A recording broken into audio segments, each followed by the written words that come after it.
Hello, Metrix. Okay, what do you think about my clickbait title? The lawyer, full disclaimer, the lawyer was not paid in McChickens. He was not interviewing a McChicken. He was not representing a McChicken. He just dreamed of them all day. Anyway, we are continuing our footage of the Cat Mellender second interview with police, where she returns on July 16th, 2021, after her initial interview on the 8th. She's returned for two reasons. One, to request the police change the narrative when they're speaking to the media, when they're saying, hey, we don't know if she's a suspect, she could be a suspect or a subject, but she doesn't want that to happen. And she also has some more information that might be helpful to the investigation, namely a screenshot of Chandler's Snapchat location when he was down at the Wisconsin River disposing of his mother's legs in a plastic bag. The police hadn't found those yet, and lo and behold, they did go to the location and found the legs because of the information that Kat came forward here on in this interview. There's also several other pieces of information, so we're going to finish off this. We've got about an hour to go on that, and then what are we doing? Then we are going to... There were some more jail calls that we listened to the earlier ones about 4-month pre-trial. There's another bunch that are about 2 months pre-trial. It's much of the same sort of lovey-dovey garbage. Let's not talk about your crimes. When this is all over, we would like to move away to the country and fish and play with dogs.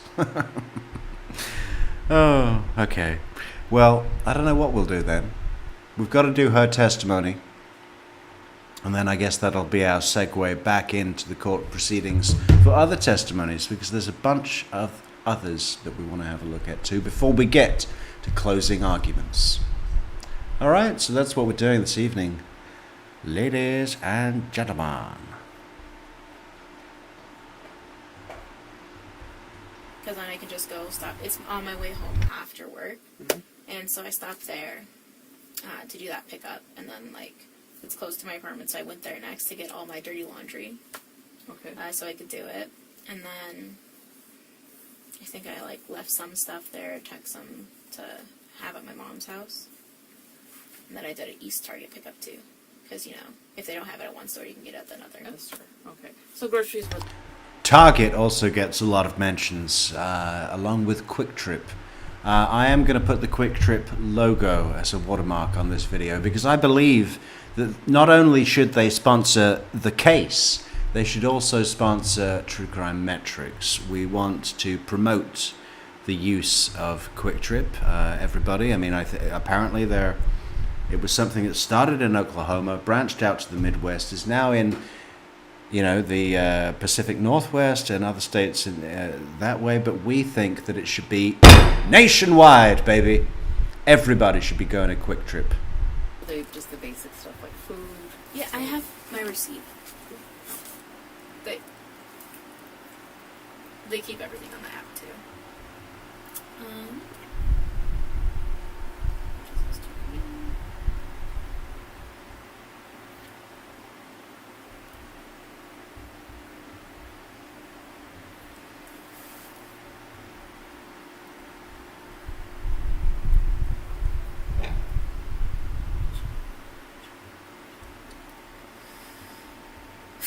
So July 2nd, I picked up at 5:29, boneless pork chops, oat milk, pepper jack, deli sliced cheese, and hamburger buns. You can screenshot that or something? Yeah. But I'm just going to show you it's on your second. It says picked up 5:29, July 2nd. Okay. Yeah, if you just screenshot that to me or something. And then let me check the other one. So she just read out that shopping list. We have to double check what it was, but I bet that shopping list came from Chandler, right? I just have this vision of Chandler Halderson handing people lists of stuff that he wants them to collect. He doesn't want to go to the store. He doesn't want to pay. He just wants to hand people lists and have them, you know, retrieve lists of items for him. You know, under the guise of, I'm going to cook you a great meal. I'm going to cook you a great meal. I'm going to cook for your mother. I'm going to make a real mess of her kitchen. She's going to pay for everything. But I'm going to cook a meal because I'm a nice guy. Do you remember yesterday when Kat's mother was talking to Chandler Halderson on the jail calls, and she said something? They were doing this bullshit fantasy of, when you get out, you can cook for us again. And then she said, but please, do the dishes this time. And we just heard the twinge of Chandler's narcissistic injury being fucking pronged, you know. He got a little bit aggressive, very slight, but it often is, right? I washed up sometimes. You know, stop painting me as an image that is contrary to my self-deluded personality. God, you know, I would actually really love to be in jail with Chandler and just tease the fuck out of him psychologically. You know, what could we do? What could we do? Well, we could have some fun with him, right?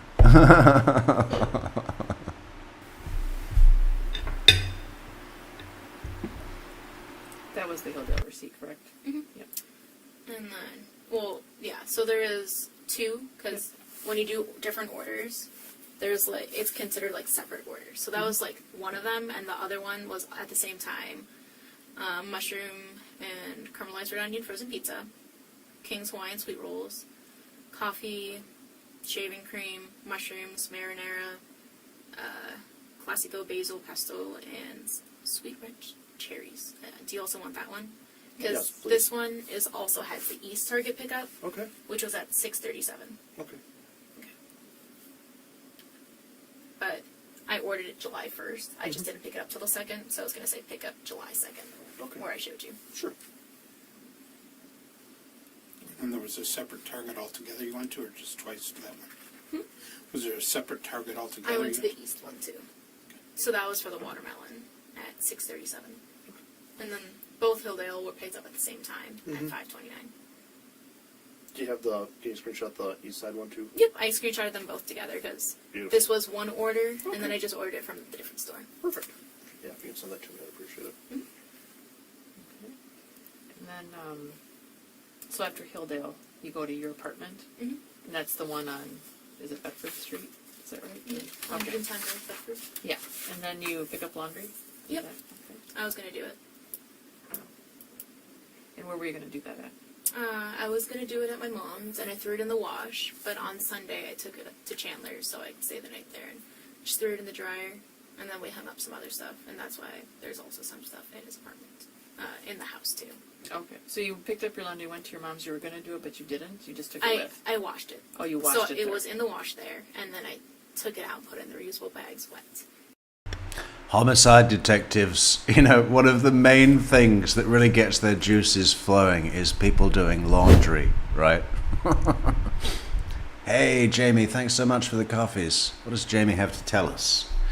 Jamie says, I have to go into the buy me a coffee thing because it never stays up long enough to read.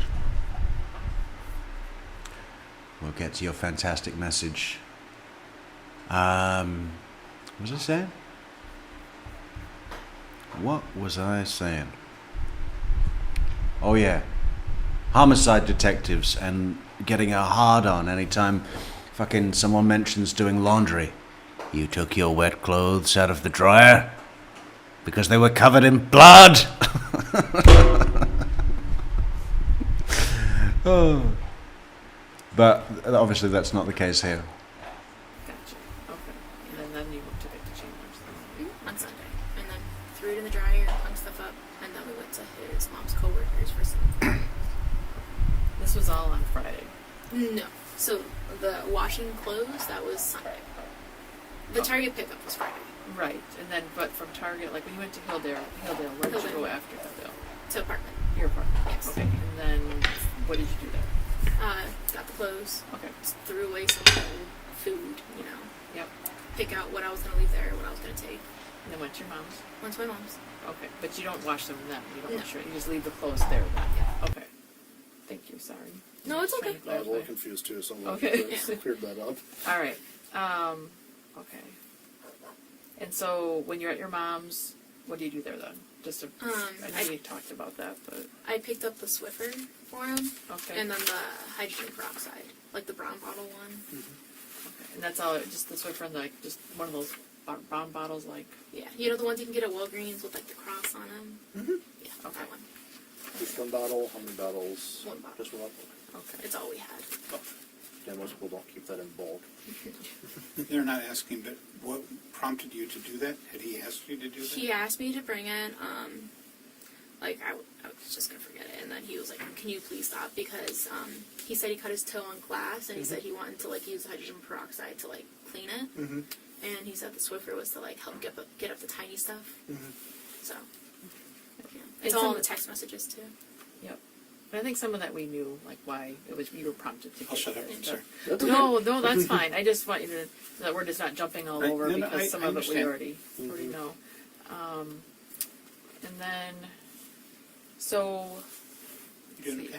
okay? Yeah, you still doing fine? Yeah. Okay. Yeah, shut your pie hole, deep dish. You know, we're trained at doing this. Okay, we don't need. You know, you're here to represent Dream of Chicken and you know, protect her rights to chicken. I'm not feeling pukey. Okay, good. So on that Friday, then you went to your mom's, and then where do you go after that? East Target. And then Not to him. Chandler's house, okay. Parents' house, okay. And then, so when you're at his house, you went through a lot of stuff, what you did there, which was pretty thorough. Did you... Yeah, Robert D. Did you pick this up from me? This is what I was talking about the other day. It's real. I think the real common thing is that the real common theory, the surface level theory, is that he loved video games and he loved them so much that he wanted to play them all the time, and he invented a fake life to enable him to play video games. But it's absolutely the other way around, right? The real thing was having these grandiose aspirations, but not the corresponding work ethic or self-confidence to pull it off, right? So he wanted to play at the top level, but didn't know how. So he faked it so that he could feel like he was playing at that level that he didn't know how to do. And that gave him a lot of downtime, which he filled up with video games to kill the time, like you say. Yes, I think it's so funny when you look at a case that seems really obvious, that people have been talking about for years. And then you go, hang on, it's not really like that at all. It's the other way around, which it is in this case. I'm going to love going back into Chandler's interrogation at the end of our series here. We started off with Chandler's interrogation, and it's going to be a very different video when we revisit it after going through everything else. I love it. It's great. Where did you go in the house? Do you remember specifically where you went? Like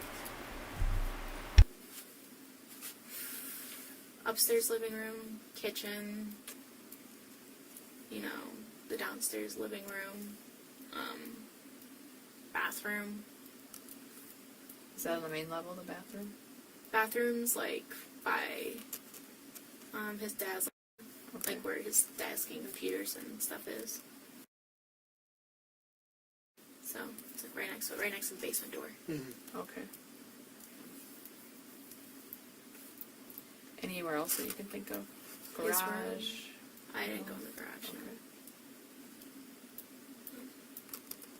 No. And basement at all? Not the basement, no.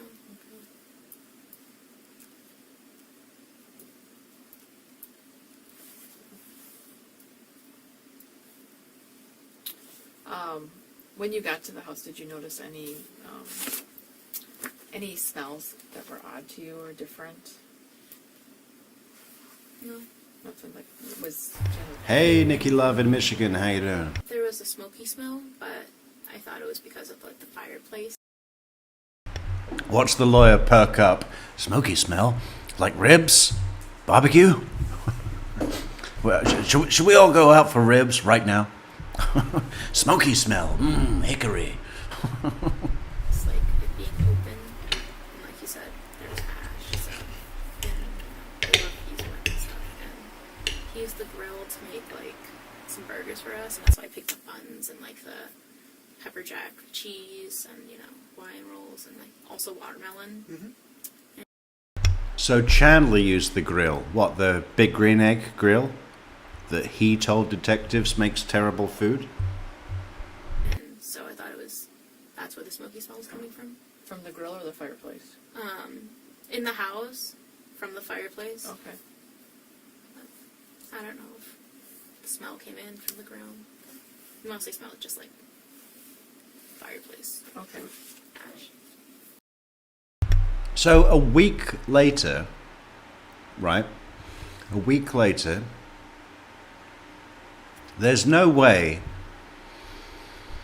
that the detectives have told Kat or her attorney that they've found evidence that he set fire to their heads in that fireplace. Right? That's not part of her thinking here at all. They have been conducting a search on the farm, obviously. But even that, they wanted Cress and everybody kept away. It's not like they're going to run up to them and say, hey, we found a torso. I don't even know if they would have been informed. Why would they be? Because it's their property?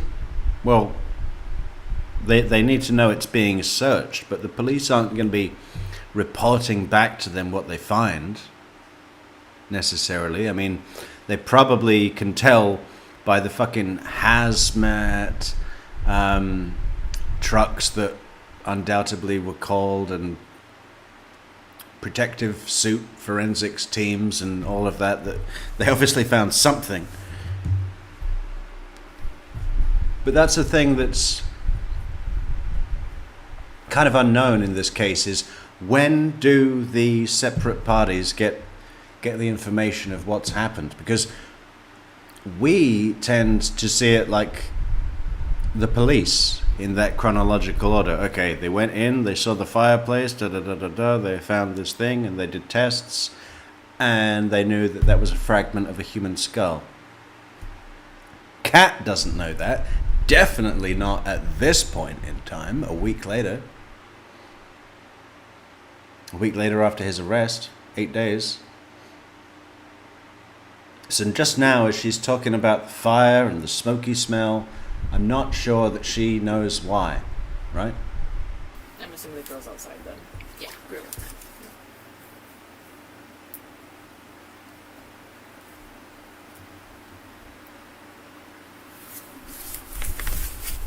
You mentioned he burned his hand.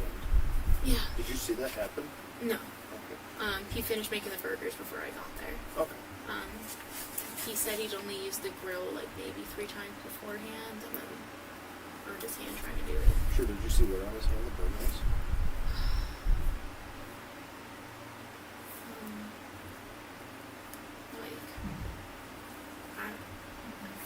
Not really. Maybe like this area, but I don't really specifically recall. Just remember seeing it. And that will help us if you tell them what you do know versus what you think. Yep. No. David Anderson Kirk says, it was the total compilation of lies that drove him to further sociopathic behavior.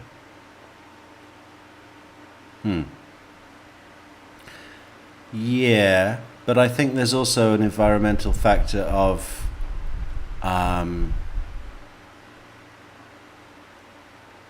you know, before these big lies here, he would have told other lies and gotten away with it.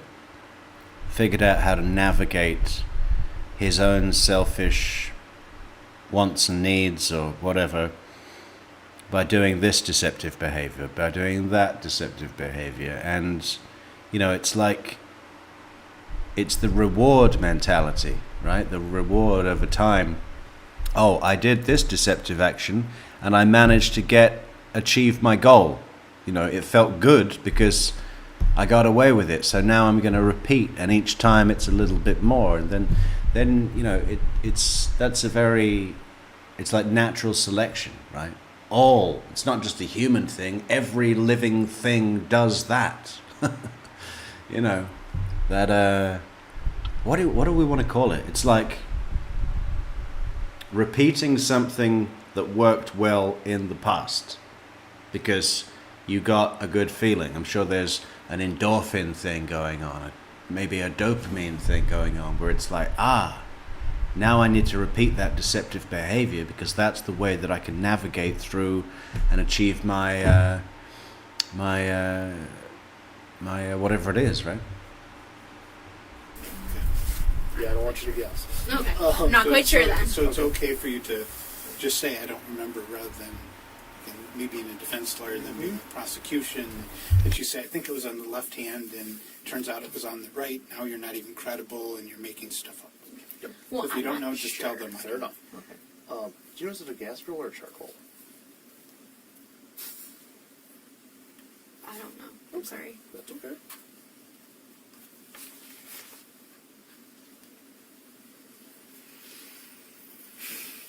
See, there's a whole packet timeline. Yes. Yeah. I was descriptive. Yes, Yes. you were.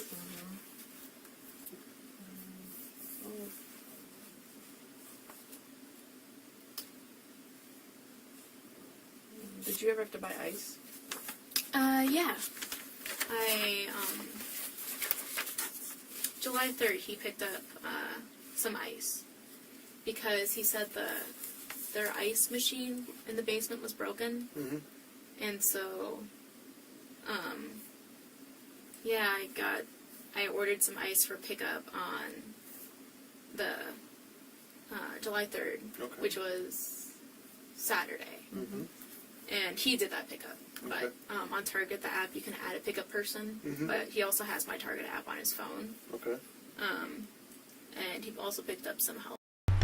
Yeah, he also has my Target app on his phone that automatically charges everything he wants to my credit card. But because he's conned me into thinking that we have a permanent future together, I'm all right with that. Pepper sliced, pickled. It's really good. I drink the juice. But you can see the pickup person, Catherine Mellender, Chandler Halderson. Mm-hmm. Which Target was that at?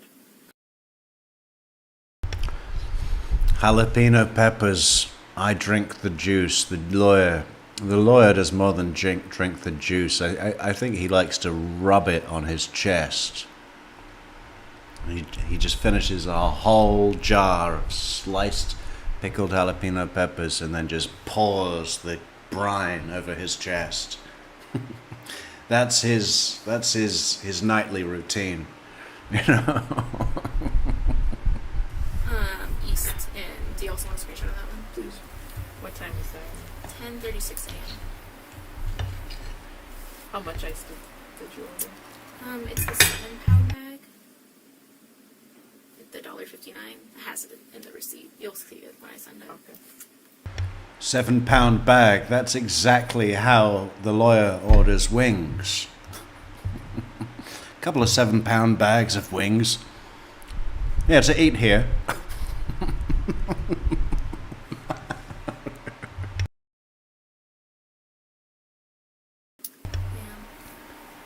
What did you need? And a couple of buckets of the honey mustard dip, okay? What do you mean you don't serve them in buckets? The ice for? Huh? What did you need the ice for? Oh, it was for him because their ice machine, their fridge upstairs, I don't think it works, and that's why they bought a separate ice machine. And he said that he usually like puts it in the girls' water bowls, which I've seen him do, Okay. and then he also puts it in his cup for water. And so he said he was just gonna put it in there. Now, the ice machine, is it downstairs or upstairs? So there's the one in. He's actually a family friend, Michelle. I think he lives on the same cul-de-sac as her mom or something. I mean, he's a nice guy, you know. Nice guy. He's very busy. He's got to practice in Colorado. He's got to practice. Is it? I don't know if it's in Madison or if it might be in Illinois.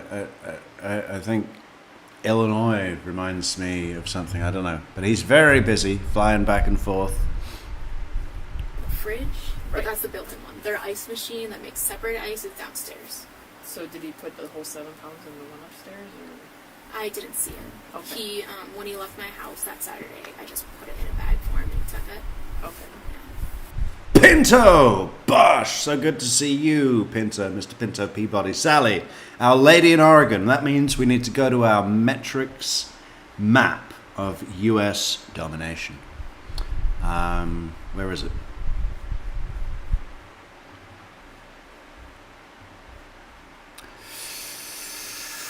It is right here.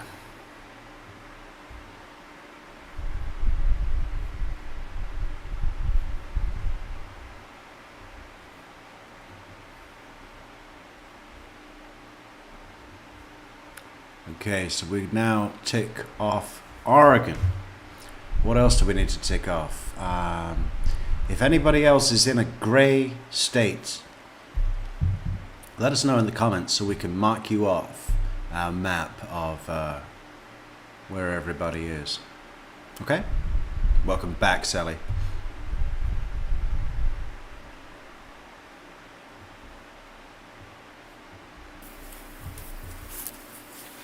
Okay, so just to clarify, and I'm sorry because I know you probably talked about this. So he does the pickup at 10:36 on Saturday, July 3rd for the ice, and then does he come to your place after he gets the ice? Yeah, Okay, which is your mom's house or your? my mom's house. Okay, and then what do you do with the ice when it's at your mom's house? Oh, I just shove it in the freezer. Okay. I left it in its bag and everything. Okay, And then when he left, I just took the bag, put it in like another plastic bag so it doesn't get on the floor and stuff. okay, and then he, what time does he leave there? I don't know. I think I mentioned around between, like, it was before 5 because my brother got home. Then we were gonna go hang out with Rose, just doing my makeup. I think I was FaceTiming him. It's probably covered, I think, in the I think so Yeah. far would work. I gave them around the time when they first interviewed me. Mm-hmm.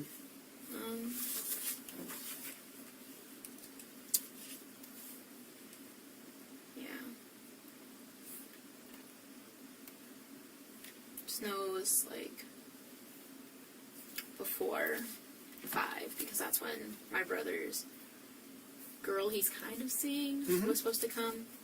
And then pretty much like when Chandler left, my brother got home. I'd forgotten all about the male detectives. Nervous Tick, Kermit the Frog. What do we call it? It's like his affirmative response. But he does it in the full range. We need to download all of them, separate them into piano notes and play Countdown Races because we can do it because he's got the full octave scale just in his It's amazing. Like maybe less than 20 minutes or so. Have you, just curious, the ice machine that's in the basement, have you seen that? Yeah, it's like one of those. Is it a counter one or is it built in or? It's like a counter one. Okay. So they have like 2 freezers because Mrs. Halderson overbuys and she would just put stuff in the freezer. It was her favorite thing. Okay, we had some debate about what was said here, jury. Let's go back. It's like a counter one. Okay. So they have like 2 freezers because Mrs. Halderson buys and she just puts stuff in the freezer. Those freezers. Is it a counter one or is it built in or? It's like a counter one. Okay. People in comments. I'm going to turn this up as loud as I can. What is it that she says here? Mrs. Halderson something something something something. So they have like 2 freezers because Mrs. Halderson buys and she just puts stuff in the freezer. Those, Is it a counter one or is it built in or? it's like a counter one. Okay. So they have like 2 freezers because Mrs. Halderson buys and she just puts stuff in the freezer. Those, What is that? Mrs. Halderson would open up her eyes. Mrs. Halderson really loved ice. And then she would put stuff in the freezer. Mrs. Halderson, what? What do people think she says?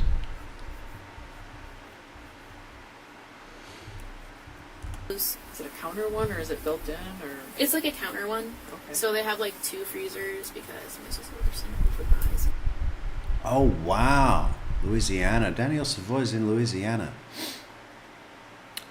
Lafayette. Nice. Okay. That's usually a hard state to get. We'll cross it off the list, Danielle. Thank you for saying that. North Carolina as well. Okay, we've got Wisconsin. It's just quickly scanning through these states. We've got Colorado for sure. For sure. Okay, so Louisiana and North Carolina. Those favorite thing. But they have this drink fridge type thingy. Like that's where they keep their beers and like sodas. Oh yeah, like a little fridge. Yeah, and then it was set on top the last time I saw it. Okay. Because I've seen them where like you can actually have them built in the counter, like these huge ice makers and fancier houses, you know. And I didn't know if that's what they had or just a countertop one or something. It was a countertop one. Okay. Yeah, since they were doing so much remodeling, I doubt they would want to put something in. Okay. But just one of those countertop ones. And that works fine. He said it was broken, and that's why he wanted Oh, some that one ice. too, and the ice maker up in the freezer or upstairs. Yeah, They both were broken. yeah, that's what he Okay. said. Okay. Well, that stinks. Yeah. They were both broken because they weren't broken.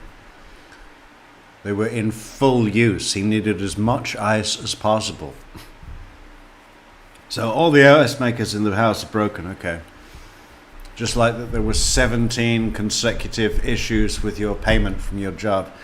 You know, how long does that go on for? How often do things happen in big clusters? You know? Look out for those clusters. And they don't really have like central air. They have the one air conditioner in the kitchen.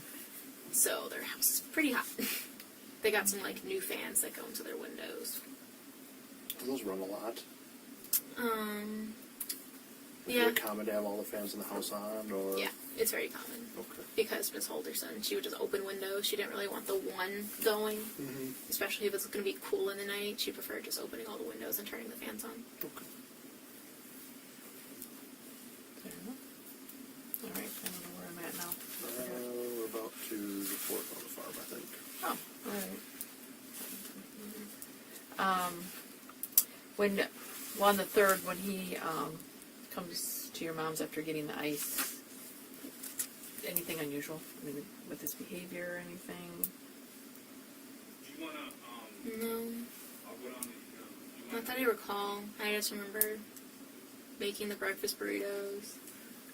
He was like tired, but like we stayed up pretty late, so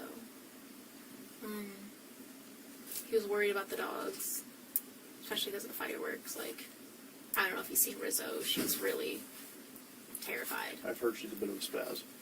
Yeah, she likes to, like, I was even afraid of them moving her from the house because, like, when they even take her on drives, they have to put her in a thunder shirt, a diaper, like, have someone sit in the back with her. She's doing good now, I know that. I've been in touch with people that have her, and she's doing well. I'm glad. Yeah. And, like, Izzy's, like, 15, so Yeah, both dogs are doing good. I'm glad. Yeah. Sorry, what were you saying? No, I was Was just it wondering, like, how he was the day at your mom's after stopping by with the ice. Hungry. Said his legs were still like tingly, and I was still having a hard time with that. Hungry. Yeah, that's why he came over. Oh my god. It says a lot. And hungry isn't one of those things that you can see, right? That comes, her knowledge of that comes from him telling her. If her first response was, oh, he looked really tired, you can see that. You know, he looked like shit. But the fact that her first response was, how was he when he came over to your mother's? Hungry.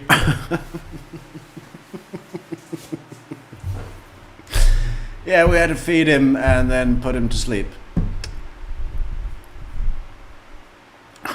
Tuck him in and close all the curtains for his light sensitivity. How was he when he got to your mother's? Hungry. He went straight to the fridge. The lawyer's like, hungry? Well, funny you should mention. I sure could go for about 38 McChickens right now. Can we take a break? Can we take a Golden Arches break? We just like ate, and I think, yeah, I know we just watched Daybreak, because we were finishing that up, because we started it Friday, and watched it that day. Our jury's cracked it. It's because Mrs. Halderson really overbuys. Ah. Nice job, jury. That totally makes sense with the follow-up line of putting stuff in the freezer. And kind of fits because she kind of whispers it like it's a shameful thing or something, right? Mrs. Halderson, or maybe not shameful, but like that she's rolling her eyes. That's the expression. Maybe we should go back. I don't think we need to. And then I think we finished it Sunday. And he probably already Hello, Amy. talked about his legs tingling. Is that from when he Fell. Okay, so did it start right away after he fell, or did it something that kind of came about after a while? Um,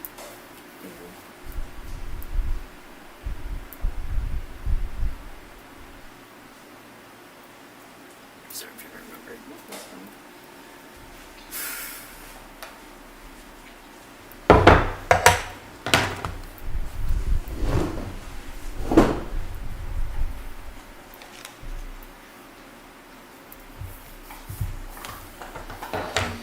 I don't exactly recall. But he never had any issues with his legs before the fall. Before the fall, no. Okay. Did he have any issues before the fall? Like any medical issues or physical issues? He mentioned he was like sick, you know, like said it was something like with his blood because he got like shot with like a pellet gun or a BB gun. Yeah. Oh. So that. And then like he's hit his head before in like a swimming accident. He said. Then you don't know anything about that though? Before he met you? Yeah, those were before he met me. Like, Yeah, well, they're definitely all untrue. What did Jamie say? Finally loaded that up. Jamie says, I love it when I got nothing to do. I have had a busy day, nothing to watch. And lo and behold, here you are. So thanks, Frank. I truly appreciate your tireless effort to bringing content to your channel in a consistent basis. So thanks so much, Jamie. What a nice comment. Thank you, Jamie. scar on his arm. I think I only saw it once. He, So is he a swimmer? Yeah, he swam at states. His mom would take him to like every meet, Wow. like varsity freshman year, many medals. Okay. Yeah, super good at swimming. That's Many medals, many fucking achievements that don't really mean anything in the real world. You know, some people would translate fucking Eagle Scout badges and swimming competition awards into, you know, management skills, leadership building, you know, I mean, but he really didn't, did he? Like, at all. Oh. It was a large world for this gentleman.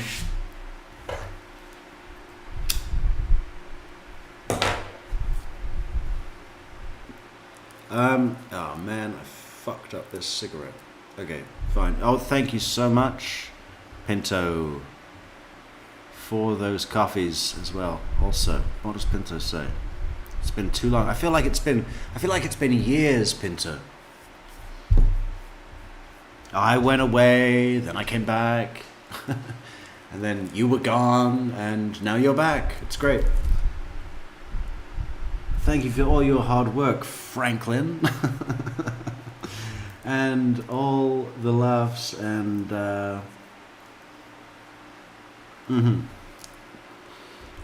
make a sad situation friggin' comedy.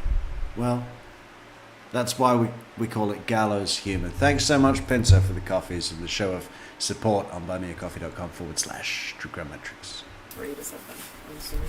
Yeah, he was also a lifeguard, and he did diving. So Night diving or scuba diving? Yeah, he loves being a lifeguard. I mean, it's 98% sitting around doing nothing. he also did scuba diving. Like not this passing summer, but the summer before, he like scuba dived for the DNR. He said. Do you know anything about when he worked for the DNR? It was a summer job. Said he did water samples and scuba dive for him. Like, just around here, I'm assuming? Yeah, Okay. just around here. Would that have been like 2 summers ago, or? So not this summer, so the summer before. Okay, so that would have been like Summer 2020. Okay, just last summer then. Right, and I'm sure you guys have talked about that, sorry. Mhm. Going over a lot of stuff again. That's fine. Are we on July 4th now? I think so. Yay! Like 2 days down. We don't have a ton for you. It seems like a lot, but I think it's just, I'm more curious about sometimes what you're telling me, so I ask a little bit more, Mhm. you know, but it's, I also do go on tangents. Not gonna lie, I talk about my dog a lot. Should have warned you I'm a talker. That's okay. We're listeners. yep.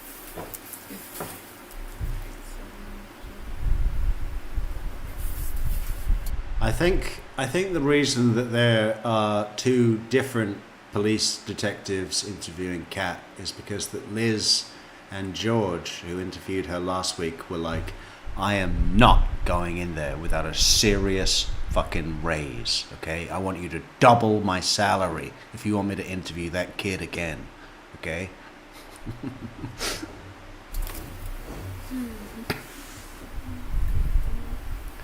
They probably had to take a leave of absence just from being, you know. Oh, I'm only playing. What's happening with the lawyer now? I think he's licking the palm of his hand. He's like, is that chili? I think there's some chili on my hand.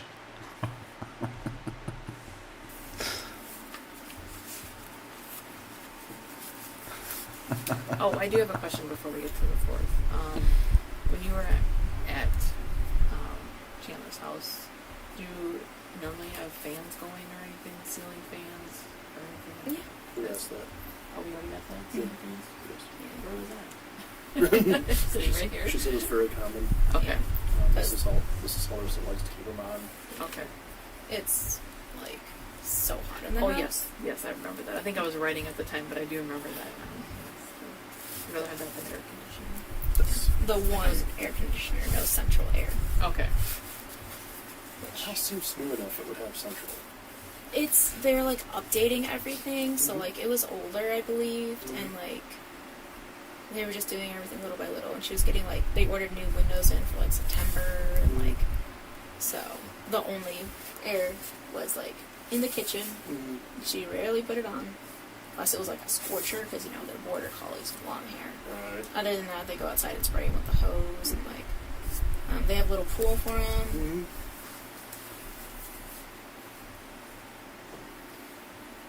All right. So the 4th, you're at your farm.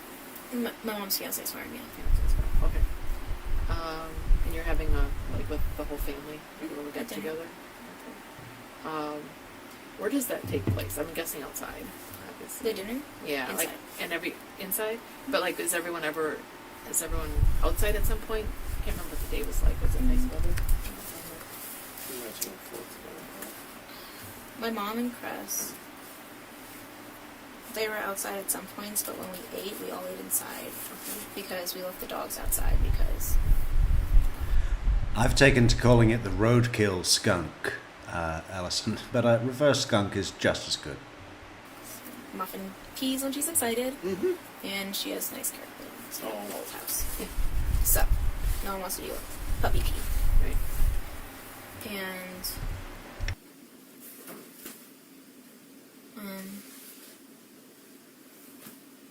we didn't really like all of us sit outside, you know what I mean? But like we ate inside. Mom and Crass were mostly inside, but they were outside every now and then. Especially when Muffin started eating the mulberries. I got out of the like pool to like try and call them, and then they weren't answering, so I started trying to chase her in because I didn't know if mulberries were like, you know, bad for dogs.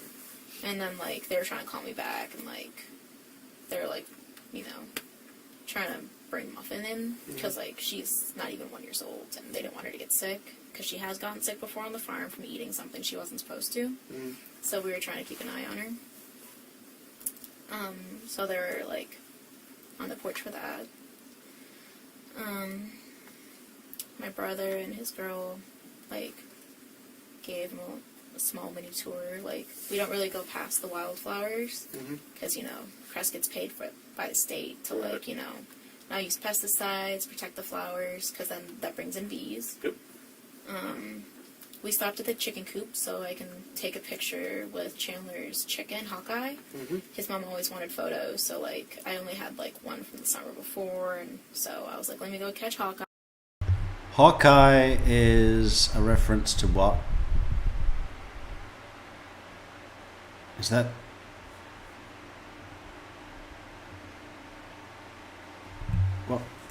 What character was that?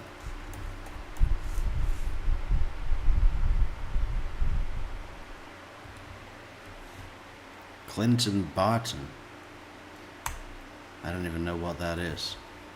Isn't it like in the Lone Ranger or something? Hawkeye? Guy. And then like he took some photos there, me holding him. His mom always wanted photos, so like I only had like one from the summer before, and so I was like, let me go catch Hawkeye. And then like he took some photos there, me holding him. But you know, Chewbacca was trying to get in to eat the chickens. That'd be bad, I think. Yeah. We Exactly, Michelle. We need- Look, no. Oh, God, he's licking the taste of onion off of his hand. those eggs. We eat a lot of eggs.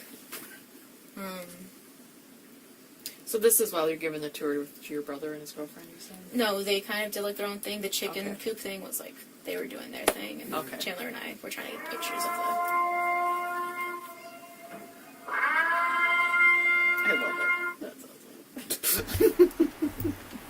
So he's got an alarm for McChickens. It's a siren. It's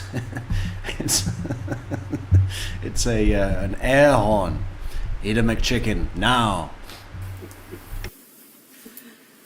All right. Okay. So after the any place else you guys have gone? Is there a barn?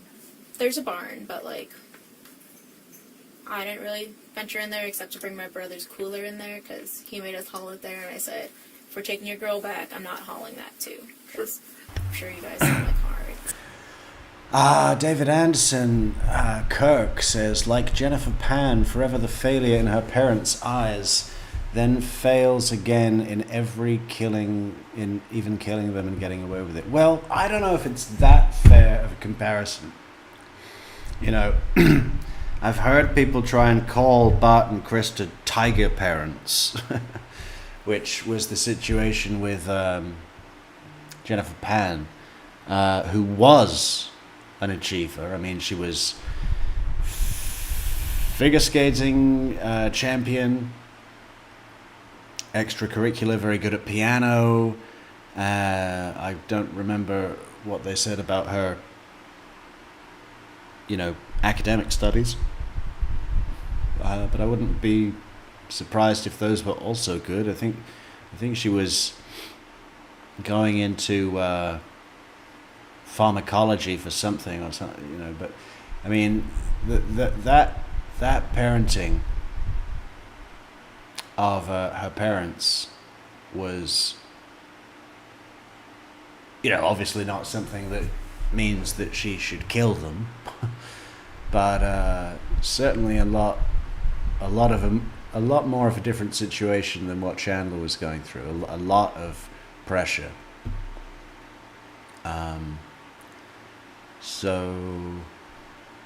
But you know, I think she was an achiever. It's just that the parents demanded absolute, above and beyond the highest standard in all the land, and anything less would be, you know, you're utterly worthless. little bit of a stronger vibe with those parents. Phil. That's where I keep all my things. Well, you're kind of bouncing around a lot of different places. Yeah. Busy. Mm-hmm. And so I dragged that to like the little inside. Yes, it was MASH. Thank you. That's what it was. Part, but I didn't go far in because there's like spiders. And spiders are nasty. Did you ever go down to that?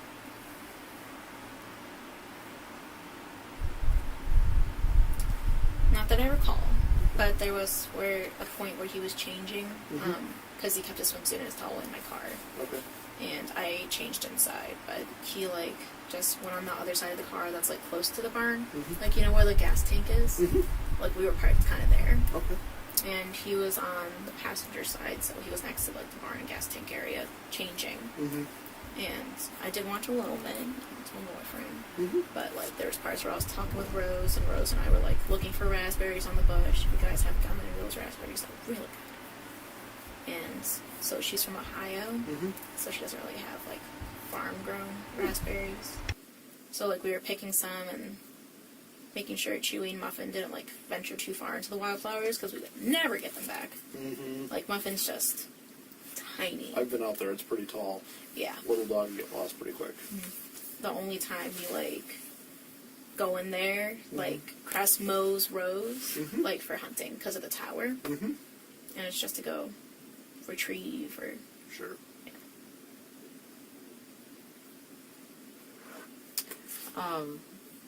So, has Chandler ever been to your apartment? Like, well, let's just say the beginning of the month.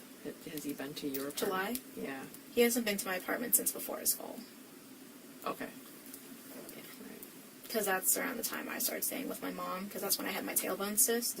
Just closed up.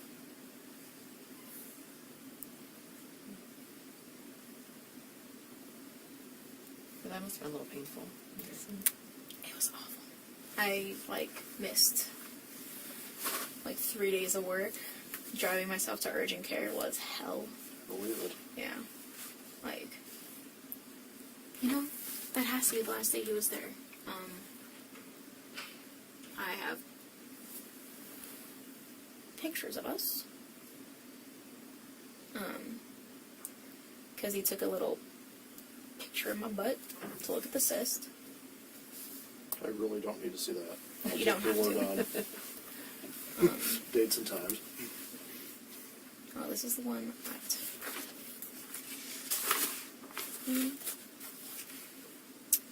Took pictures together at my apartment, but that's when I was like starting to feel a little bit of the bump. It was very onset, but the last time he was at my apartment was June 15th.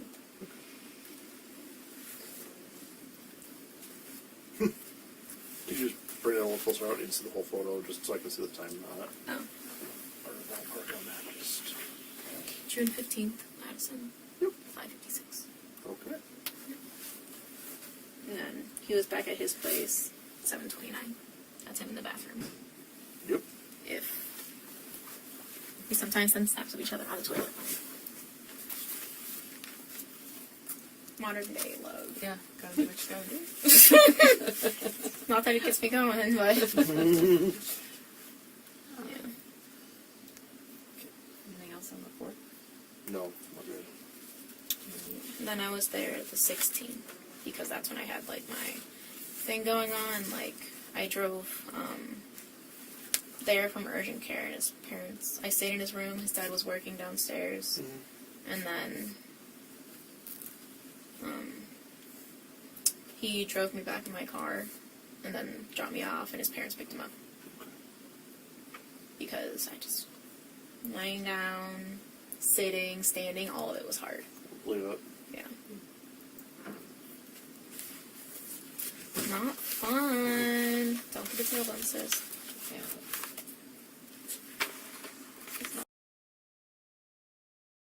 That's a good point, David. Without the cheating, there'd be no location sharing. Because part of the reconciliatory... Is that a word? Reconciliatory agreement of them continuing their relationship was that he share his... After he cheated on her, was that he shared his Snapchat location so she could keep tabs. Which, you know, if you have to... If that enters into your relationship, it's already over and you should walk away. I need to know where you are at all times. You know, if you're 20 years old and that's part of your relationship, move on, for fuck's sake. But yeah, without that, she wouldn't have had his... Probably wouldn't have had his location at the Wisconsin River when he was disposing of his mother's legs. You know, they may never have been found. I mean, I guess they probably would have been. It was the summer, and that's a popular, you know, outback destination. The river, there's, I'm sure, what do you call it? Quad biking, or what are those called in the States? Four-wheeling. Four-wheelers. People go four-wheeling over there, and so on. So someone would have probably found the legs, but it is funny that his escapades led to her being able to introduce a Snapchat location with that stupid little fucking... Even his avatar is boring. Let's bring up a picture of that. Chandler Halderson Snapchat.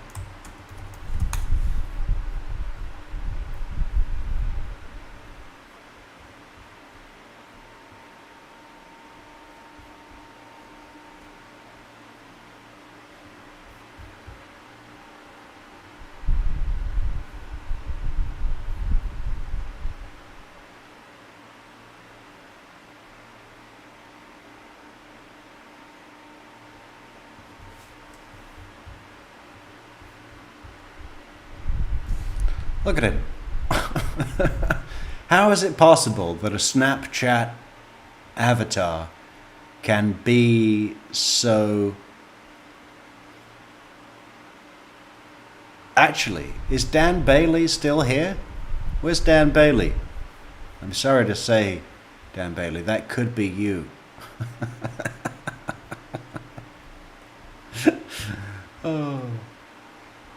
Did I tell you all that I think Chandler Halderson had my cologne? That's depressing. That's really fucking depressed me. I might throw it away. I do not want to smell like this guy.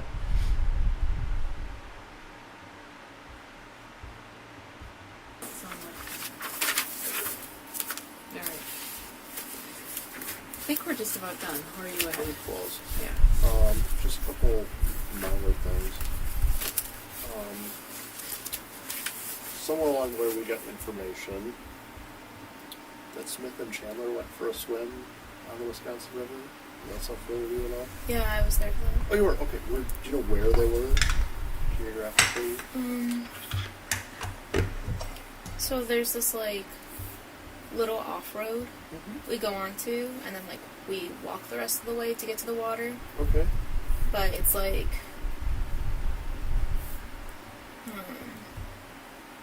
a little like it's like a town. You go to a Culver's there. There's where we were. There's like two island type thingies, Okay. and if you go in their backyard, that you can see some clamshells because we found clamshells there. Like that's the ones that are in the water, not oysters. I think that's ocean. And yeah. So you have to like park in the parking lot and walk through a gate or anything like that? or- It's like a dead end, Okay. and then there's like this little like rail thing, Okay. and then you like walk past it. It's like a little, yeah. Is it a long walk, short walk to get to the river? It feels long, but it can't be more than like 10 minutes. Chandler knows the way. I've only been there like maybe. Hey, thank you so much, Amy. Don't forget to support the channel, everybody. Everybody. If everybody bought one coffee, you know, that'd be great. I mean, that'd be great. Well, maybe even more than one. Yeah. We do have fantastic developments coming out. You know, as you saw from our fantastic intro. You know, more things are coming. More things are happening all day, every day. Behind the scenes. If you want to be part of that, if you want to support us, if you want to support the dream and make True Crime Metrics the best place to be, support the channel on buymeacoffee.com/True Crime Metrics. 3 times. Did you happen to take a snap or do anything when you've been there? Because there's a ton of DNR land along the Wisconsin River in general. Yeah. So if I can get just even a ballpark idea where that was.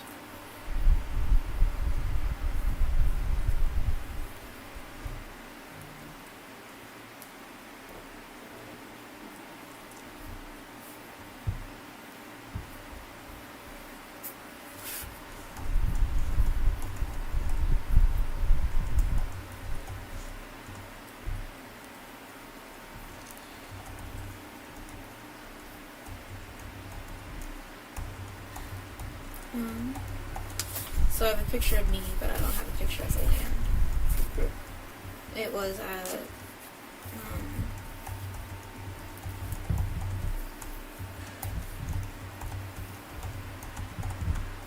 on the 12th at 3:53, Okay. and in my reflection of sunglasses, you can see Chandler's swim trunks Okay. right there. Okay. Yeah, June 12th. Is there like a location on there or something? Sock City, June 12th. Is that a snap? Is there a way they can see the better location or anything? No, Okay. it's only like in the moment. Okay. Like when they open the snap and they're there, that's when they're there. Good And enough. then, Yeah. yeah. If you can't, you can't. I'm just. Yeah.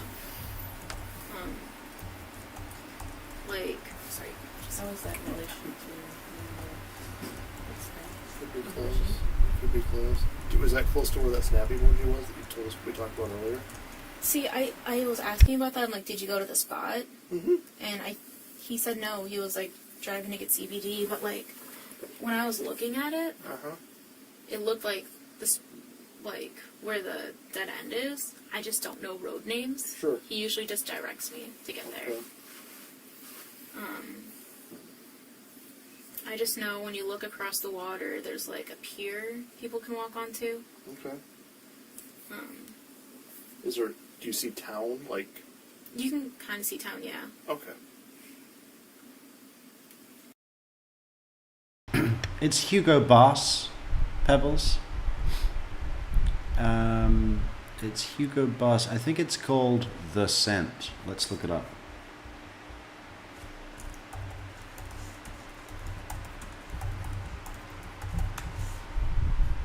Yeah. So his one is in the old style bottle, which is like this.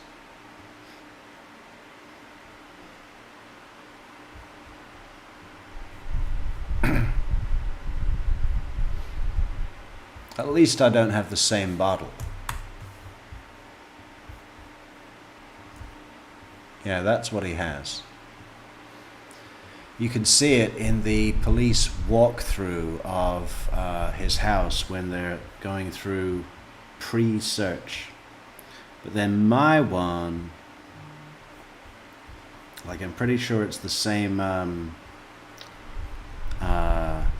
fragrance, but it's in a better bottle. I'm clinging on to that separation.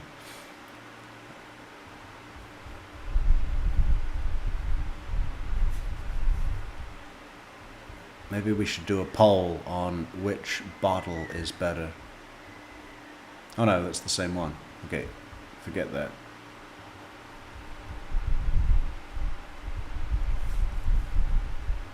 There you go. So my bottle is on the left, and his stupid bottle is on the right.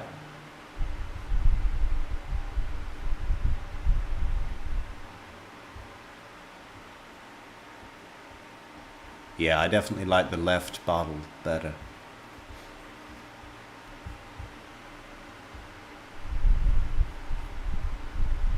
Okay, that changes things a little bit. That actually helps me a little bit then. Yeah. Just that's it. That's my old patrol area, so I kind of know all the river properties.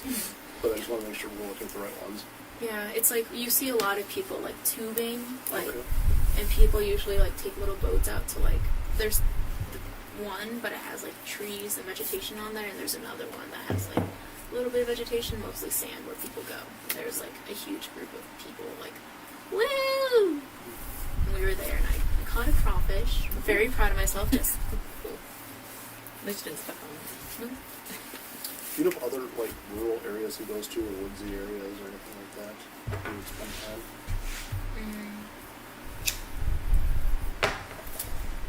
No, not off the top of my head. He was an Eagle Scout, so he's been to like a lot of places. We went on a hike like last year. I don't know the name of it. Okay. But it was like you can hike up there. Was it near the river again, or No, somewhere else? No. somewhere else, like on the way to Devil's Lake. Okay. He goes on. Him and his dad would go on bike rides, like from their house. Like Okay. they talk about like. Oh, thank you so much, someone, for that fantastic coffee. So I found out that when people just put someone, it's because they want to remain anonymous. But I'll just say thank you to Louisiana. A path they go on, and like they take walks there too. Like the three of them, with his mom and dad.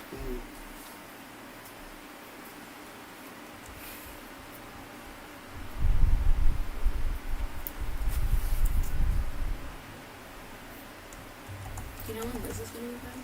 I don't. I didn't know she was out of commission today. I think she's out. She's on She's sick. vacation. I'd be through next week too. Oh, is she? Yeah. Yeah. It's vacation season, so everybody's Hit or miss. yes. Yeah. Hence today. I know. George gave me cookies last time I was here. Oh, George. Everybody She like- sets the bar high for us. That's just it. I don't wanna- Homemade, you said? No. Oh, Way. wow, that's like way off my radar. Now I know you're lying. Sucker. Fucking that got his attention, didn't he? Homemade cookies with a glass of milk? Can we get a tray in here? I've met George. Oh, wait. Brought me a sucker too. Yeah, All sorts Goodness, of wow.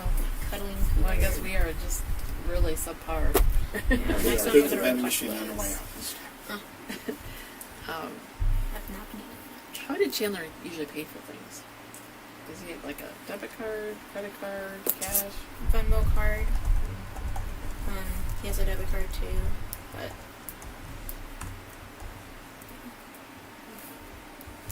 Venmo and debit, you said? he like also would have cash too. Yeah, he'd have cash. He'd have cash that he took from his mother's purse.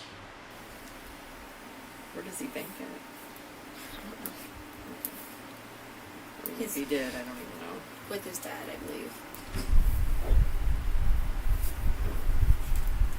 Have you sent him money, or has he sent you money from that?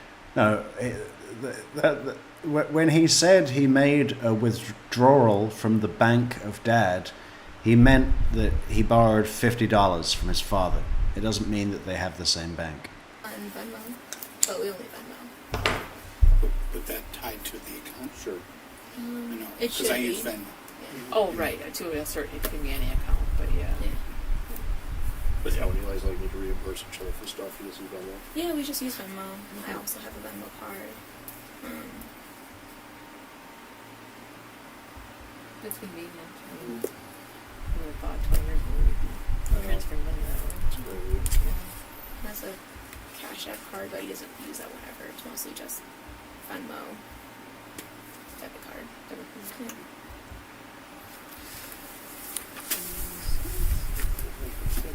Yeah, good. I'm good. Sorry. Does he keep any clothing or anything at your apartment on Trafalgar? Your mom's place? Sorry, when you said apartment on Trafalgar, that's my mom's. I know, I'm place. sorry. Yeah, terminology a little bit. Yeah, apartments on. Or at least somebody knows how to say the word Trafalgar. Fucking idiot Chandler Halderson is like Trafalgar. You never heard of the battle or the fucking square? Bedford. Sure. I keep, like, he gives me a lot of his clothing, you know, I'm his girlfriend. Mm-hmm. So, like, in my car, there's gonna be a couple of his sweaters. Mhm. My apartment has, like, some of his pants, sleeping pants. Mm-hmm. Every now and again, I'll get some boxers from him, Sure. but then they usually return to him. It's not, I usually have his clothes because I wear them. Oh. Yeah. He doesn't like sleeping in an oversized hoodie. Picture I showed you at my apartment was in his pajama bottoms. So, it wasn't uncommon to see me walking around in his sweaters. Sure.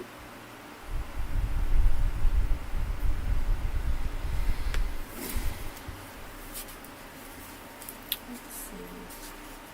Oh, speaking of your mom's place, so you guys know that we were there searching, and we talked about the distinction between rope, I think it was, right? Yeah.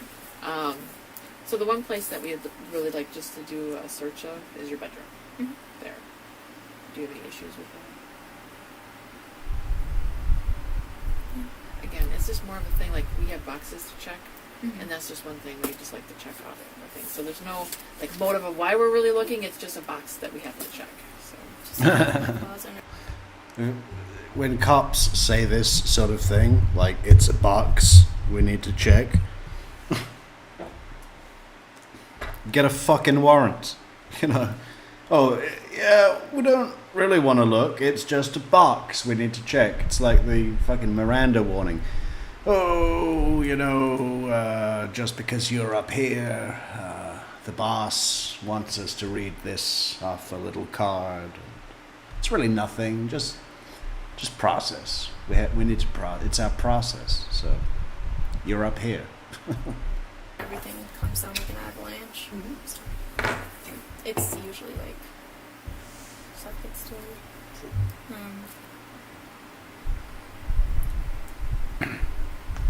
Stuff in food. Oh gosh, Oh, no, God, no, no. we're not.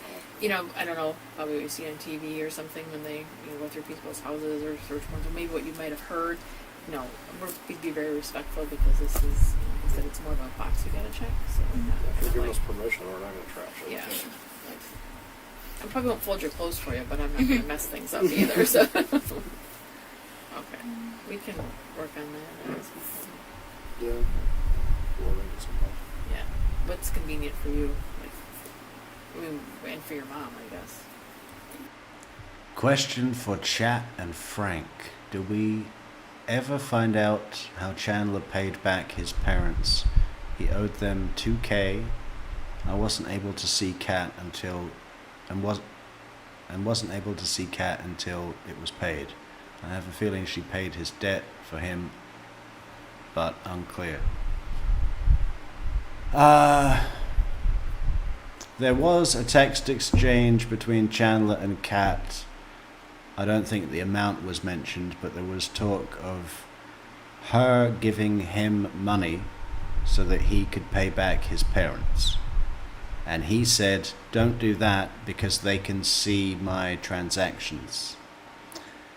But I don't know what the money, what the amounts. No, I don't know. My mom's home. They're doing like Oh, thank you, Amy, for the super sticker on the chat. We should start a goal on the top of the chat. open houses and stuff. So, like, I don't know if you want to do other doing open houses. Probably not. Yeah, Yeah, that would be good. yeah. But there's been a lot of people going in and out of each room. So, sorry, That's good. No, that's We good. can sort it out. Yeah. they That- tried. What's your schedule Monday afternoon? I'm as of now, but that could certainly change. Yeah. I mean, I don't know what your plans are after this or today or later this afternoon or evening or tomorrow. I'm good too. I'm sorry, I've got to fly to Colorado, as I said. That's right. Oh, You So wanna I'm be not there. going back till Monday. Okay. So I'm going to do like 1 or 2. I don't know what time it is yet right now, but like early this afternoon, if you're okay. That sounds good. It's noon. It's noon already.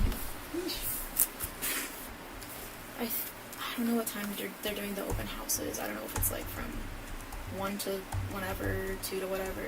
So, Well, yeah, I gave you my card, right? yes. Why don't you just call me and like talk to your mom and just I see will. what would work best. So we're just trying to make this convenient for you, so I can really kind of work around your, I'd your really schedule. love to be there with my friends. And Yeah. we're doing one room, so frankly, we can probably bring 1 or 2 people in one car, so it doesn't look like the Blues Brothers outside of your house. Right, right. Yeah, because some neighbors were like, "Tell people who aren't supposed to be at your house. Are you okay?" And I'm like, "Fine." Yeah. My neighbors were like, stopping, like, "Are you okay?" I'm like, "Yes, I'm just grabbing the mail." Yeah.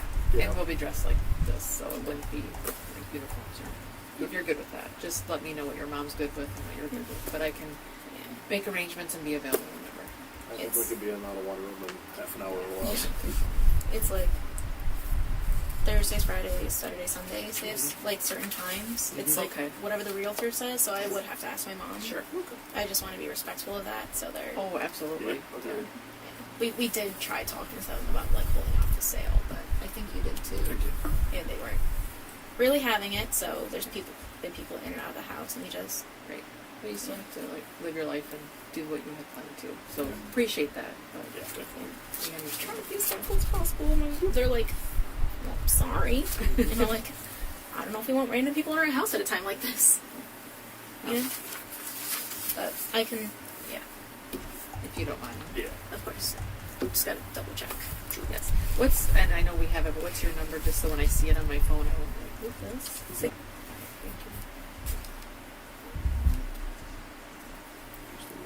you. Yeah, I'll let you talk about that. So, you already described the rifle to us in pretty good detail, so I'm not going to make you go back through that. When is the last time you saw it? When it was given to him. Okay, so like the day it was handed to him, that's the last time you saw it. And do you have any idea where it would be now? They put it somewhere in the basement.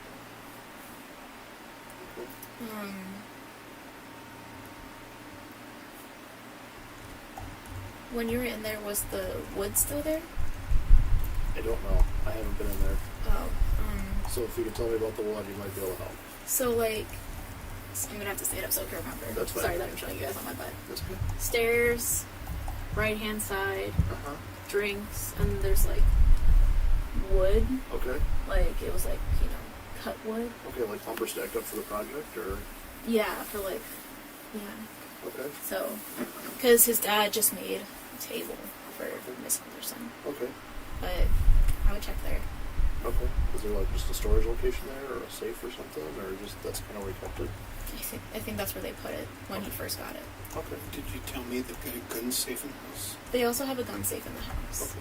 So, Have you seen the inside of it, or? no, I don't even know where it is. Okay. Do you guys like? Well, I guess you know where it is. Never seen it, don't know where it is. Okay. But I think he that- just mentioned that they have a gun safe. Okay. Meaning Chandler mentioned that they had a gun safe, or okay. But Mitch would know all that, wouldn't he? Yeah, Mitch would. Okay. Yeah, he's their son. Sure. Any other gun? A double hit from Michelle de Mateus. Thank you, Michelle. Yeah, do help us out with it. We need a sick ass webcam. You know, because I was looking, because you know what sucks in Portugal? Tech stores. You know, when I went to Germany, which is like going back into civilization. You know, fucking hell. Cologne. You know, it's been so long since I've been in Portugal. It's like, so going back into a real city is like, whoa, okay. It was like the future, you know. So I went into a tech store over there, and it was like, oh my God, there is so much stuff here. But and we don't even have Amazon in Portugal, but we can order from Spain. So I went on to Google. I was like, what is a good webcam to get? Because in the stores here, you just get Logitech, blah, blah, blah, blah, blah. And even the one that's like, oh, this is specifically designed for creators. It sucks. It's just a marketing thing, you know? The sensors all shit. Anyway, there's a brand called, I think it's called Razer. Apparently they're the best. And I looked at their product range, and I was like, okay, so they have one for $100. And all the reviews look very good. I saw some tests that people were doing with it on YouTube, and it looks very good. And the consensus was, if you want a webcam for $100, this is the one to get. So I was like, okay, I'll get that. But then I saw that they've got another one, a better one, for $300. And the consensus was the $100 one is very good, but the $300 one is excellent. And the line is, if you want a webcam for the next 5 years, get this webcam. So it's quite a big price difference, I guess, but ultimately, over 5 years, for a business, it's not that much, right? So I think we should get the $300 one. If you want to help us get a webcam so we can do the whole Donna Adelson trial on video and all streams from here on out, you know, I think it'll be a good thing for the channel. I think it's going to change things for me. I kind of like not being seen, but do people trust me? I don't think people trust me. They're like, who is this guy? Who is this guy? Why don't we see his face? So we need to show face. So if you want to help us out with a development goal, a product goal, a tech goal, help us out with the super chat goal at the top of the chat, or buy us a coffee on buymeacoffee.com/truecrimemetrics. And thank you so much, guys. Your support is invaluable. Guns that you've seen and know about?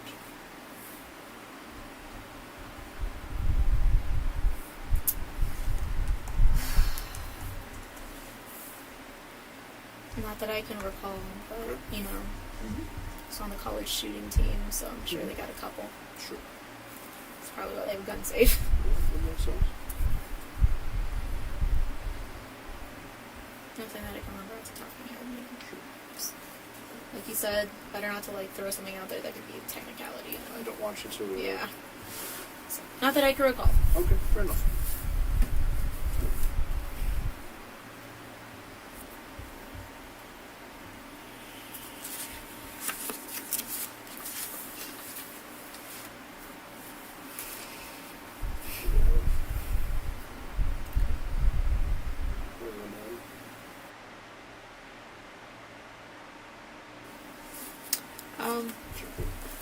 Yeah, you can.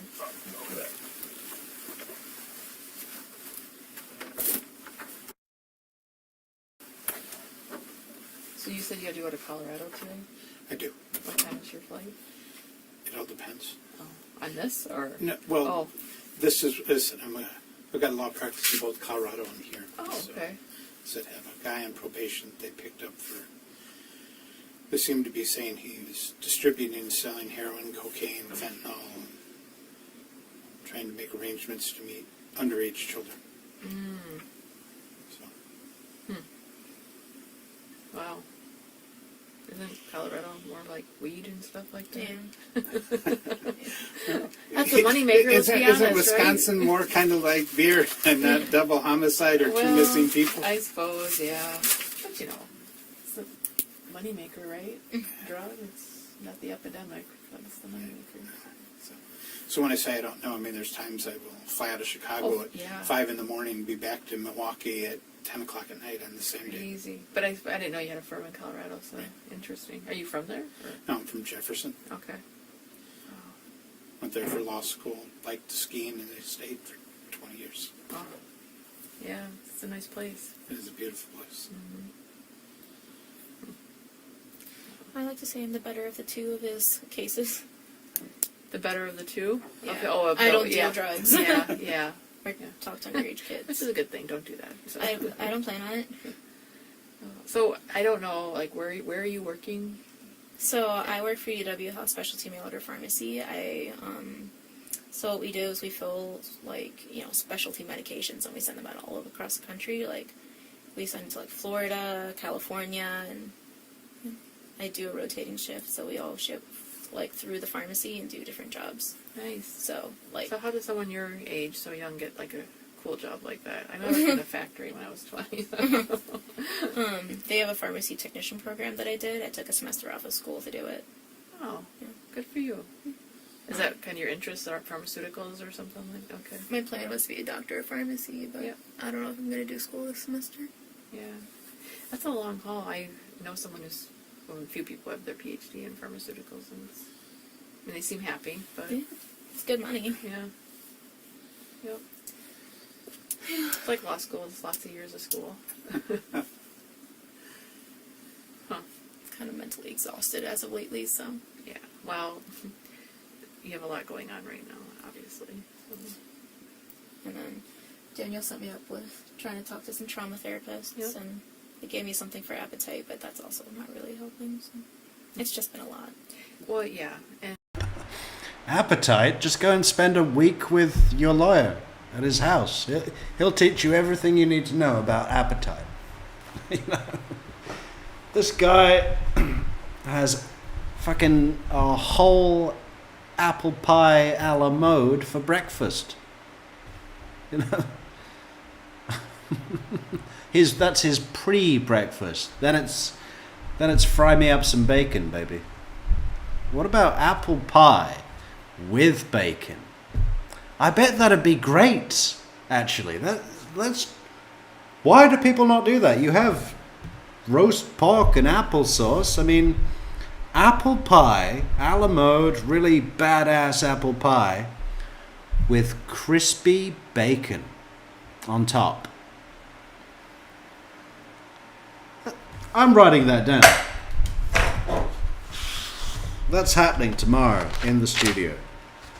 Why has no one ever thought of that? It's like one of those things that you eat when you're really high. What about if we put bacon on the apple pie? That's genius. Apple pie with bacon.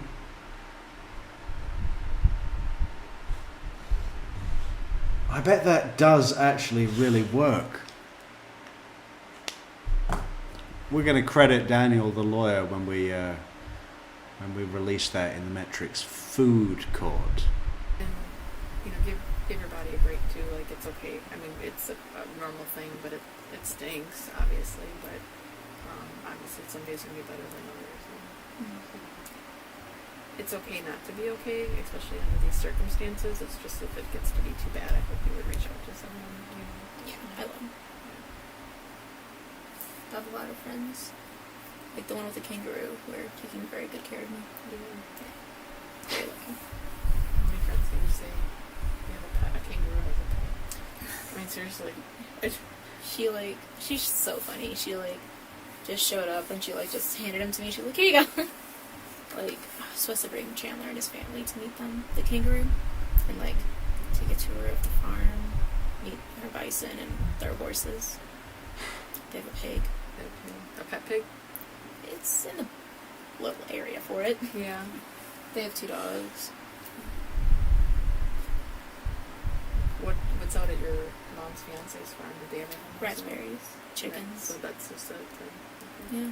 She would make wine, so there's some grapes on a vine too, and the mulberries. Nice. But she mostly just sells the raspberries. But you grew up in the city. They started dating when I was 16. Oh, goodness. What high school did you go to? We'll call it. Yeah. On the tennis team, did theater, softball, It's a lot. youth court. Really? What's that? It's instead of sending kids to jail or giving them expensive tickets, we just give them alternatives. Yeah. So you kind of monitored that.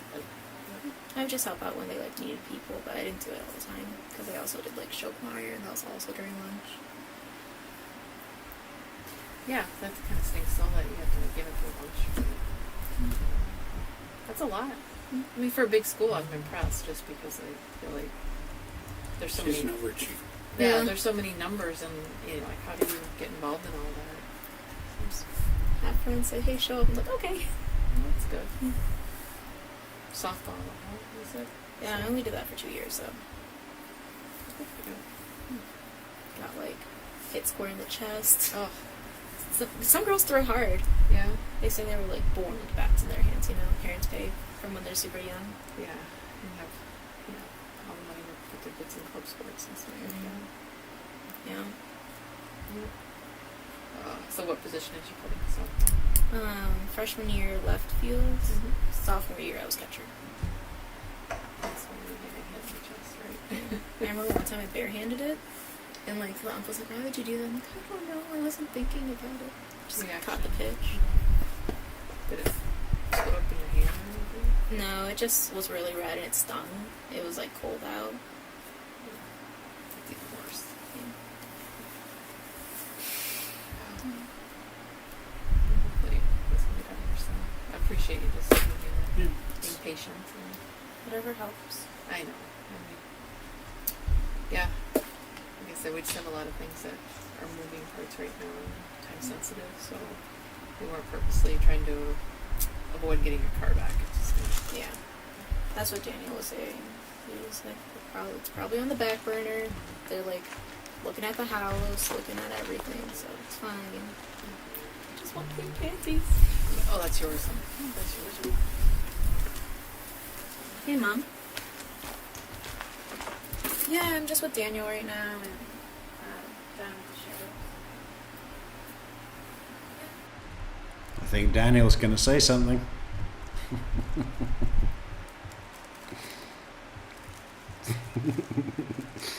Or maybe we're just going to hear his stomach groaning. Just answering some more questions, She's a big warrior. Yeah. And can I get your name? Janet. And Janet.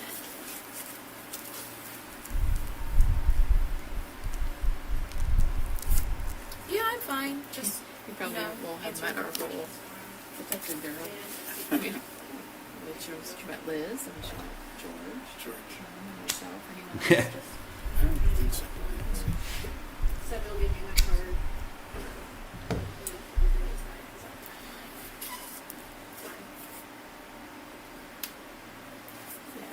I love it. Not expecting to find, I'm sorry? not expecting to find a whole lot in there, but we still have to process it, and I guess.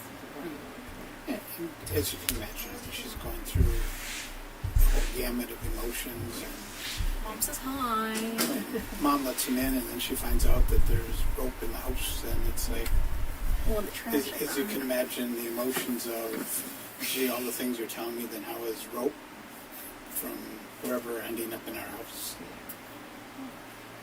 I have no idea. Well, I believe you. Okay. Yeah, I mean, You can do one of those little ties and issues. yeah. That wasn't part of your adult activity, right? Huh? I'm teasing you. Being rude and teasing you. Humor's okay in a situation like this. It's not inappropriate. It's okay. Like, I think it. You know, That was a little bit inappropriate. You know, you're in a position of trust. The rope wasn't part of your adult activity, was it? You know, it's slightly, it's right on the edge, right? Back off, fatty. it's just you have to get your. It's awkward for us, well, that we've been neighbors and I've been in your life for, 10 years? Yeah. And my sister is her principal at school. And Oh my gosh! So known there's a her huge connection. since, Yeah. well, how old was Hugo? Ugo, like middle school, and he's like. So she's been in the school system, and so we know the whole family. And they live next door, and I'm in the cul-de-sac as well. So Nice. the neighbors seem to be pretty good about not overly being nosy, right? Yeah. I mean, It's also human nature, though, too. certainly not the house the other way where the guy stabbed the other one in the head. Right? He's gone, but the person who lives there, like, she's friends with my mom. Brought her coffee the other day, and like, when I was the one I was talking about, like people asking me, stopping while they're driving, like, "Are you okay?" When I'm getting mail, it was her. Yeah, she's like one of my many moms. Yeah. Well, they're concerned. Obviously, it's human nature. Also, the ones that don't know you probably that well either, just to make sure it's their neighborhood. And again, that's a mention of strangers of people she doesn't really even know that went to high school with her, or was in 8th grade with her. And O.T. Ray Visa. Chandler has the personality of a piece of cardboard. A wet piece of cardboard that's breaking apart. Such a weirdo. He and Grant Amato would get along well. Kat was lucky she didn't get got as well. Yeah.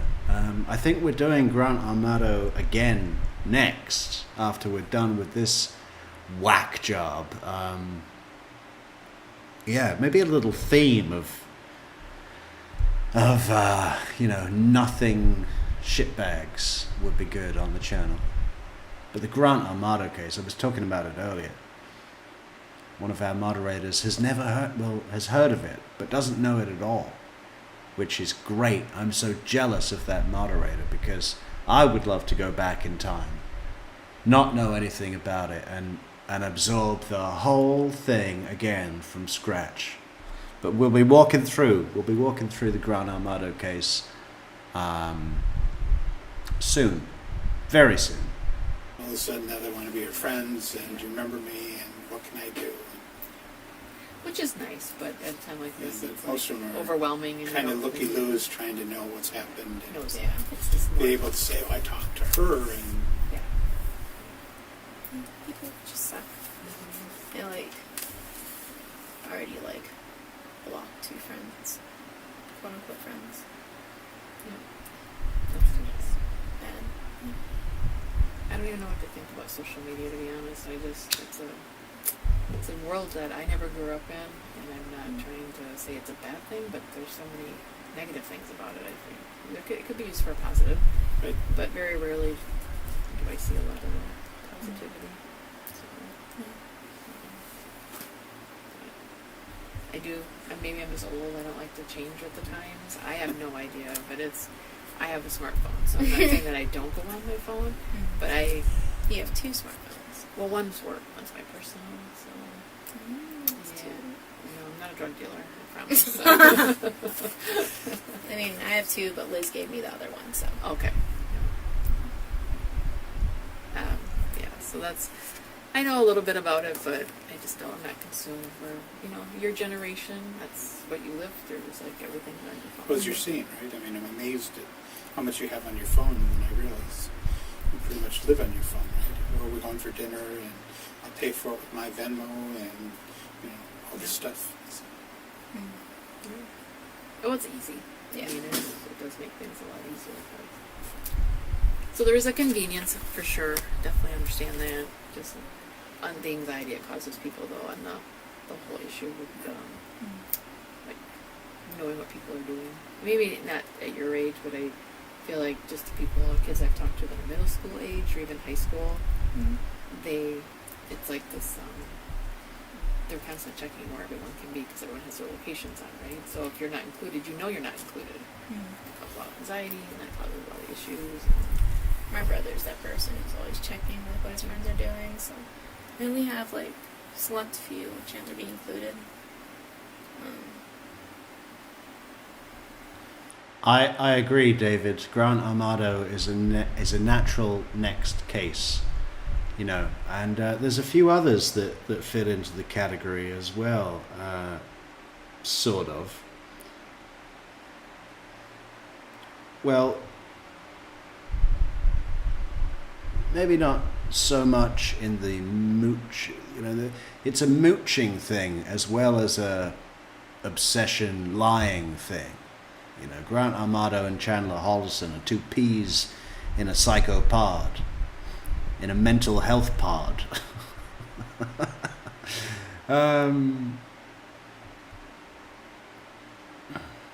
There are others. Stephen McDaniel comes to mind, but at least he had a job and a degree, and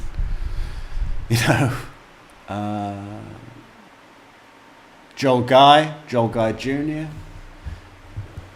But I find it very difficult to listen to the traumatized dog on the police body cam video. I never want to hear that again. That just upset me. No, only in Chandler. Yeah. But, like...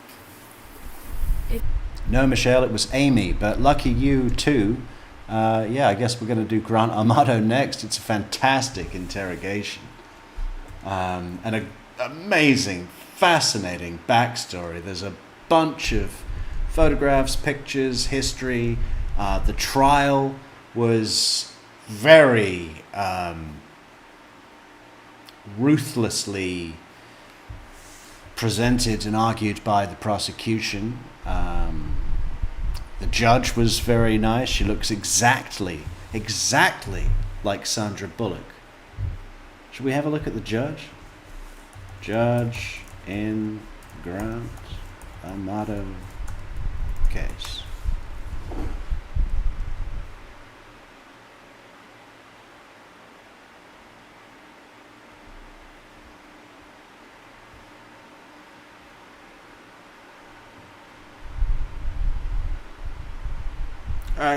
I mean, you kind of get it from the still image.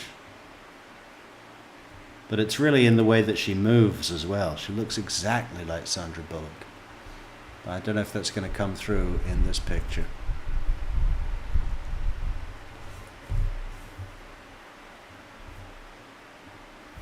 What do you think? I mean, if I was looking for an actor to play this judge, I'd be giving Sandra a call. For 100%. If he were to look at my location, if he had his phone, he could see, like, I'm here. And then you can zoom all the way in, specifically to the building. Okay. Yeah. And, I mean, just how it looks so real, like those little emojis, like you can make them look just like you, or similar. It's crazy. Like, how it used to be is, like, you could see, like, what the building looked like, Oh, right. Like, yeah, I don't know if it showed that. But, like, you can customize your Bitmoji to look like you. Yep. But if you zoom in close enough, like, yeah, you can see, like, certain buildings. Yeah. Like, cars and, So that. Jennifer Pan as well. Yeah, you know, the great thing about Jennifer Pan is that we go all the way back to Canada and we get the fantastic example of tactics from the OPP, Ontario Provincial Police, what do you call it? Forensic Psychology Department. Their training recognized as the best in the world, and it's not difficult to see why when you see some of the stuff that they do. I mean, they are really, really well informed. Incredible work. So it's always nice to have a case to look at when those guys are doing their thing. Good interrogation with Jennifer Pan. We need to start making a list. So I'm going to put Mooching Murdering Fuckheads as a title. Mooching Murdering Fuckheads. And we've got Jennifer Pan, Armado Halderson, maybe McDaniel, and Joel Guy. That's quite a chunk. I mean, that'll take us up until fucking Christmas. Maybe we'll not do all of them. So yeah, they say like a lot of people get stopped that way, and so See how that's different. I tried to look like I knew what you were talking about when you were talking about the snap, when you were giving us a tutorial kind of thing. I think Tim knows more than I do about that stuff. So Yeah. I'm just hoping. Yeah, he's probably got it all. How long have you been practicing? 31 years. Graduated 91. So It's a long time. it's been a good gig. I opened my own practice in 95, so I've been just doing it myself since then. Nice knowing you have to answer to anybody, your own boss. Yes, I do. About 75 active clients right Well, now. I can yeah. answer to Well, every that's one true. of them. Yeah. No, I'm not trying to be rude, but I mean, people say, "Oh, well, it's nice." I'm like, "No, it really isn't." When I get a call at 2:00 in the morning, and it's really going places. But my father was a funeral director, so I'm used to my whole life of when the phone rings, you're doing something, and it's not usually pleasant at 11 o'clock at night to get a phone call. Yeah, well, I get those phone calls too, but Right. different reasons. But yeah, usually it's not a good thing. So But it's a good living, so I'm Yeah. happy. that's good. I like what you do. yeah, I don't think I can do what you guys do. Well, I'm fine with that. Just count pills. All right, a couple of just really minor little things. That was something bad that you walked in on. Okay, do I need to step out? No, and do you're this one time? Wrong line. yeah, I couldn't do what we do. I just count pills for a living because Yeah. I work as a pharmacy technician. If you know how much time we spent counting pills, you You probably know half of them without having to get the book out. There's a few. I still have to get the book out and see what they. All right, real quick, I just want to show you this photo. It's of Chandler. Do you recognize that knife? Yeah, I do. Okay. I got it at an Asian market because he said he wanted it. Okay, so. you bought it for him? Yeah, like last year. I said that photo's about a year old, I'm told. Yeah. Okay. But yeah, he like Venmoed me for it, so I picked it up because we saw it like an Asian market together when I was getting stuff to like. Ezra McCandless, you know what? I mean, we did do a bunch of videos on Ezra McCandless. I think it might be cool just to do a one-time special where we summarize the story, but that'll be like a post-production thing. Cook, Uh-huh. but he made his own like little sheath for it. Okay. But it's like out of a Coke box. Okay. Yeah. Okay. Oh, you sound excited. It's just interesting. I've not known anybody make a knife sheath out of a Coke box. Yeah. So he didn't like accidentally cut himself. Okay. But yeah. Have you seen it recently? Not that I recall. Okay. Do you know where he keeps it or anything like that? Probably his closet. Okay. All right. That's about it. Yeah, he made those shirts himself. His Daisy Dukes, he Yeah, calls those them. don't look like shirts I'd buy.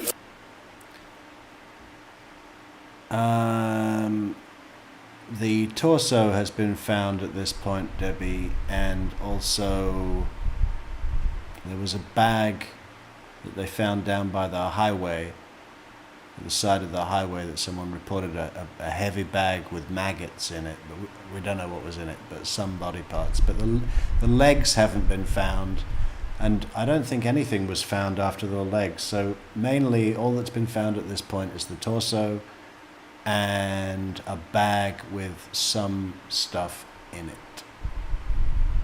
A small bag, like a Publix bag, shopping bag. That's for sure. Yeah. Do you know what Asia market you were at when you? Via Hilla by La Follette. What was it? Fucking A, Ezra McCandless was a moocher. Oh, hey, Jason, you have this apartment, don't you? So I could just live here, right? I could live here, and we'll split the rent 3 ways when I get a job.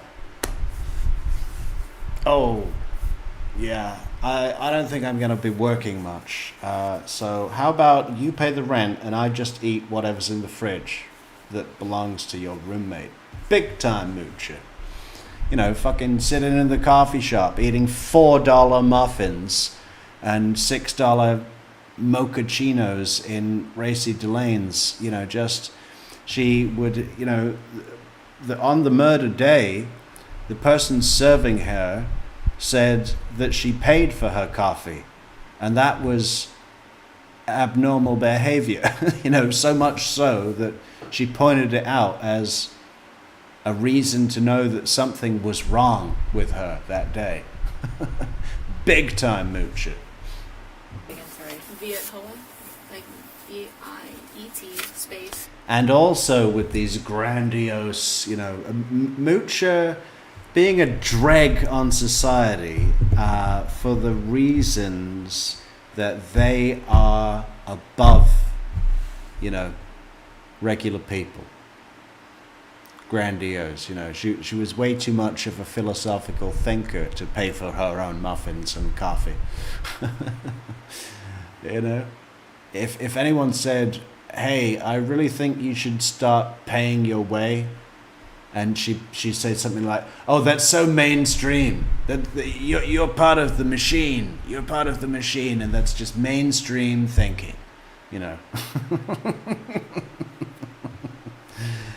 Big time grandiose moocher, Ezra McCandless. HOA.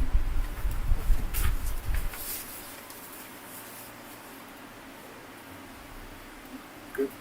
All right, jumping in the Wayback Machine a little bit to the first. Fine. Back right. Yes. At 8:11 p.m. Maybe you're right, Acapella. Did we not finish Ezra McCandless? I think it went on for so long, and then some Donna Adelson shit went down, and we just went away and never came back. I'm going to have to review our own videos and see where we got to, and maybe we'll just pick it up. Thanks for pointing that out, Acapella. You guys FaceTime. Mm-hmm. We just know that you FaceTime. We don't know the content. We didn't see any screenshots or anything. Do you know what was going on? Were you guys... We usually lay in bed and talk to each other, chat. Okay. Do you remember, was he at home? Was he dressed? This would have been the second to last time you FaceTimed.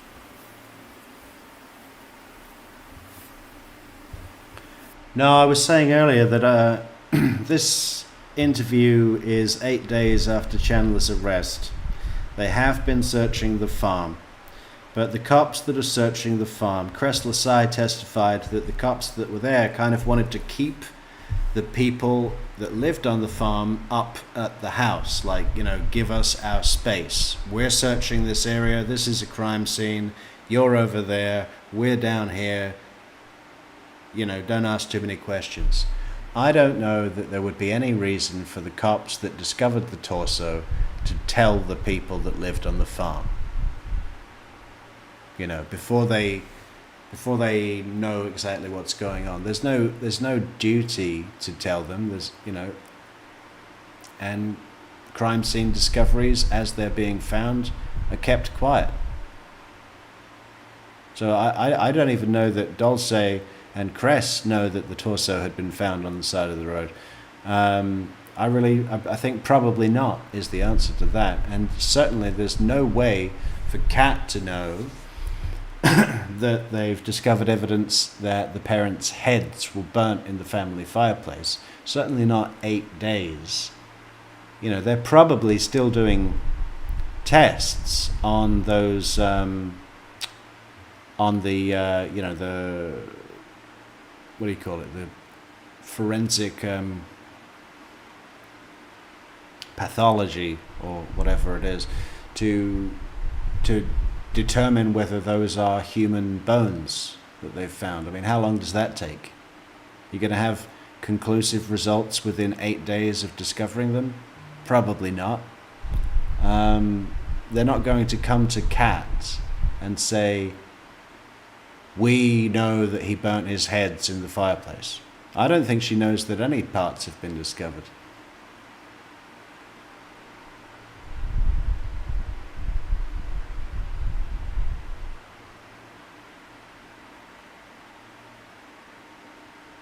I mean, it's just an attempt at an informed assumption, but yeah, I don't think she knows. Let me make it a little here. From 7:49 to 7:54, we see screenshots of him in the shower, and then you do another FaceTime conversation starting about 10 after 8. Yeah. I think he mentioned he was gonna eat in between. Okay. So you ate, and then you guys FaceTimed again. You remember what went on with that? It's usually we're both laying down for bed. Okay. Like you said, I don't want to give I thinks. I don't want any of things either. Yeah. I'm like, I think.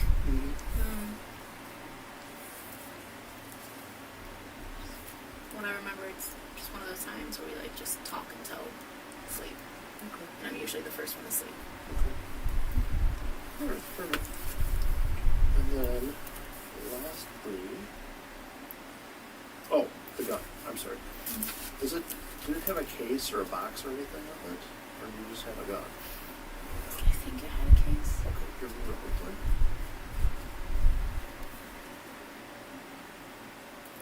I don't know. Okay. That's fine. I can't make you know. I'm going backwards. Do you know who you had it from, or do you guys know that? I already told you guys that. Yep. Okay, yeah, we've got that. Yeah. Plenty of times you told us. I was We're like, good there. it's him. Yep, we got that covered. Well, with the case, and I guess in my mind, I have different visions just because the guns I own. Would it be like a cardboard box case? You know, when you buy something, it's like the manufacturer case, or would it be a hard case? Do you recall? And if that helps. I don't think it was a manufacturer's case. It was I don't want to give any thanks. Right.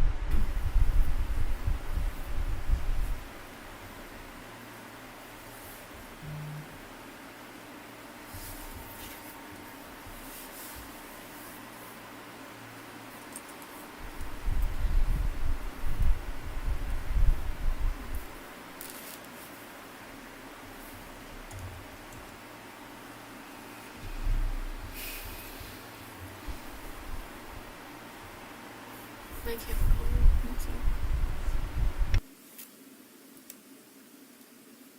Okay, sorry, no, go ahead. No, you're fine. I'm glad you said. So someone called and wanted to give a tip, and I just want to get this out and see what happened.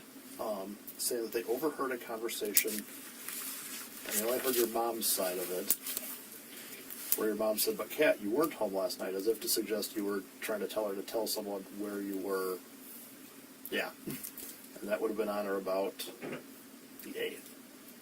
The 8th? Yeah, did you tell your mom to tell somebody, hey, tell somebody I was at home last night instead of... No, absolutely not. Okay. Yeah. I gotta clear it up. So I gotta ask. Of course. Okay, I see that a few people want to go into the Grant Armada case here with us, not knowing anything, so we will cover that next. For sure. I do think we've got a couple more days of Chandler to get through.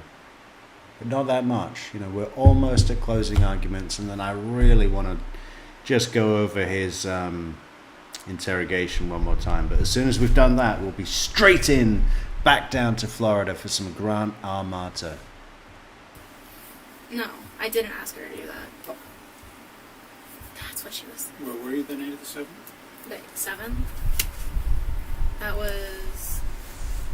Or you're not saying it was that night? I'm saying it was, There's a question as to where she was on the night of the 7th? so I'm saying that on the 8th, somebody overheard this conversation, like asked where she would be discussing her whereabouts on the 7th, Okay. if that makes sense. So do you have information or snaps to show where you were on the 7th?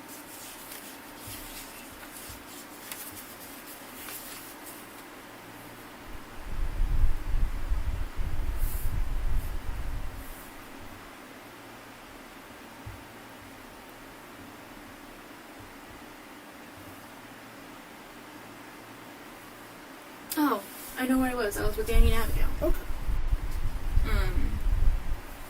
Because that was Wednesday. Do you want their contact info to verify she was with them? Yeah, I think I. Because I was talking to her about it, and I was like, no, I was with Danny and Abigail. I would not ask her to cover me. I didn't think so, but She called me yesterday, and she's like, the media are awful. Don't listen to them. Like, whatever people said, tell them to talk to me or talk to like the police. And like, she wasn't telling me what she was saying. Mm-hmm. And Your mom said this? yeah, and I was like, okay. She's like, just don't look at the media. I'm like, I haven't been looking at it anyways. But that makes more sense now. No, I was with Danny and Abigail, and you can definitely give them a Do call. you- do you have Can you their give me a contact contact Yeah. so I can reach out? Is it okay if she lets them know that you guys might be calling, or do you Yeah, want just call them we blind? may have already done that, but just in Okay. case we haven't, I'll just grab it. Absolutely. Again, I'm I just will gonna- tell you that there's no indication she's hiding anything, but there's also some hope of normalcy just for this reason, right? Yep. That Yeah. she's having an argument with her mom of what we had for dinner, and someone else is saying, oh, that her mom's lying for her of where she was and so on. And when we get these, But now she doesn't want Danny and Abigail to get calls and Right. say, now they're checking with me, and what should I tell them? Right. So Yeah. she can tell them or not tell them, whatever you'd like, that you're going to call them. yeah, it is frustrating, and But it's like, I get it though. That's the thing. I get it. I'm just sad that like that was leaked and that's what they're thinking of me now, the media and the public. But no, I can. Yeah. Because I remember that was the first day I talked to the police. And I said on the phone with the police, and then because I had plans with Danny to pick him up from David's Bridal where Abigail works, and we were gonna hang out, and we did end up hanging out, and then I just stayed the night there. Okay.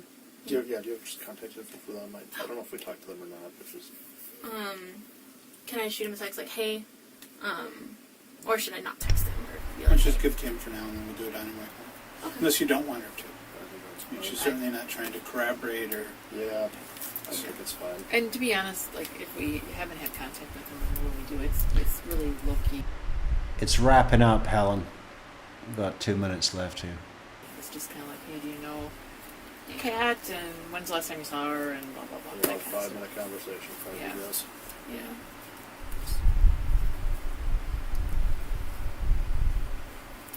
I mean, we think of it as routine, like normal follow-up, but I get trying to appreciate how you were thinking of Yeah. it. Especially when you're 19 and 20. Yes.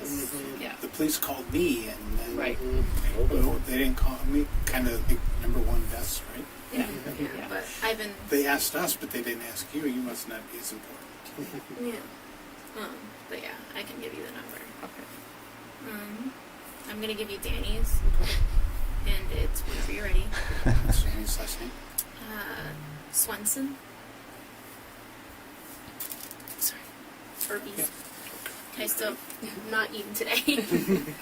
Me either. Yeah, Yeah. I'm same. in the same boat.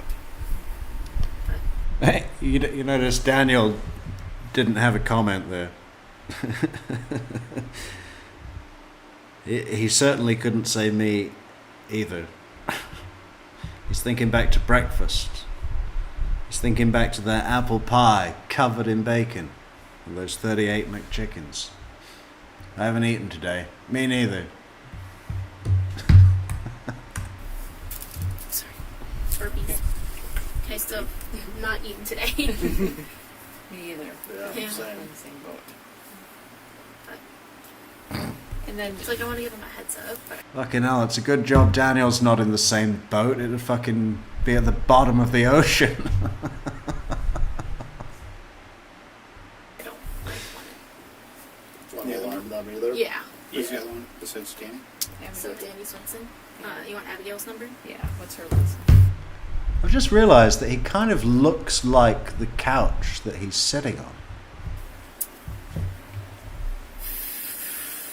Falstehausen? Comments on?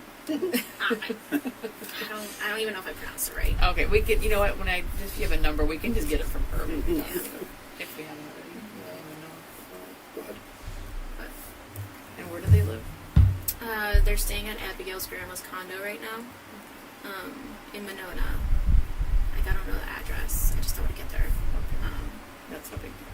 Yeah, but they're usually in Vermont because that's where she goes to circus school. Like Abigail goes to Vermont? Or? Abigail and Danny live together in Right. Vermont because she goes to circus school in Vermont. Okay, gotcha. Mecca. That's interesting. See, I would just want to call to ask her about that. Well, that's, Yeah. this might be a long call. Just trying to see if I have a picture of us.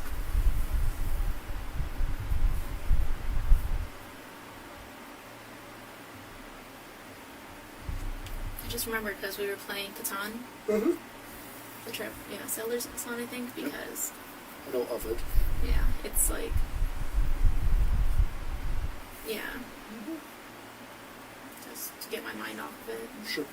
It's, it was the first time I talked to the police. I sat in a car, threw up, like, as soon as I have a very sensitive stomach, like, reflux acid as a child. Sure. Very bad. Oh, one more thing. I'm sorry. Do you get Qdoba very often? Me? Yeah.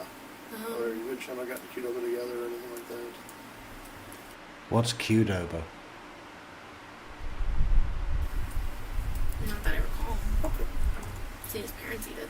They do? Okay. I've seen them eat it, like, Okay. once. Okay. Yeah.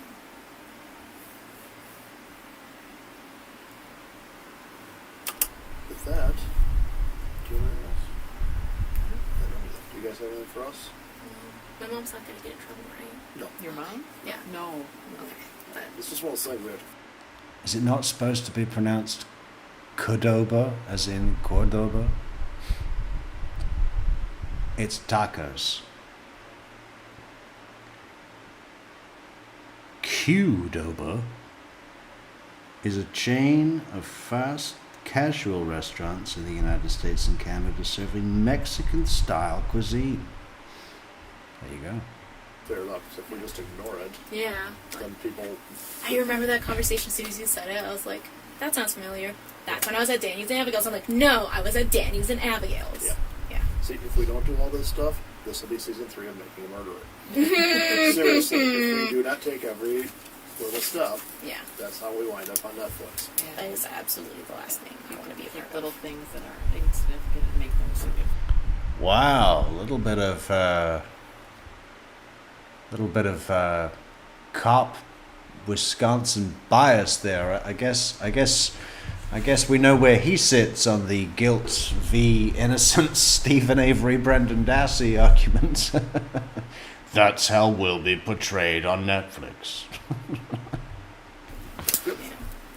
And I'm just going to tell you, Catherine Doral was the defense attorney. Mm-hmm. We're going to meet with them on Tuesday. Okay. Just because she's trying to do everything she can for everybody. Right. Sure. I don't know if you... My sister pointed out, I wasn't even living here, I was in Colorado at the time of the murder where... That's interesting. So I didn't remember that Kat and her attorney Daniel went and met with Attorney Doyle that is representing Chandler.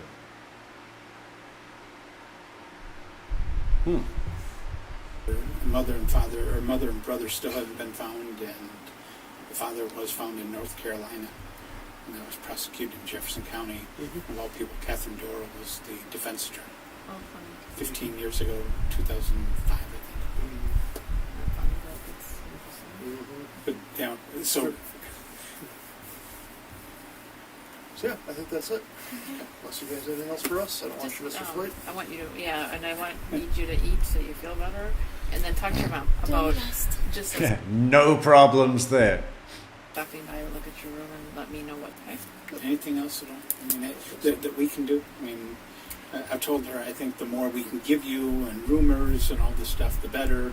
I was the one that This last when question she was- came over and I was telling her about the river and that, and she picks up her phone and she's amazing. And says, "Why is the river making?" And that's when she showed me all that. Yeah. It's good. We appreciate working with us too. Yes, definitely. Thank you.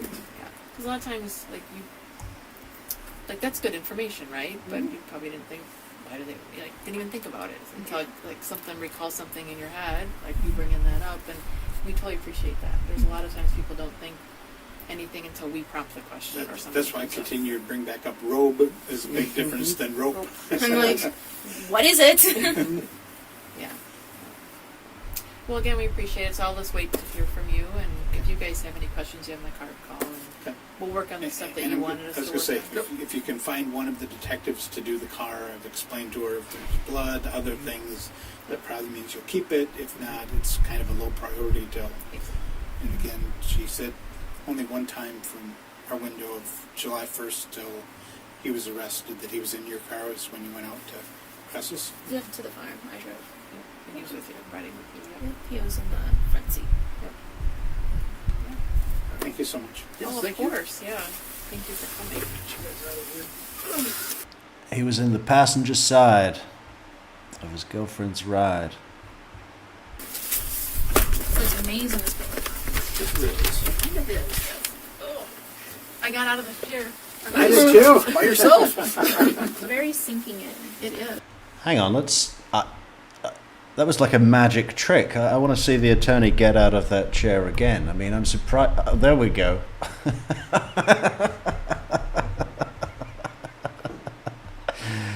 Oh, come on, man.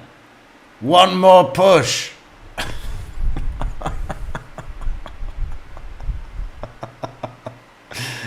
All right, can we put this in slow motion? I think we can, can't we? Are we ready for this?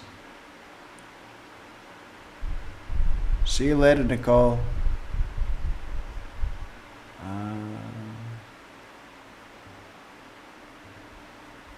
We'll do it at half speed. He was in the front seat.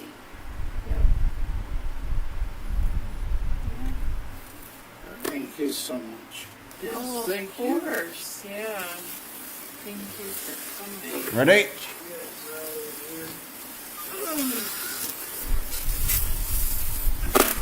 It's amazing this book. Kind of is. Oh, Go! I got out of the Heave! You by yourself. It's very sinking in. It is. Yeah. It is now. It is now.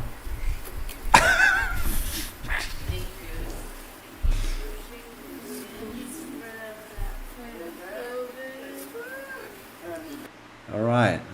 So, wow. God bless that couch. That couch has been through it, man. Okay, let's have a quick look at our map. We gotta be double time on this. What are we? So we're looking at a focus on. Gotta do more work in the shadow of the Rockies. And the Great Plains. And good chunk of Appalachia. Yeah, and you New England. All you leaf peepers, where are you? It's not autumn, fall. You can be on the internet. Yeah, I want to focus on the shadow of the Rockies, Arizona, New Mexico, Utah. Let us know if you're in a gray state, if you're registered in a gray state. Okay, I guess we go to Kat's time on the stand. Very stark contrast. Has anyone not seen that yet? Kat, Mellender on the stand.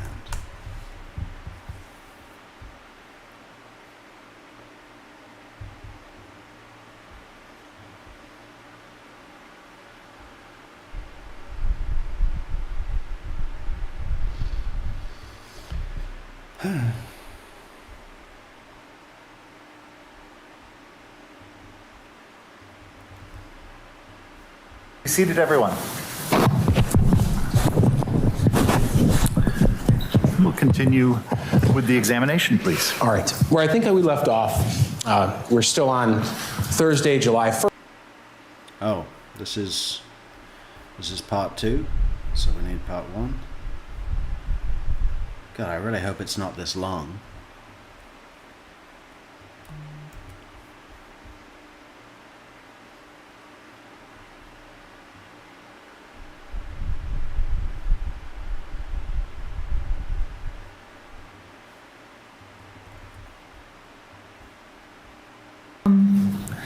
That it was an internship.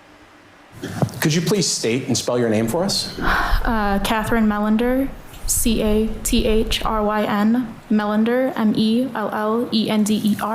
And Ask you to grab the base of the microphone and pull it really close because the fans are on. That creates a level of noise. Your voice is on the softer side and you have a mask, so being up really close to it will make sure we can all hear.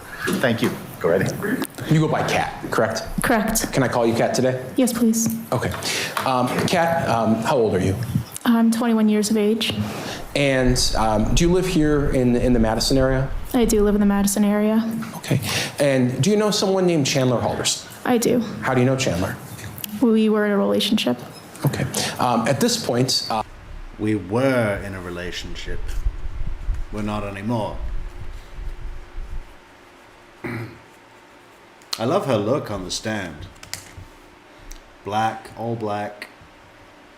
She's still got that slight evidence of the roadkill skunk hair dye. Hair color, Michelle. And the mask. It's just all very well placed, but you can just tell from her eyes that she is, deeply affected by this. Something's going to happen. The judge is going to ask everyone out here to lower their mask, and I'm going to ask you if you see Chandler in the courtroom. It's one of the strange things we're going to do. So the judge will go. Don't say anything until everybody has remasked. If everyone can lower their masks for a count of 3, 1, everybody within the courtroom, except in the jury box, 1, 2, 3, replace your masks. Is Chandler in the room here today? Yes. Can you tell me where he's sitting and describe what he's wearing? He's over there with a blue tie. Well, many thanks to OT Ray Visa, and good night to you. We'll see you soon. A blazer. I'd ask the record to reflect the identification of the defendant. It shall, thank you. When did you first begin your relationship with Chandler? In August 2019. And how did you meet? We met through a friend. What was Chandler, what was going on in his life when you first met? What was he doing with his life? He was attending college. He was living at home and preparing to move into an apartment. Dog sitting quite often. And where were you in life? What were you up to when you first met back in 2019? Okay, dog sitting is not a job. Okay? That's going to someone's house. I bet he took his PlayStation with him and set it up, locked the dogs away, and played Tarkov for $20 an hour. When I first met Chandler, I was going to school as well, part of Student Senate, doing shows in the theater department. What types of things did you and Chandler do in your relationship? Did you go on a lot of dates together? Yeah, we would grab dinners, have movie dates, just sit at home and watch movies. Yeah, reality has definitely hit her. But when is what I want to know, because I think the last jail calls that we hear are the beginning of December 2021, and this is now January 2022. And those calls were all dreamy, lovey-dovey calls. So we also know that William Brown has met with her twice prior to this testimony, presumably for some brief witness preparation. This is what we're going to ask you, and maybe I don't know if it was a deposition or just kind of a chat. So when is it? I mean, I think she was likely subject to the rule of sequestration for not listening to the proceedings in this case up until her testimony. I don't imagine that she was permitted to watch opening statement that was certainly horrifying with the pictures of Bart's torso and everything. I mean, that if she did see opening statement, that would certainly explain her current demeanor here and shock, and a lot has been taken in by her very recently. Go on walks quite often, play with the dogs. That was a big thing. We loved playing Frisbee with the dogs. Start shows together. Sure.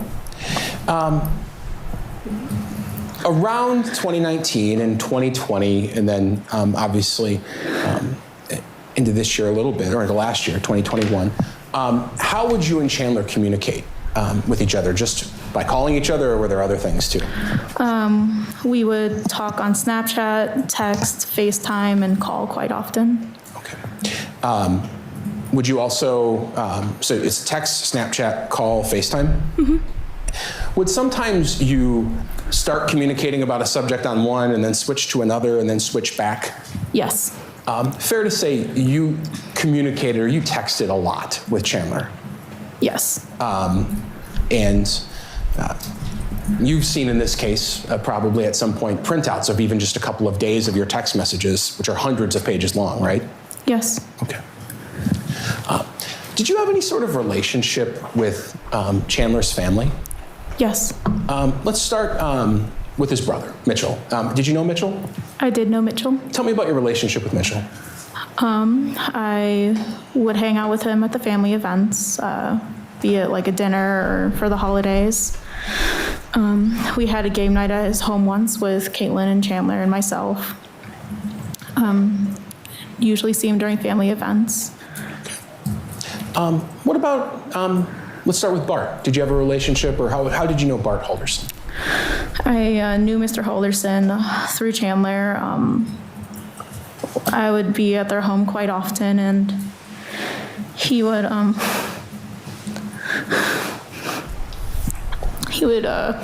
show me fishing tips, or if I was cooking, him and Mrs. Halderson would be in the kitchen, and we would have game nights quite often. And we would also play Mario Kart together a lot. Okay. Some Kleenex there for you if you need it. I have a handkerchief. So go ahead and take a moment. And water.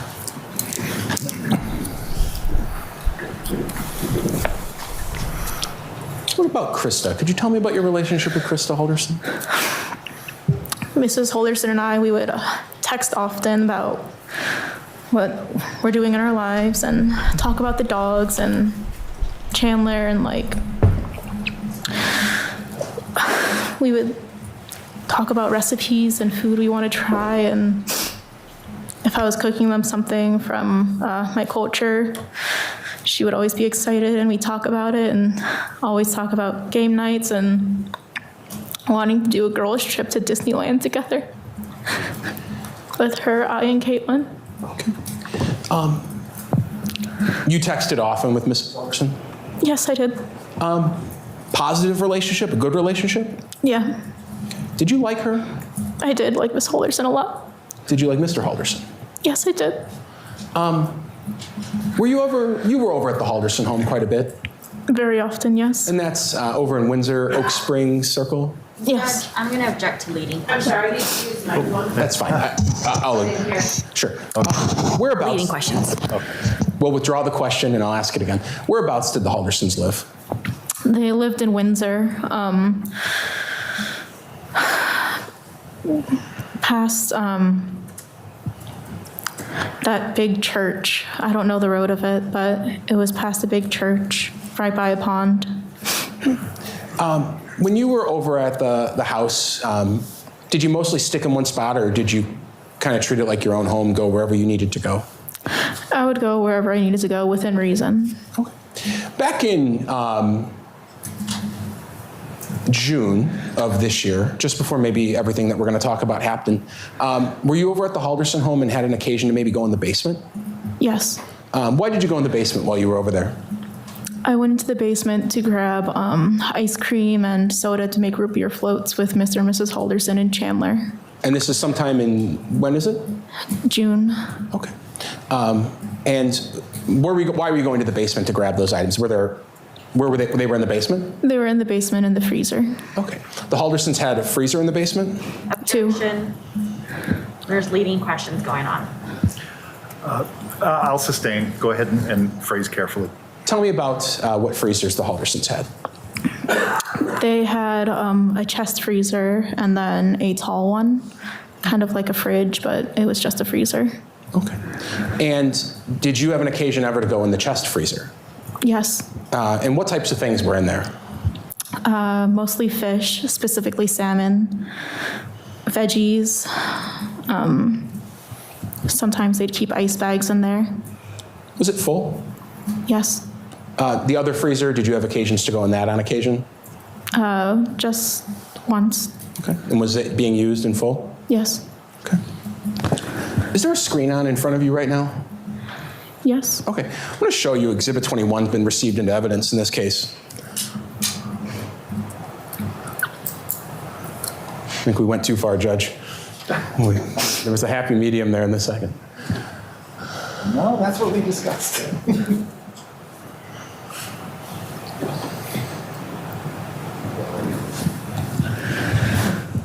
Is the Elmo on? Yeah, Fully? it is.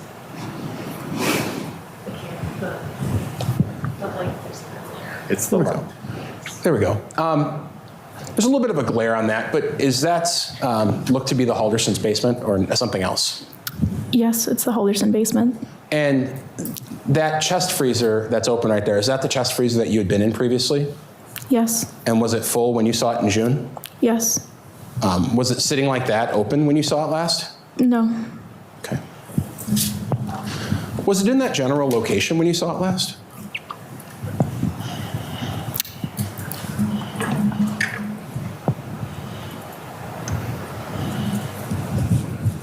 Yes.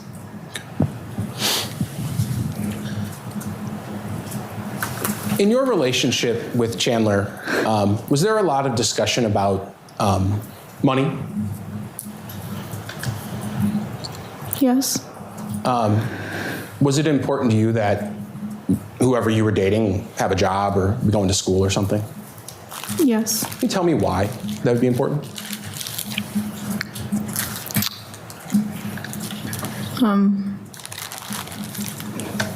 Just think being self-sufficient. Okay. It's either in school or working. Okay. As far as you knew, in 2020 and this year even, 2021, let's say the spring of last year, was Chandler going to school? Yes. Did he talk about that with you? Yes. What did you know about where Chandler was going to school and what he was doing? He was taking classes online through MITC for UW, and it was for an IT degree. Would Chandler talk a lot about school with you? Often. What kind of things would you talk about? When we'd have tests or homework that we were doing. Going in this year, did he ever show you any sort of like work he was doing for school, any projects, things like that? He showed me some coding he was doing once. For a class?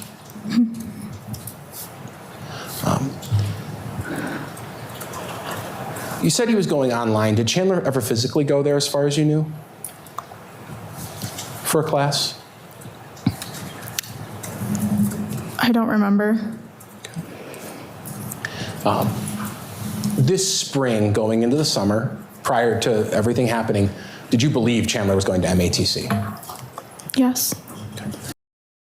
Did you ever... That's incorrect, Debbie. She's born August 3rd, 2000.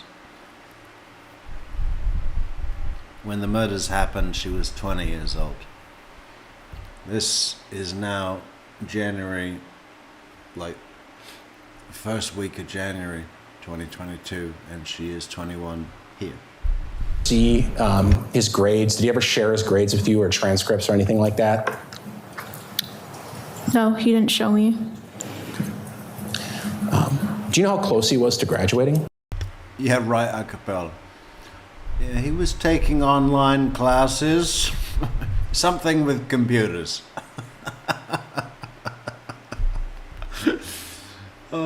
Where we stitched together all of these activities that he was doing. It's all just a different way to say playing video games.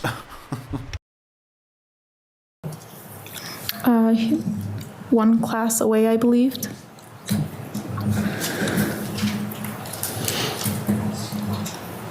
Did you and Chandler ever talk about him working with the police at all, with scuba diving or anything like that?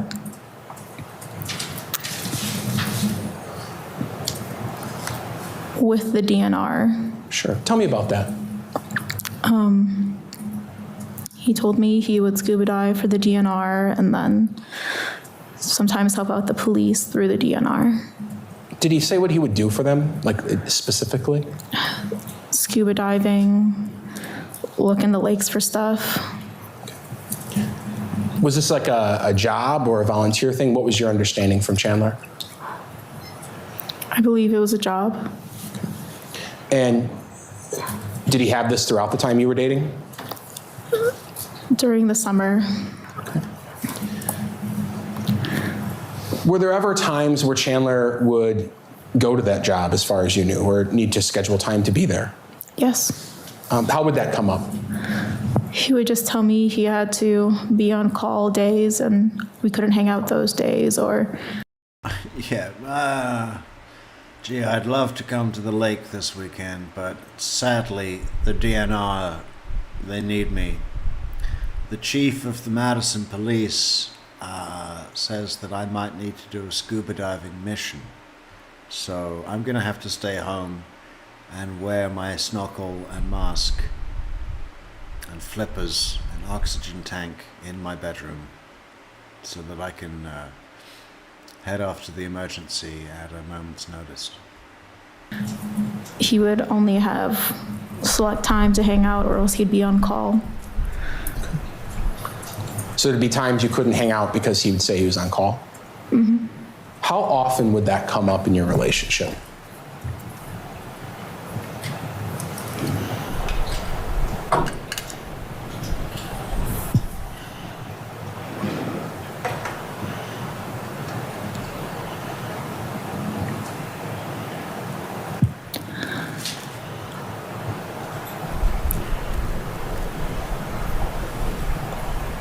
I don't remember.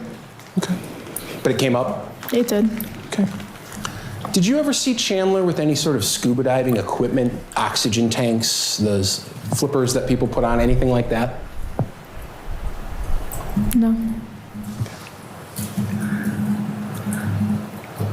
Did you believe he worked at this dive team job back at that time? Yes. At some points in the past year and a half or so, did Chandler get a job with American Family Insurance? Yes. And what did Chandler tell you about that, or what did you know about what he was doing? That it was an internship to help graduate through school, and he would be doing stuff with solar panels and laying up plans for companies, going through American Family and such. Okay. So it was an internship. Was it eventually a job or something else, like where you got paid? A paid internship, I believe. Okay. Did he ever show you any of his work that he was working on? He showed me a plan on a whiteboard that he was drawing up. When you say a whiteboard, what do you mean by that? Like a whiteboard that you hang up in your home or see in school. Okay. And what was on that whiteboard that he was showing you, if you remember? You see, this fucking idiot is at home sketching out a plan on a whiteboard for the positioning of solar panels on the top of a municipal building, with the objective of ensuring that the sunlight does not reflect onto motorists on the adjacent freeway, to prevent them from being blinded by the renewable... I can see the diagram now, right? Oh, he's going... Just... You see what I mean? We have found it.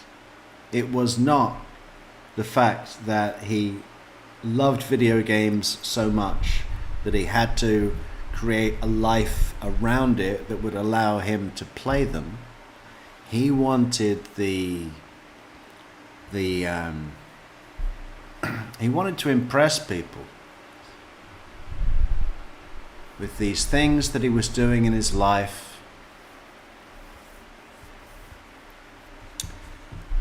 Like these big plans for installing these solar panels on the municipal building, and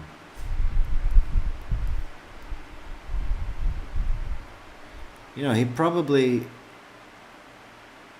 went and got all the right terminology and the spiel so he could say photovoltaic whatever, and you know, all of those sorts of things, because that was what he really wanted, to make people believe that he had this really impressive vocation.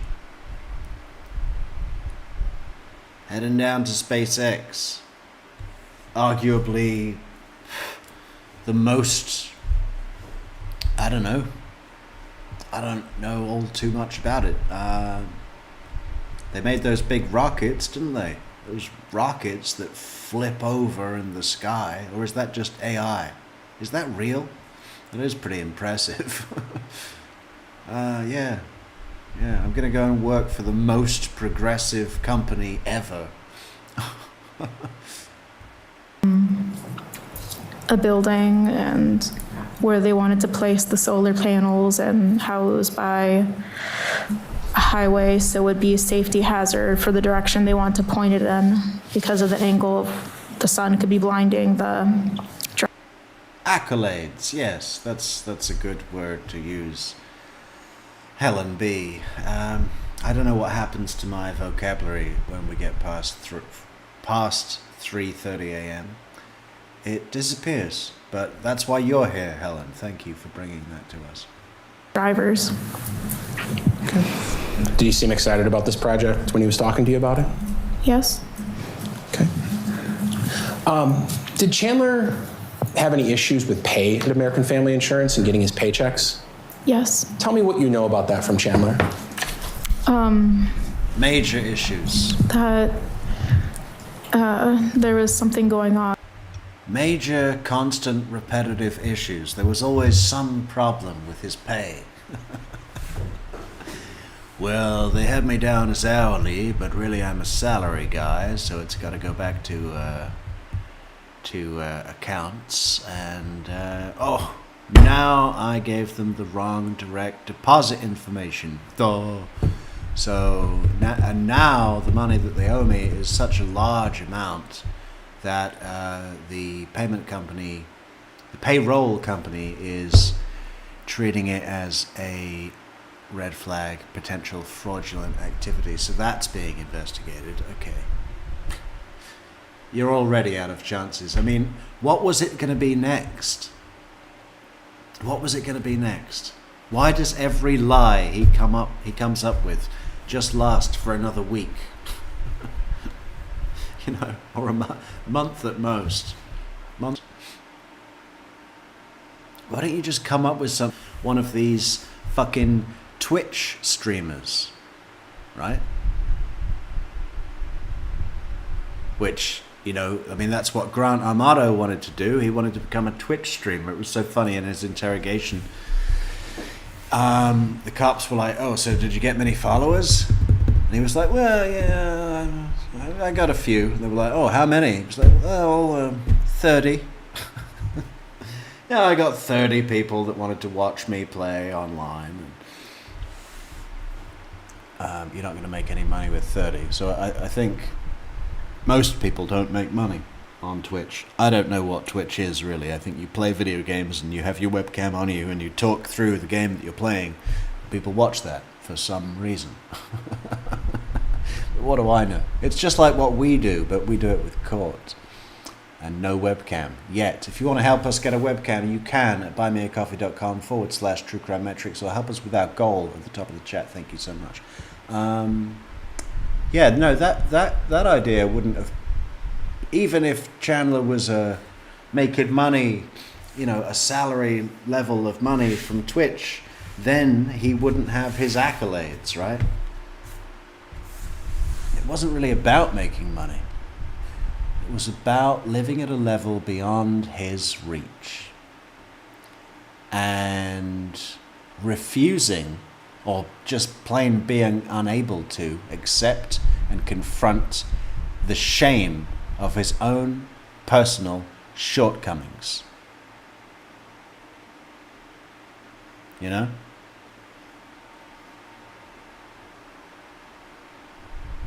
Very interesting psychological mess he ended up in.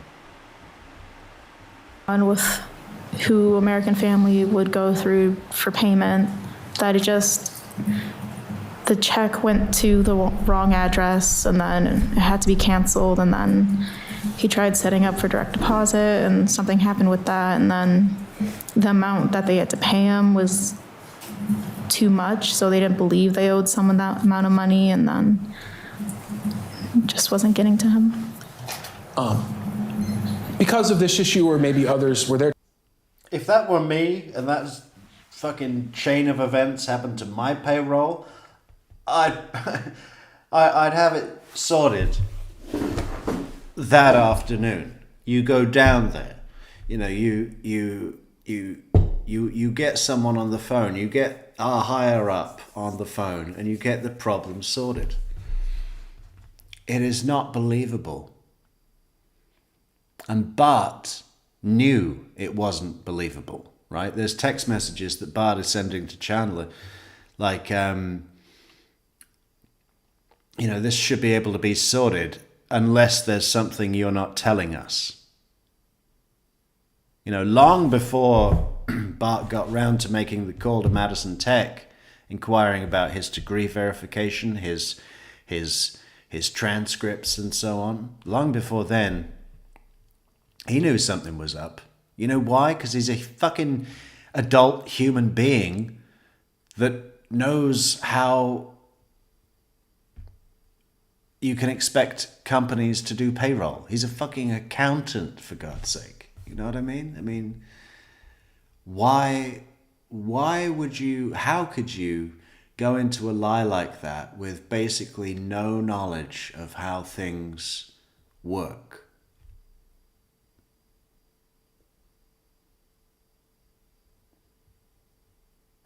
Times in your relationship where it didn't seem like Chandler had a lot of money? Yes.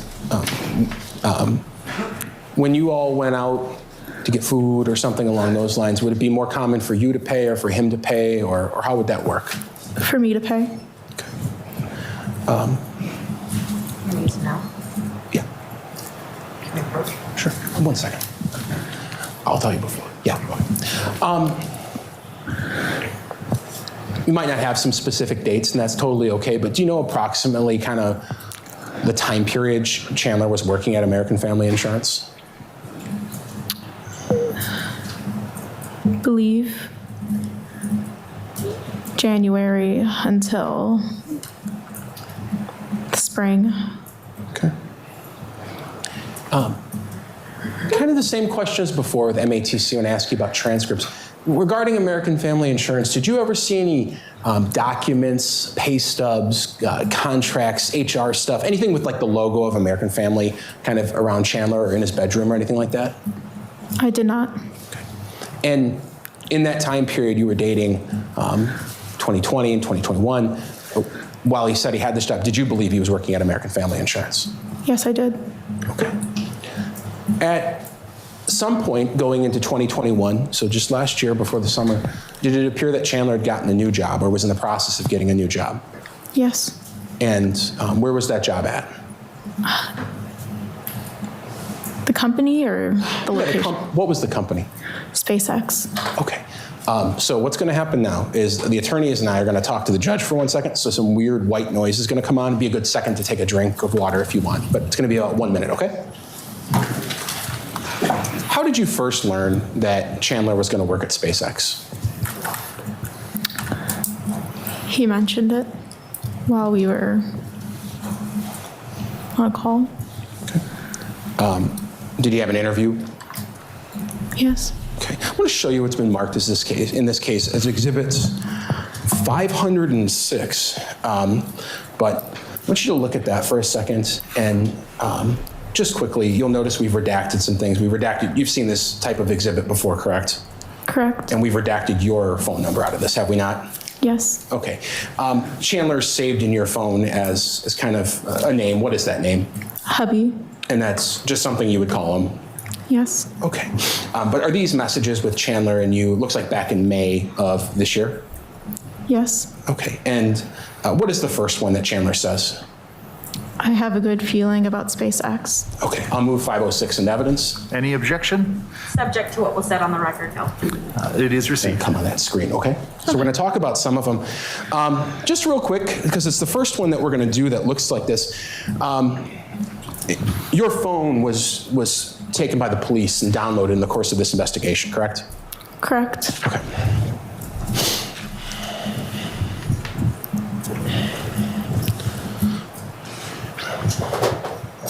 So we're going to try to get the lighting just right, and that might be the trick right there. So in the blue here, that's Chandler, correct? Correct. I have a good feeling about SpaceX, and if we're looking at it, the date on these messages is down there. It's also right there, but this one I'll read out loud just because it's a bit hard to see. We're at the 23rd of May of 2020. You say, I'm proud of you.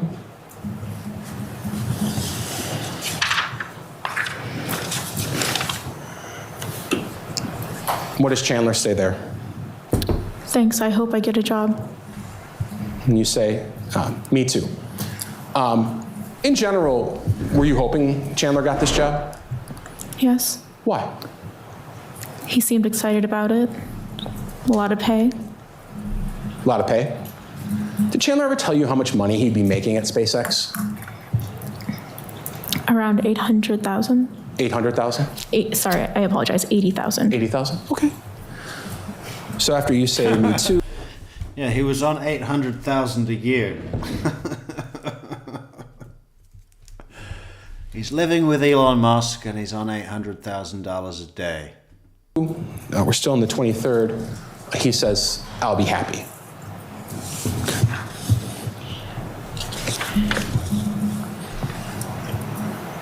And you respond, I'll be very happy for you too. You'll get the money you want, the job you want, right? You were happy for him. Correct.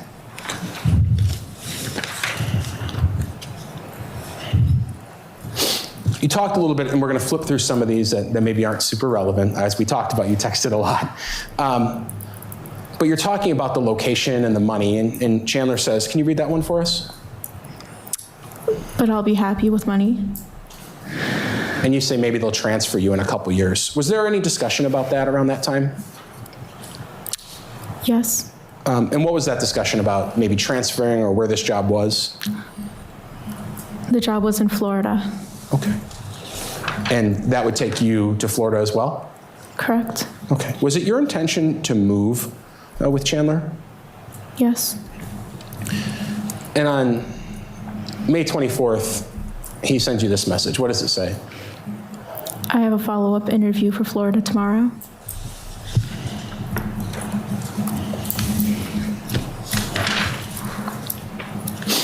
And as that kind of approached, on the 25th now of May, you're saying, tell me, kind of in an exaggerated fashion, but just tell me what's going on? Yes. And what does Chandler say?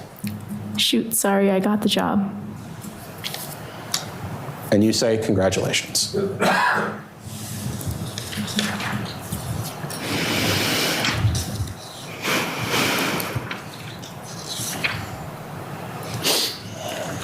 You have a discussion about the job in general, and eventually Chandler, the same day, the 25th, what does he say to you?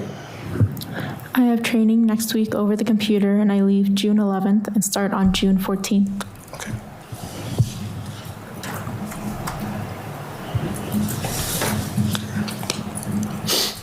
You and Chandler discuss, perhaps, I think you said that you were going to move with him eventually, right? Correct. Was it going to be right away, or were you going to wait a couple weeks?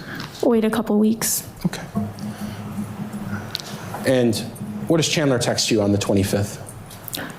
I'll come back every other weekend, hon. And what else? And I can send you money till your lease is up and you move in with me. Okay.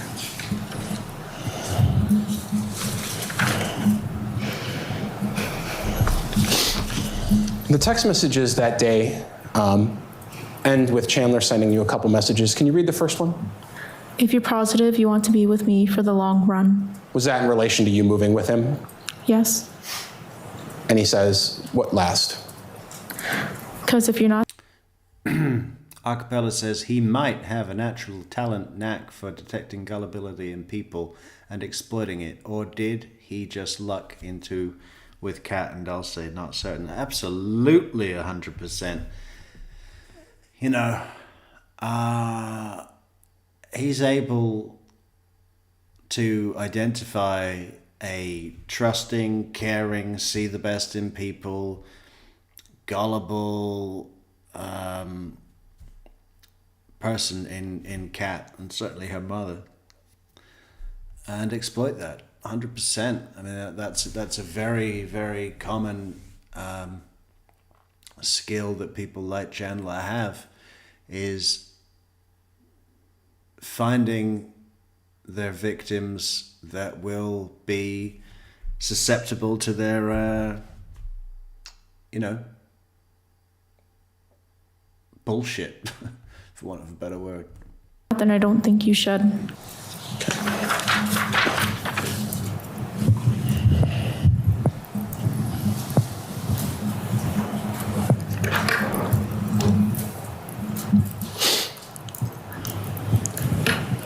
Did the topic of you and Chandler moving to Florida...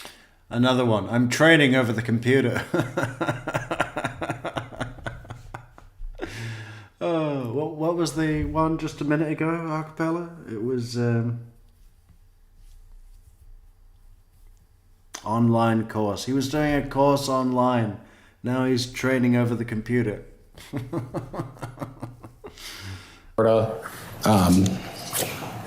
Is that like something you talked about a lot? Yes. Were you excited about that? Yes. Did you tell your family? Yes. Did you tell your friends? Yes. I'm going to show you what's been marked in this case. Exhibit number 507. Can you tell me what that is? A screenshot of the SpaceX location in Florida. And was this taken off your phone? Yes. Why'd you take that screenshot? I was curious about the location of the company. Okay. What's exhibit number 508? A screenshot from Zillow of homes in Titusville, Florida. Okay. And it's a screenshot, but there's something else in that screenshot in the top right corner. What is that? Chandler? How does this happen? This is on your phone, you're taking a screenshot? Yes. Are you FaceTiming at this time? Yes. And are you looking up, what are you looking up there? Homes for sale. In Titusville, Florida? Yes. I'll show you, it's been marked as Exhibit 509. What's that? A pool. And was this another one of the homes you were looking up? Yes. When you took these screenshots, when you were FaceTiming with your boyfriend at the time, did you believe that you were possibly going to be moving to Florida and maybe buying a home or renting an apartment, things of that sort? Yes. Fair to say these homes you were looking up weren't cheap either. No. Did you think you'd be having some money available to you? Yes. All right, I'll move 507, 508, 509 into evidence. Any objection? No. They are received. They may be published. Just briefly, this is exhibit number 507. I just showed you, this is what we were talking about when we said that you took a screenshot of just where SpaceX was? Yes. Okay. Did you know prior to Chandler talking about it that they had a location in Florida? No. Okay.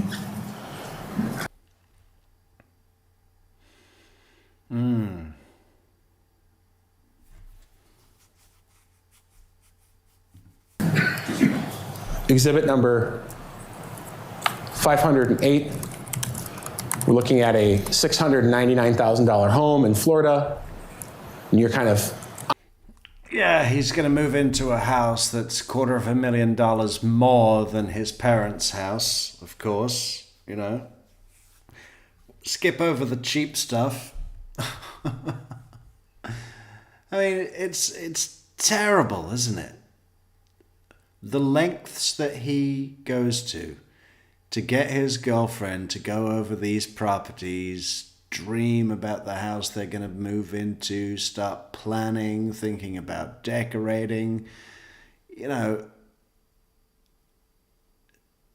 knowing full well that it's impossible to happen. It's just fucking with someone's head, you know? Unbelievable.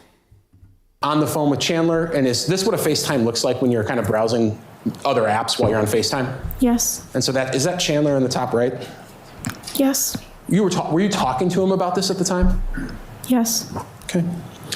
Now showing you exhibit 509. Here we're looking at a pool of another home. Is that Chandler in the top right? Yes. And same thing, you were talking to him about moving to Florida? Yes.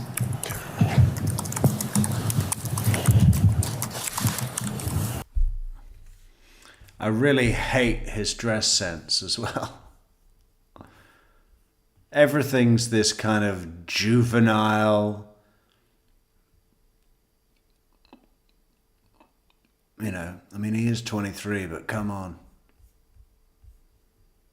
Those fucking shoes of his with the horrible, it's like rainforest print patterned shoes, slip-on shoes.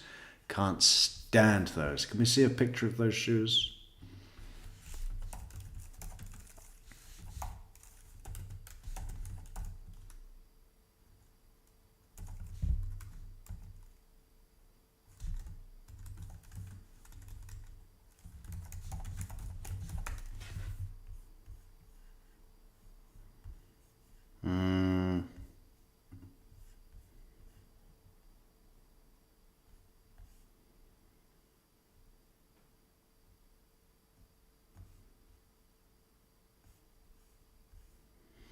Yeah, they were kind of like...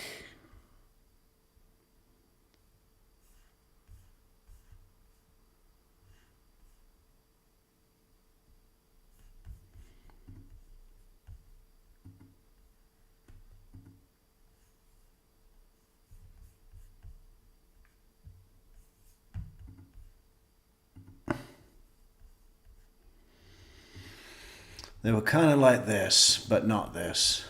Not quite like this.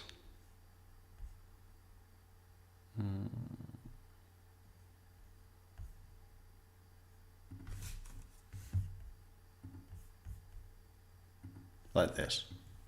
But he had a different pattern. I think he had toucans on his... It was like a rainforest pattern. Hate them. Hate them, hate them, hate them.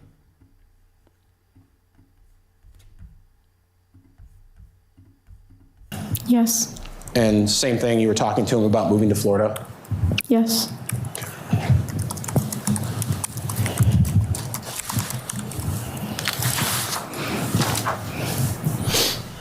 What kind of conversations did you personally have? Not what other people said, but what were you telling your family, your mom, your brother, about the plan? Chandler would move down to Florida and start working. I would go at the end of August after my lease ended. And I celebrated my birthday in Madison. And Titusville isn't too far from where Disneyland is, and I was looking at pharmacy schools in Florida as well. Did you talk to your friends about this plan? Yes. Was there any discussion of transportation or cars or things like that once you got down to Florida? Yes. Tell me about that. Chandler had a car lined up for when he got down there already, and I was going to drive my car down.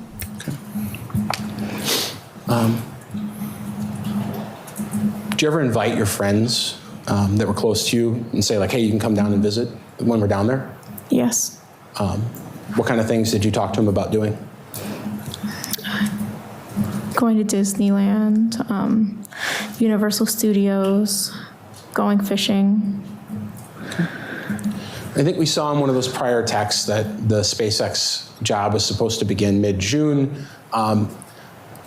Was that your understanding of the timing? Yes. Around the time it was supposed to start, did something happen that caused a delay? Yes. What happened? Mitch went to the hospital. Chandler's brother? Mm-hmm. And he's testified and told everyone kind of about it. But in general, what was your understanding of what was going on? His sugar levels were very high, and he had to be there for a couple days.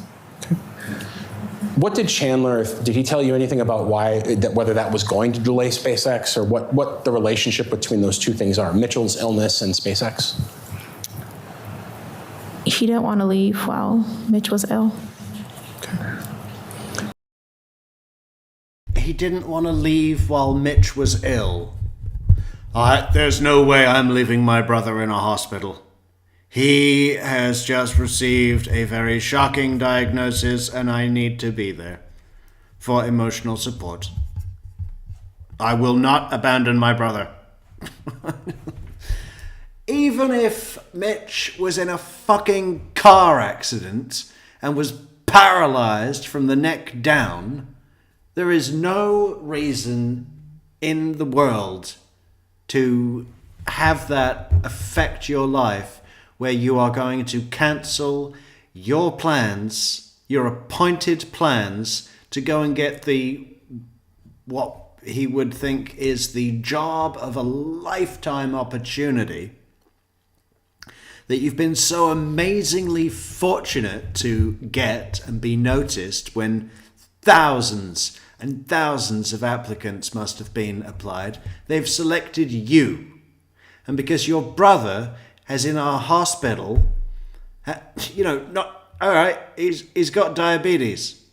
We're sorting it out. We're working out his insulin levels, and we're going to get him on a fucking care plan. And, that happens all the time, all across the country, all across the world. Well, particularly in the United States, I guess. But, I will not leave my brother. The fuck? Again, not believable. Not the real world. Mitch was in the hospital for a couple days? Yes. Okay. At that... A couple of days, you see what I mean? It's hardly a fucking cancel plans, cancel opportunity. Did Chandler... It's not even like they were that close. And I think there was probably, at least on Chandler's side of it, a high degree of resentment, sibling rivalry, vying for attention. You know, I know that they played games together online, Tarkov, and did missions. I think Chandler would do that with anybody. Tell you, or did you know of any time he was supposed to now start SpaceX?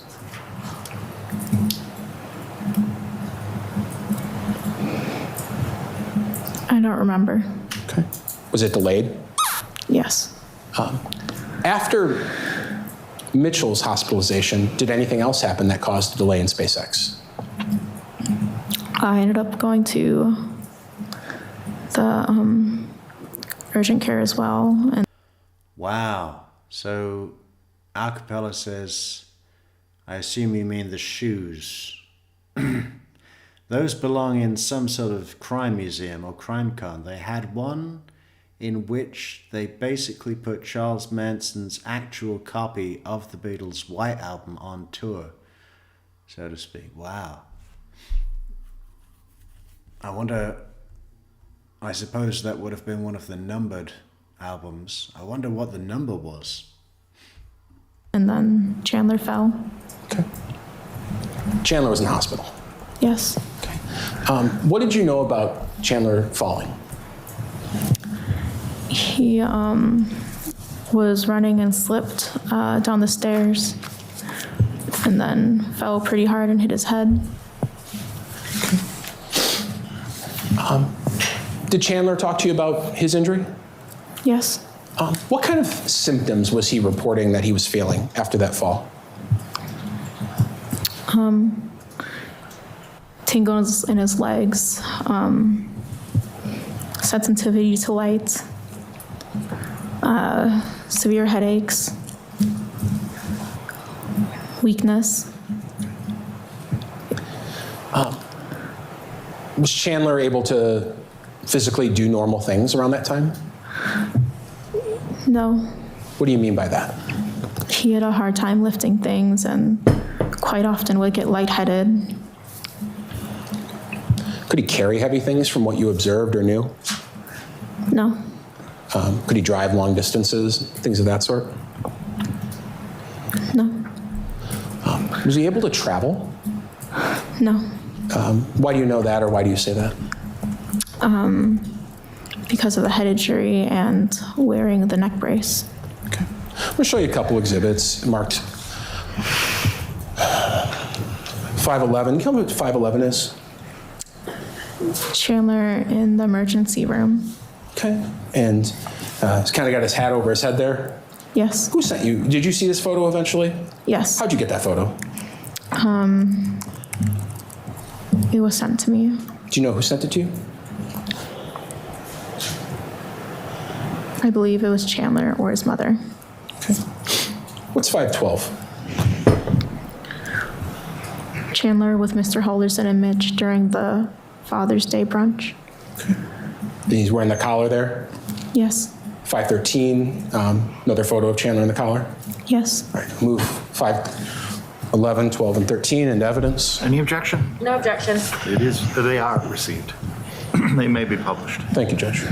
Just so we're all looking at the same thing, you said this is a photograph that was sent to you, Chandler, in the hospital, 511? Correct? Correct. Sorry, we got to do it twice, kind of, that's how it works. 512, photograph of... Look at this douchebag. I mean, look at his posture here. Just look at it. You know, Mitch is just standing like a normal young man, you know, having his picture taken with his dad, which I'm sure everyone loves, right? Uh-oh, have they got some of that fucking inspirational message crap on the wall? Grow along with, or is that a card? Grow along with the something. Just look at Chandler's posture. What a pathetic, weed, nothing, little boy.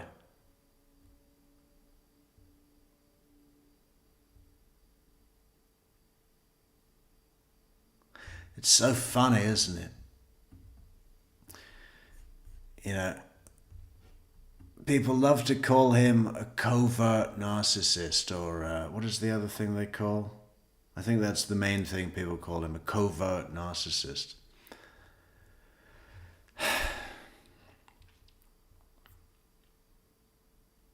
But there's a different type of narcissism, isn't there? Where, cause, yeah, he's got this thing about the grandiosity of the job and the vocations and the accolades and the big solar panel projects where he's working out all these plans on the whiteboard and getting the reference textbooks and, you know, a job with Elon and blah blah blah. He's got that need to be that big thing, to have that impressive news to share with others, right, about his achievements. He's got that. But something less common in fucking narcissists, whether they're covert or not, is the willingness that he has to self-deprecate and to be quite glaringly pathetic, to be weak, to be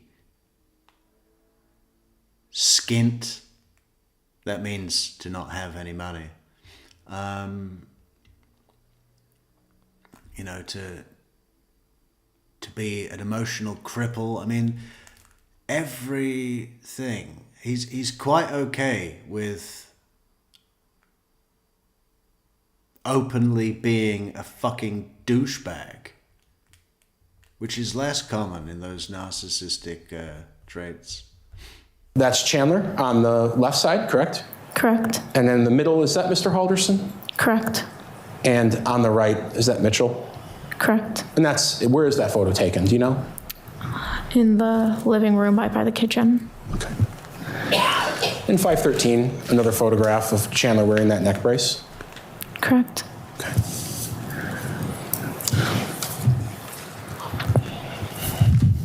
What were you aware of in terms of like what the prognosis was for his injuries? Like what was going to happen to him or what was going on? He had a concussion, light sensitivity, and tingling in his legs.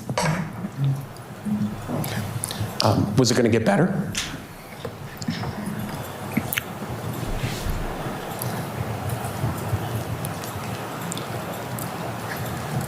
I guess at this point I'm going to object.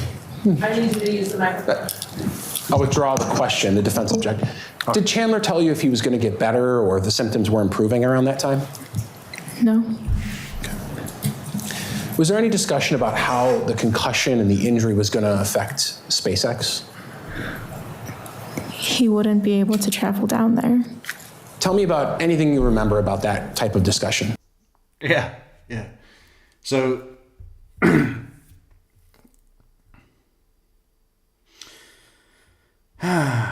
because of this, because of the fall, you know, one of the first things that came out about the fall, as Chandler told it, was the doctor says that because of my head injury and my brain bleed and my hematoma and blah, blah, blah, blah, blah, blah, blah, the high pressure in an air cabin, I can't fly. I can't get on a plane.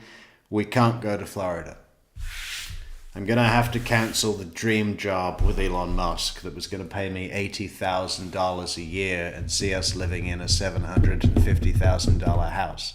I think it was $699, but still quite a chunk for a 23-year-old.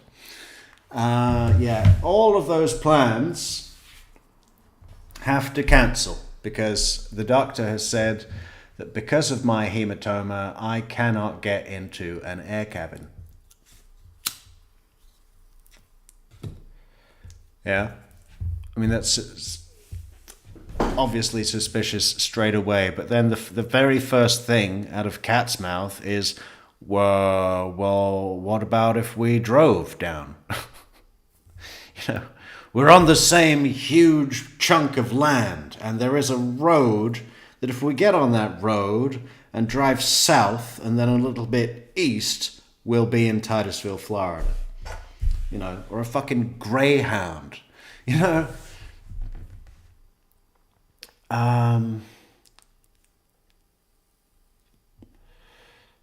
It's like,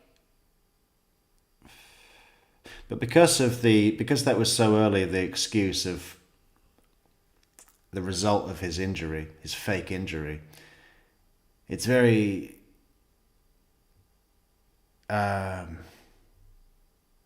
it really seems like that the fake fall was designed for the purpose of having a reason to cancel SpaceX, right? Even though it doesn't make any sense. I'm just not so sure. We were talking about it yesterday where could the fall have been step one in the murder plan? That he had already decided that he was going to kill them, and that the fall was made because the symptoms and the situation he was in following the fall would help him in getting away with the murder. How would it help him? Well, his memory. You know, his memory was all fucked and foggy, and his coordination was all out. His physical capabilities were not at their best. I mean, he couldn't use his legs. He had the neck brace. Are the police to believe that he killed two reasonably heavy-set, fully grown adults and carried out their bodies when he was in such poor physical condition? He was also nervous, anxious about the results, about the news from the doctor, so that if he is, and when he is questioned by police, if they pick up on his nervous energy, his anxiety, would they be able to offset that for being to do with his health condition, rather than assuming that he's nervous and anxious because we're about to catch him for murder? The brain, the murder, the memory obviously helps him not recall what happened on what day and keep the whole thing kind of open.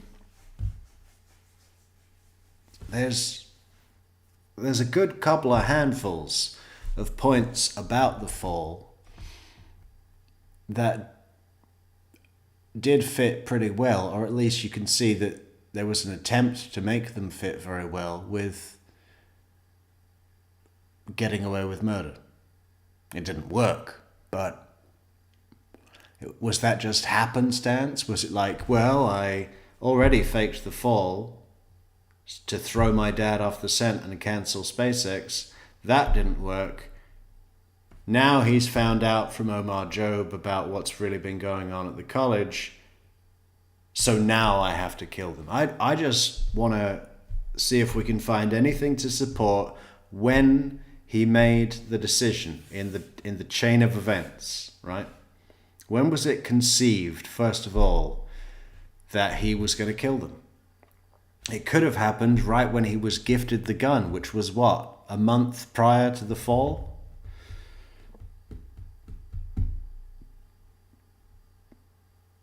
Which would be, say, 6 weeks before the murder?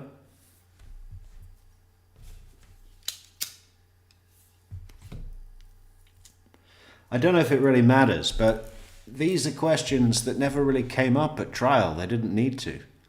And it's a little bit frustrating because, as we found with the motive that we now understand better because we flipped it around, you know, it changes and it just better informs everybody.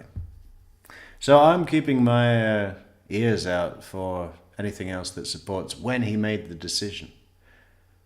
What do people think in chat? Maybe we should do a poll. Let's do a poll.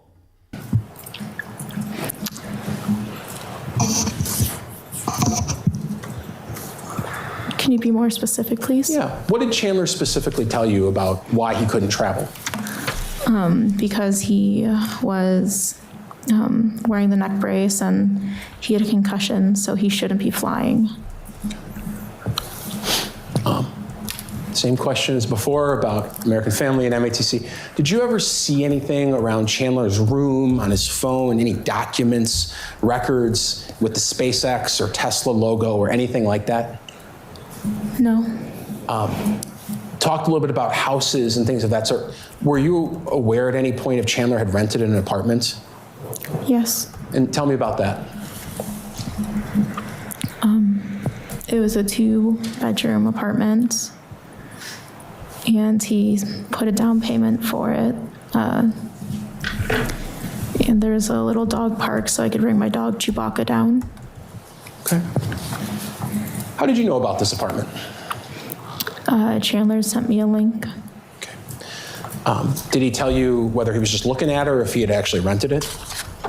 That he rented it. Did you yourself see a lease of any sort?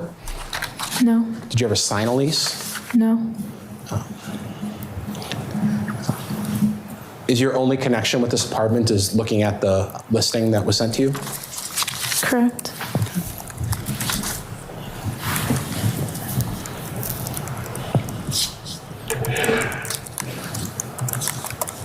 We're going to start talking about events starting on June 30th and kind of all the way through July 8th at this point. And I think I'm going to let some of your messages guide our conversation, so I'm going to be walking back and forth quite a bit. But I'm going to show you what's been marked in this case as exhibit number 514. Just briefly, could you just page through that and tell us kind of what dates these text messages are from?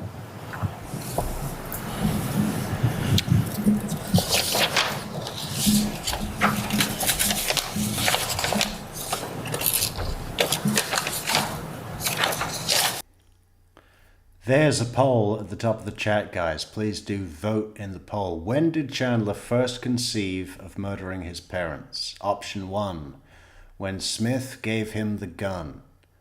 Option 2, just before the fake fall. Option 3, when Bart spoke to Omar Job. Option 4, sometime before all these events.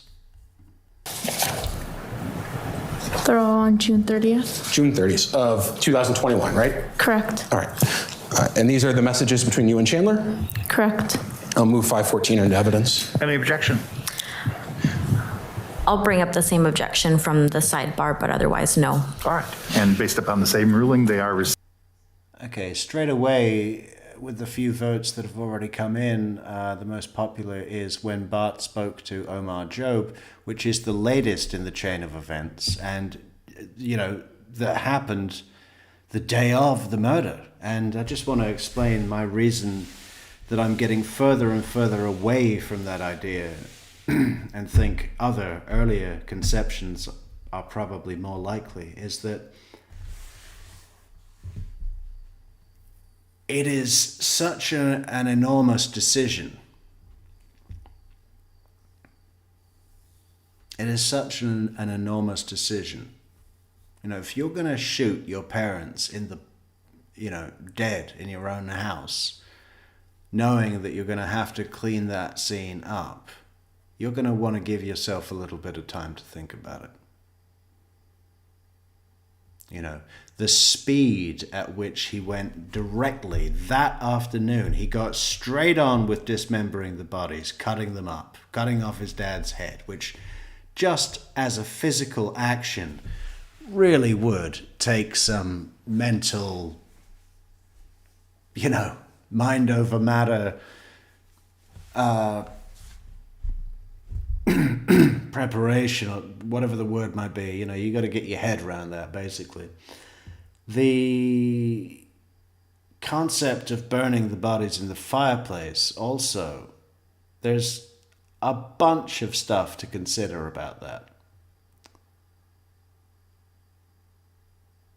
And we know that he started doing that very day. That It was the first when he had the big fire in the house that was captured on the neighbor's doorbell cam. I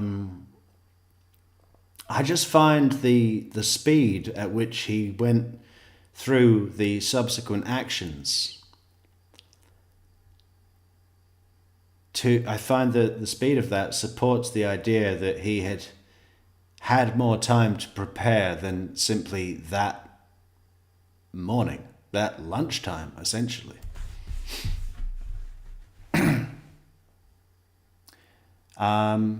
But I could be wrong. But I have been growing further and further away from the idea that it was a snap decision that day after Bart spoke with Omar Job. Received, and they may be shown.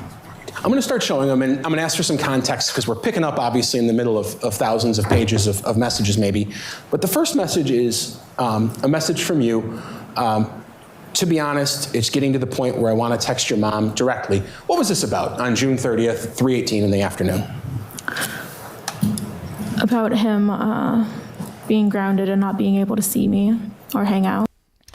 To be honest, it's getting to the point where I just want to text your mom directly. You know, I take this as her, you know, wanting to go straight to the source, sensing that Chandler is giving her the runaround with information. Not necessarily that Kat doesn't believe what Chandler is saying,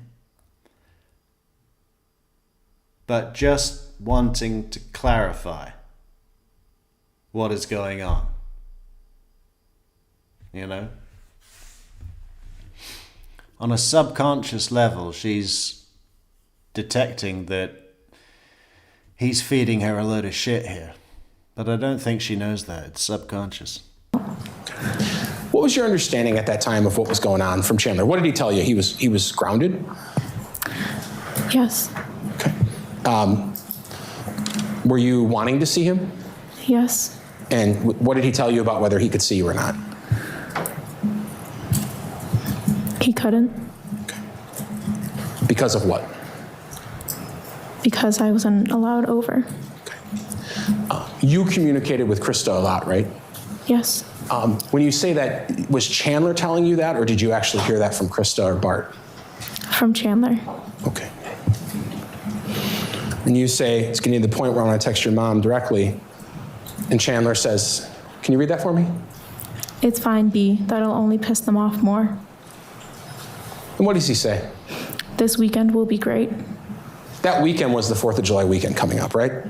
Correct.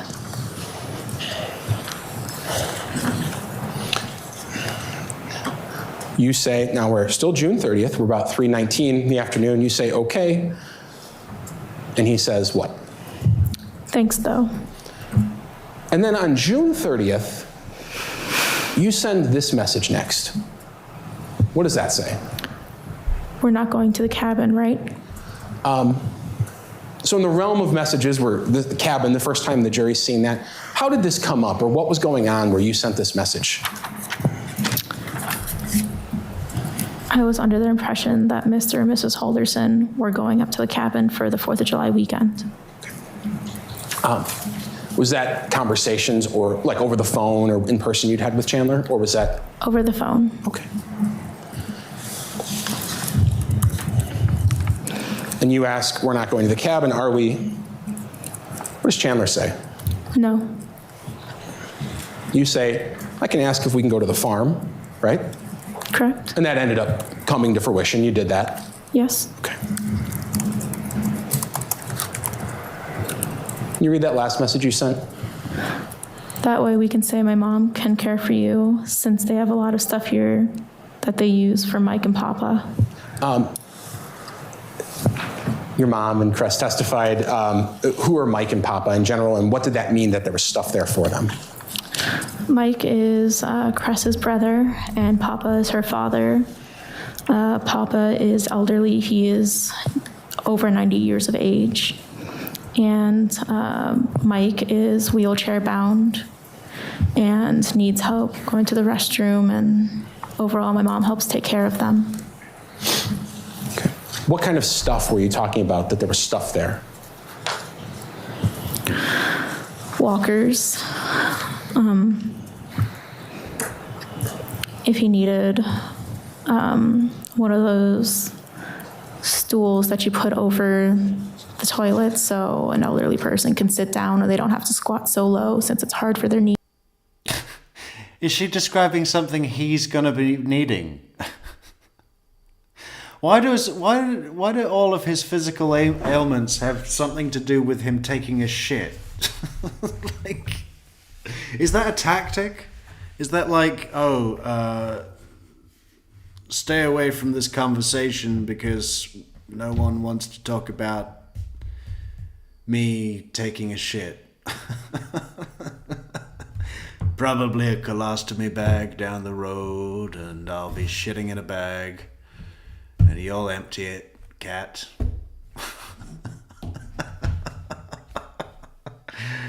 In fact, I think we're just going to have a litter box installed next to my gaming chair.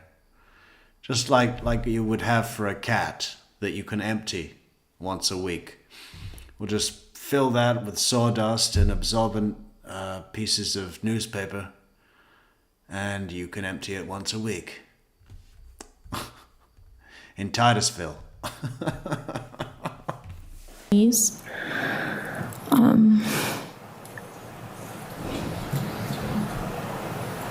Okay. Was it your impression that Chandler would be assisted by some of those things?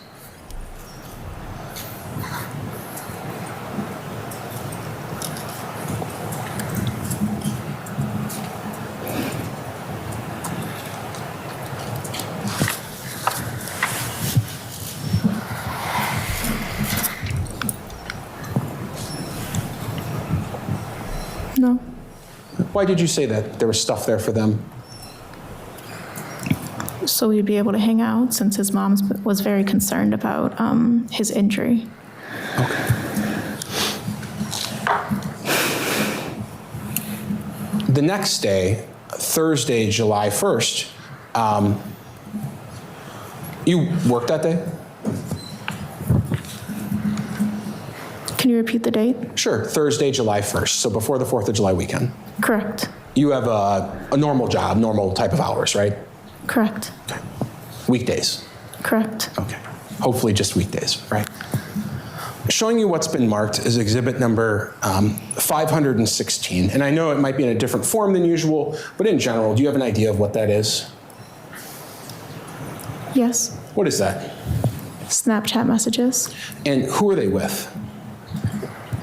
Chandler. And Chandler's, to the best you can, I know these are, people make up names, but what was Chandler's Snapchat name? Chazzle Dazzle. Chazzle Dazzle. And significant parts of this are redacted out. In the course of sending Snapchat, sometimes you send just, in general, people are sending pictures back and forth, and part of what we've done in this case is just redact any photographs that we really thought we could, right? Correct. Okay. I kept one on though, just to prove that's you, right? Yes. Okay. Is 516 Snapchat messages between July 1st and July 7th between you and Chandler? Correct. All right, I'll move 516 into evidence. Any objection? Same objection as the text messages. Same ruling that it is received, may be published. Okay. I need you to tell us about Snapchat. I don't know what everyone's understanding is. Everyone's of different ages. Some people have a Snapchat, some people don't. Just in general, what is Snapchat? Snapchat is a social media app where you can send photos with titles, or you can send messages through the chat part of the app. And what is one of the features of Snapchat that it's primarily known for that text messages maybe aren't?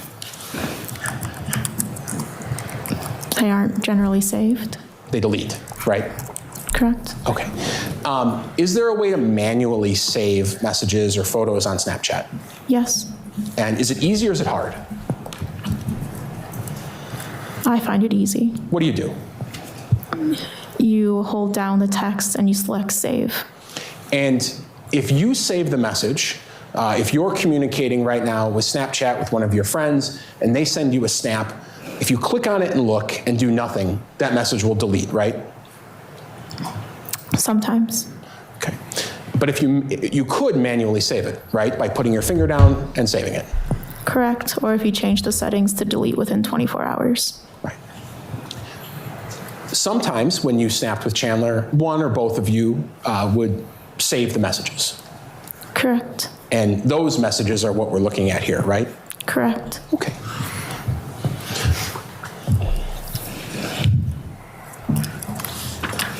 Would you say Snapchat is your primary form of communication with Chandler?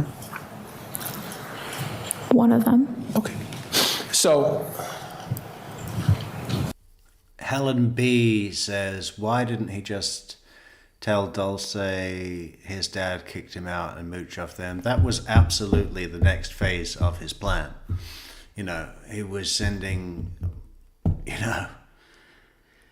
text messages to Kat complaining about his mother and father and saying, why should I put up with this when they know that I could be more comfortable somewhere else?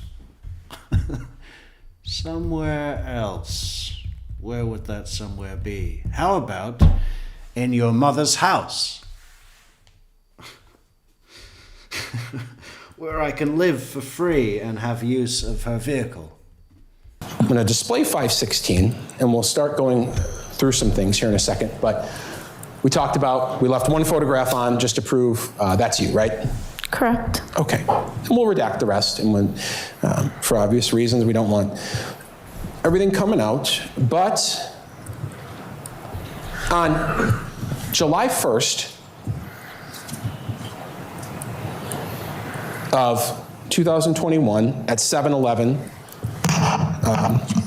you get a message, right? From Chandler?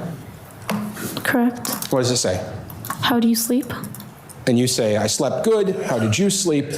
And how does he respond? I hardly slept. Okay. He gives you kind of a emoji face. You say, I'm sorry, B. Why? Can you read Chandler's message back to you after you say why? I don't know. Stuff hasn't really been going well for me lately, so I'm trying to plan for the next thing to fuck me over. Okay. After that, Chandler sends another message. I don't know, stuff hasn't been going well for me lately, so I'm just trying to plan for the next thing to fuck me over. I mean, how could anyone commit that to written record? You know? Have some fucking pride, you wimp. Oh my God. I could never say that. Even if I felt like that, I would never say it to someone. Jesus. I had a great future planned, and it's falling apart. Just like my dad's arm is gonna fall off his body. And we'll try to get it in the right spot. And can you read that? Yeah, I just had a great future planned and it's falling apart. Okay. And you say, no, it's not. You're going to be okay. You're reassuring him, right? Correct. You respond, you're going to go to Florida. You even said it's probably just the brace, probably just the brace, right? Correct. Okay. He says, thanks. You say, of course, I love you, and I'm here to keep your booty in check. Correct. Now we're up to 7:55 in the morning. Right after you say that, what does Chandler say back to you? There's a bit of a glare. Sure. Thank you. Will you leave me even if it doesn't work? Worded bad, but you... Will you leave me? Will you leave me even if it doesn't work?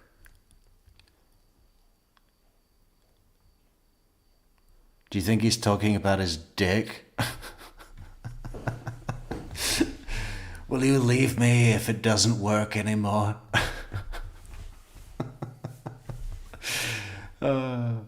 No, so what is he talking about? I mean, it doesn't even seem to make sense. Will you leave me if it doesn't work?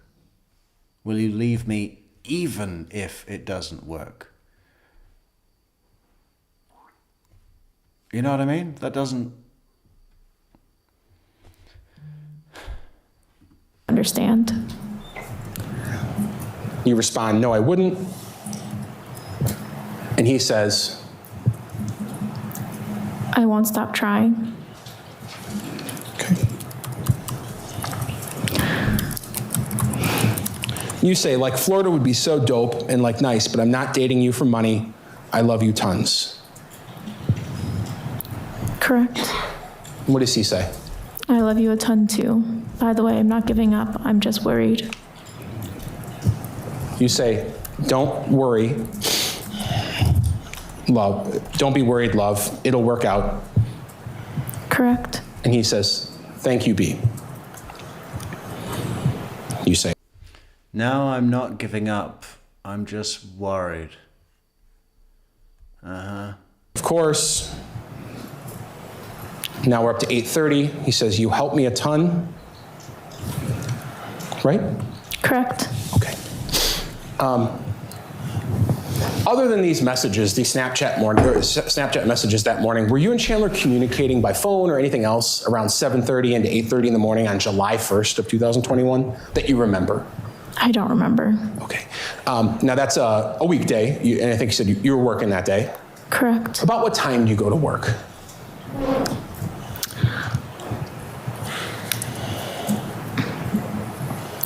(8:30) since I was working close. Okay. And if you had to work at 8:30, is that what time you would leave or what time you'd get there? I have to be clocked in by 8:30. Okay. What time would you have to leave where you're staying then to get to work by 8:30?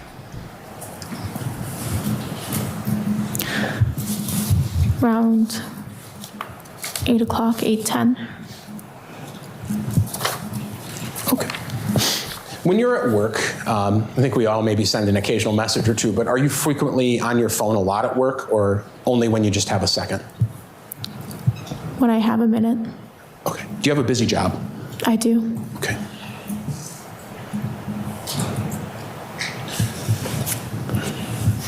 At some point that day, you and Chandler switch back to texting as well, right? Correct. Okay, I'm showing you it's been marked in this case as exhibit number 515. Just look at a message. Can you tell me what date these messages are? July 1st, 2021. All right, and this appear to be a couple pages of text messages between you two? Correct. All right, I'll move 515 into evidence. Any objection other than the standing objection? No. They are received. And they may be published.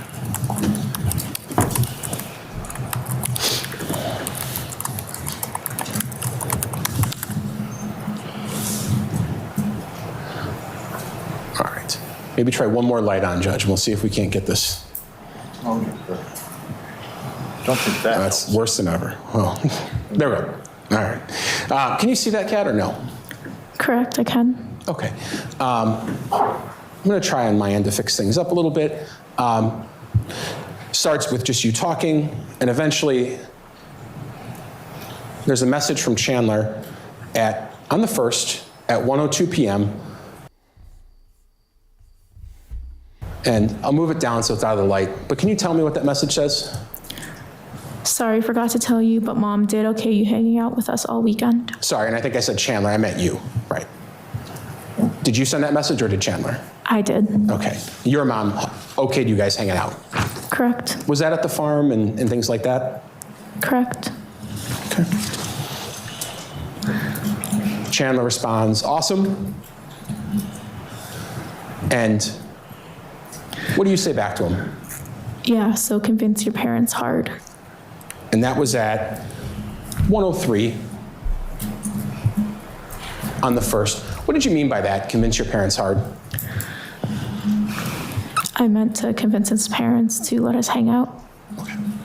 Why would he need to convince his parents based on what you knew at the time? What was going on? He wasn't able to hang out around that time. Yeah. And then at 1:03, just after that, Chandler sends you a message. What does that say? I overheard that they might go to the cabin with their friends, but IDK. So that was kind of following up on the possibility of the cabin from yesterday on the 30th. There it's kind of more conclusive. Correct. Okay.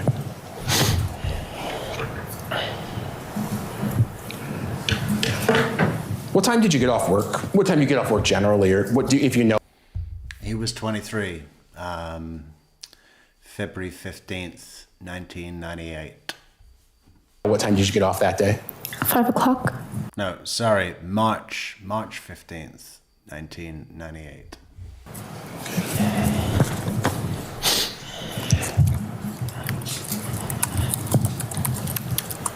When you get home that day, do you remember what you did?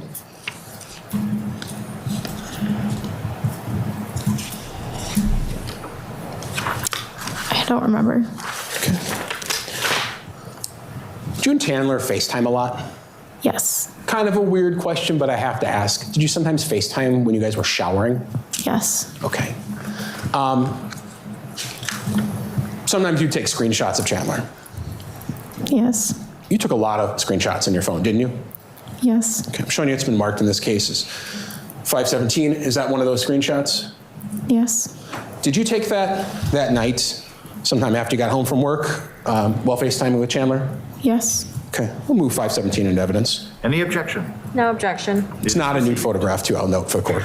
Are you sorry? It's above the waist. Oh, understood. It is received, it may be public. And just briefly, that's kind of the FaceTime setup, but that's Chandler. And the background, does that appear to be the shower at the Halderson home? Yes. Okay, they have a big shower in that house. Yes. Okay. Look at that. Look at that terrifying weirdo. Why does he have to look like that? I think this was a FaceTime conversation during the events of all the cleanup he was doing. So no sleep.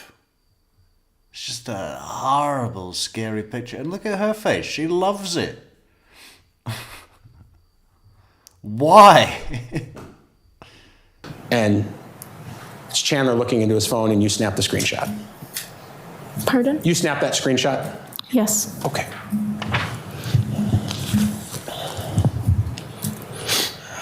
Did you have any plans to hang out with Chandler that night as far as you remember? Not that night. Okay. But you were communicating a lot? Correct. Okay.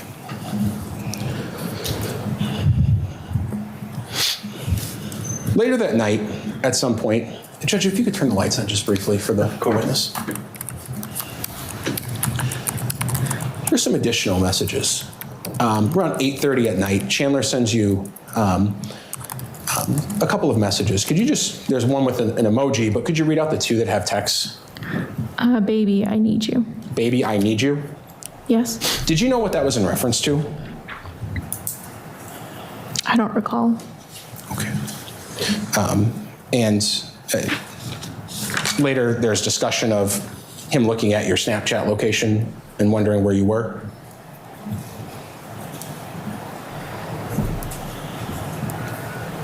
Correct. Okay. And I think I said 8, but it's in military time, so that would be 6:30-ish or so. Okay. Which exhibit were those in, counsel? Sure. I was referencing exhibit 516. Thank you. So around 6:30 or so, when Chandler sends you the message, baby, I need you, do you recall talking to him after that, verbally, on the phone?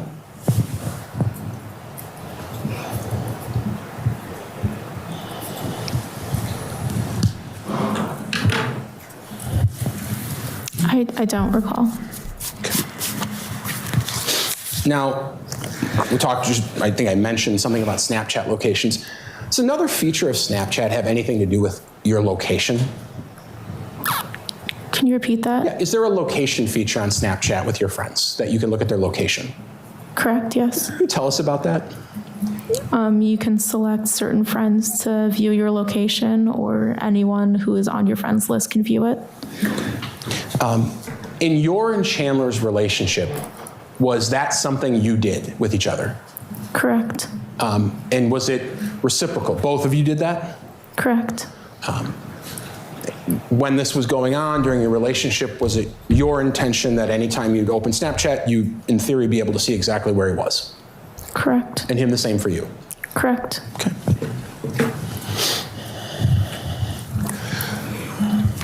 Were you aware at all of what Chandler's plans were the night of the 1st, when you were either FaceTiming while he was in the shower or any conversations? Did he talk at all about what he was doing that night?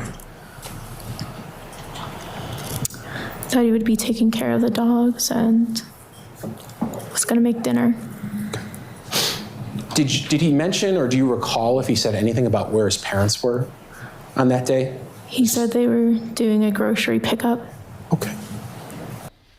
Deb H says, I'm worried for this girl's future. Gullible, slightly dim-witted. I don't know if she's dim-witted. I mean, I think she's pretty bright. You know, I think she just exists. I think she was pretty sheltered, pretty protected, and lived in a bit of a bubble where everything was sweetness and lights, you know? And in that sense, I guess that was a pretty childish way to view the world. But, you know, she has had a fucking crushing revelation about it being how the world can be a pretty fucking dark place. I mean, as with regards to her next relationship, I don't know if she's going to be taken advantage again. I think she's learnt a lot from this experience. I obviously think, you know, she would have been impacted and will have to spend quite a bit of time learning to trust her own judgment and learning to trust others. That's not necessarily a bad thing. I think she'll be all right. I think she'll be all right. And I still, you know, I like her. She was a bit annoying in that second interview. But it is what it is, you know. Coping mechanisms. She'll be okay. May I have a break? You may. This is a good time to take a break. I think we can. We're approaching, I try to do them every 90 minutes, and we're pretty close to that. And sometimes the after lunch break can come a little bit earlier and be wise. So let's take 10 minutes, both for the jury and for the witness and the parties. Randy? All right for the jury? And we are 7 minutes away from the 4-hour mark. That was quite nicely timed. We do have part 2 of... Be seated, everyone. Of Kat's testimony with her cross-examination, which is like 1 minute long. But that's almost 90 minutes long, so I don't think we're going to do that today. That would be crazy. Anything that we can... we could have a little look at some text messages for the next 10 minutes or so.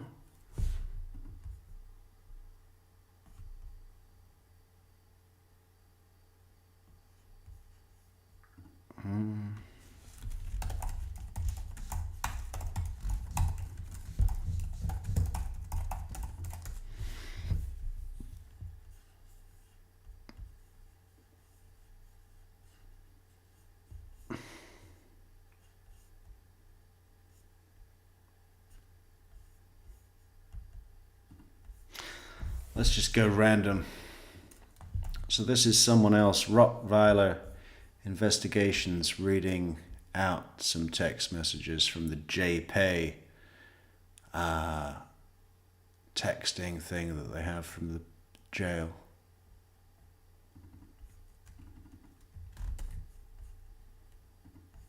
Okay, really didn't want to get out of bed, but I had therapy this morning, so robots and stuff. I don't know, I'm bad at describing. Chewbacca and Muffin are okay. Izzy tore like the dog equivalent of an ACL, but she's recovered now, and Rizzo is Rizzo, but it's not too bad. What is an ACL? You're welcome, but it's not a lot for a month worth of trials. Also, we couldn't find any of your socks, so I gotta get new ones. What are you reading? Good night, hun. Love you too.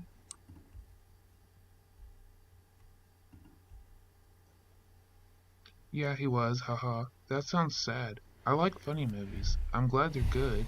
And I miss Izzy. I hope she can walk. And Rizzo is Rizzo, as in she's skittish? Or is she anxious? It's better than nothing. Thank you so much, hun. I'm reading my paperwork as well as Shana Rara. Good morning, B. How are you? What was that? Yeah, it was sad AF. Izzy can walk, and Rizzo is skittish. Of course, hun. They're gonna be cute socks. What? I've never heard of it. Also, more paperwork or old paperwork? Good morning, hun. Shanarara. Does he mean Shantanaram? Let me look that up. Shanarara.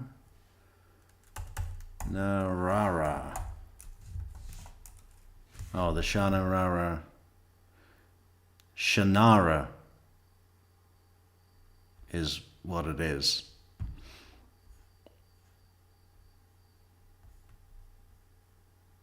High fantasy novels written by Terry Brooks, beginning with the Sword of Shannara.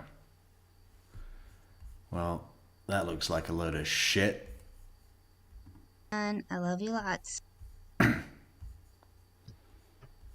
I can't do sad movies. I get sad, then can't get out of it easy. That's good, and too bad. I was hoping she'd be a bit better. What kind? The Sword of the Shannara? It's like the coming Ice Age, and there's magic and stuff. Super cool. Both new and old. There's not much new. How has your day gone so far? Yeah, I don't like them either, but Hugo chose it. I mean, she misses you, and I doubt it's like super bad skittish. Not telling. That way it can kind of be like a Christmas gift. Oh, it sounds cool. Okie V. It's been good. Hung out with my old neighbor with the dog Stella. She's the one that got married recently. How's yours? Ah, that's why. 'Cause if it was up to you, it would have been a horror movie. Yeah, she's comfortable around Rick. Oh, okay. Thank you, dear. It's good. Like people evolve into elves and dwarves and stuff, yeah. Just takes time. My day is slow. We have the crazy dude shouting how he's gonna someone and sports are on. I'll try to watch a movie before bed though. Dinner is gonna be gross tonight, but I've saved a lot of ramen seasonings, so that will help. Ramen seasonings.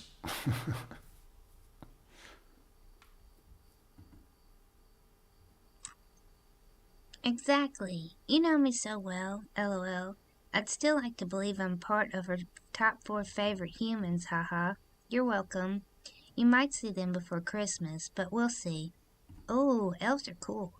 Lord of the Rings will never be cooler than Star Wars, but elves are cool. Still, must not be fun to read.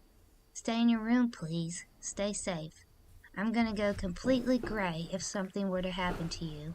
I'm sorry dinner's gonna be poopy.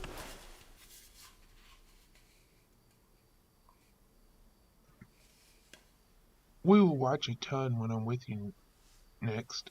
You definitely are. She loves you a lot, yes. You're right on that.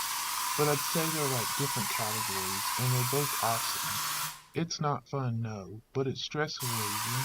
I'm so dang gray, haha. I shaved today, and wow, no more red face hair. No more brown sideburns. I'll be completely silver in a few months. And I'm not sure if this is safer than the other street. They keep throwing these insane people in here with us. Dinner was better with Raymond Salt. Good night, beautiful. I love you so darn much. Sleep well. Good morning. How'd you sleep? Yay, remember this so I don't have to twist your arm to watch them, LOL. It's a pinky promise, right? I love her a lot, too. Not gonna lie, I never got into Lord of the Rings other than Legolas. Stress relieving reading The Discovery? You're truly gonna be my old man then, LOL. I mean, just lock yourself in your little cell, hun. Good morning, hubby bubby. I love you and miss you. I slept okay, but I had to go in early because it's a holiday week, so we're busy AF. How'd you sleep?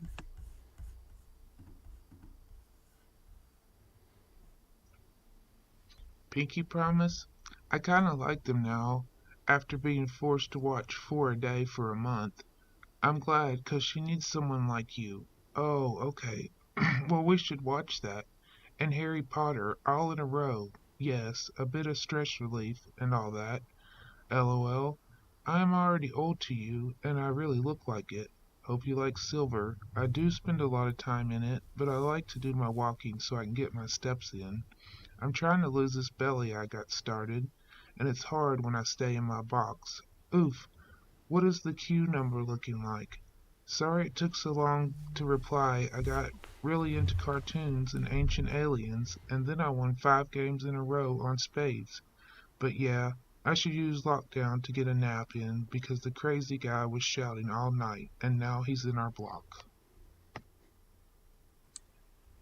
Good. Now we can watch them all. Yeah, I'm sad I haven't seen her and Izzy in so long. I'm down for Harry Potter all in a row. I've done it like literally the day I first met you in person. LOL, I'm stressed because I don't know anything. You're so old, LOL. Oh, if your hair is silver, it'll match my undercut color. We'll be a matching hair couple, LOL. Yeah, we can both look like skunk roadkill. How big is the belly? Can I squish squish? Q is in the mid 600 range right now. I hope you had a good nap, B. Sorry it took so long to respond. I thought I hit send.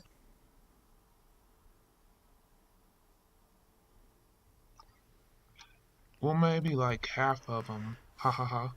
Or only the ones that got above 50% rating. Me either. Yeah, with Talia, right? Sorry, hun. It would be awesome if I had a chance to fill you in on everything. But I can't just yet. Your under hair is silver now, not blonde? The belly... So, sorry, Han, it would be awesome if I had a chance to fill you in on everything, but I can't just yet.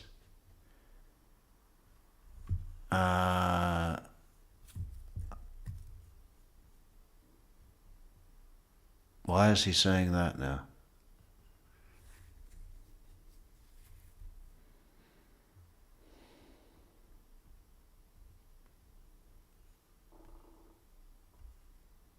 That's not in response to anything that she said. I assume he's talking about the case facts. See, he's really using that I can't discuss the case thing to his advantage to keep these people on side. Can jiggle when I jump, but if I flex, it looks like abs. I don't know, so maybe half-inch thick? You can squish, dang, that's a lot. But I bet you can get that done easy. It's alright, dear, I do that sometimes. Good night, baby. I love you a ton. Sleep well. I'll talk to you in the morning. Good morning, B. How are you? Aw, but some of the lower rating ones are super good, just not what the general population expects of horror. No, with Kathy. I know, but it's just so stressful. It's blonde, but I use toner so it looks more silver. To be honest, I have bleached my roots since you've been gone, so my hair is a little poopy. Yay, squish. Meh, it's hard because they add in orders as we get them out, and since it's a holiday week, people think we should have known that. They needed meds, laugh my ass off, and are entitled for us to fill it and send it the next day, which we have 9,208 patients, so it's hard for us to keep track of them all. Good morning, honey. I love you and I miss you. I slept okay, but Muffin was at my door this morning at like 6 a.m. when my mom was up trying to wake me up to play. How did you sleep?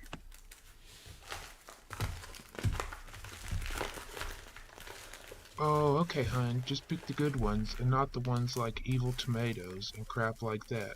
Yeah, I understand. Ooh, I bet you still look beautiful, hun. LOL. Not anymore. I just did a deck of cards, so no more squish. Ah, okay. Dang, you're gonna be busy. But at least you're good at your job, so it'll be easy-ish for you. Aw, cute puppy. I wish I had one in here. Apparently there's a dog training program in here or something, but no one seems to know anything. I wanted to have a dog with me, but like I'd die inside if they took it after I trained it. I slept okay. I had to use melatonin, though, 'cause I was up so darn late trying to sleep. How's your day going?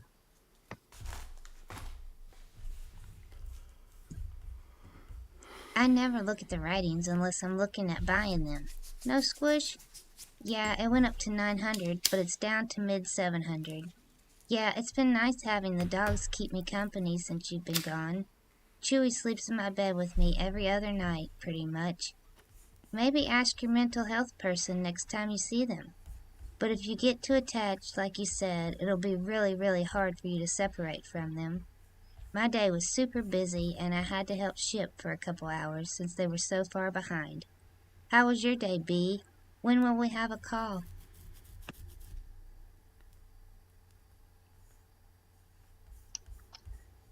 Ah, I understand. Well then, we'll pick the ones that people say are good? No, haha. It's getting back to hard. Well, at least you're chipping away at it. I bet Chewy helps a lot. I could really use him. And mental health has just started to send interns every other week to talk to me. It's a bummer because all they can do is bring me paper and stuff to write and color. Ah, I'm sorry your day was like that. Mine was slow as heck. We forgot to call last week, so we lost it. But I have a new 5-minute one whenever you're free. Meds should be here any second, and there's a lot of tension between two people in here, so I should probably get my drugs and get to bed. LOL. We also found out why the dude tried to fight me. Total BS, and I didn't do anything wrong. They were just a terrible type of person. Good night, baby. I love you a ton, and sleep well. P.S. I'm sending out a letter a bit late, but it's for Thanksgiving. It should get there Saturday or Friday.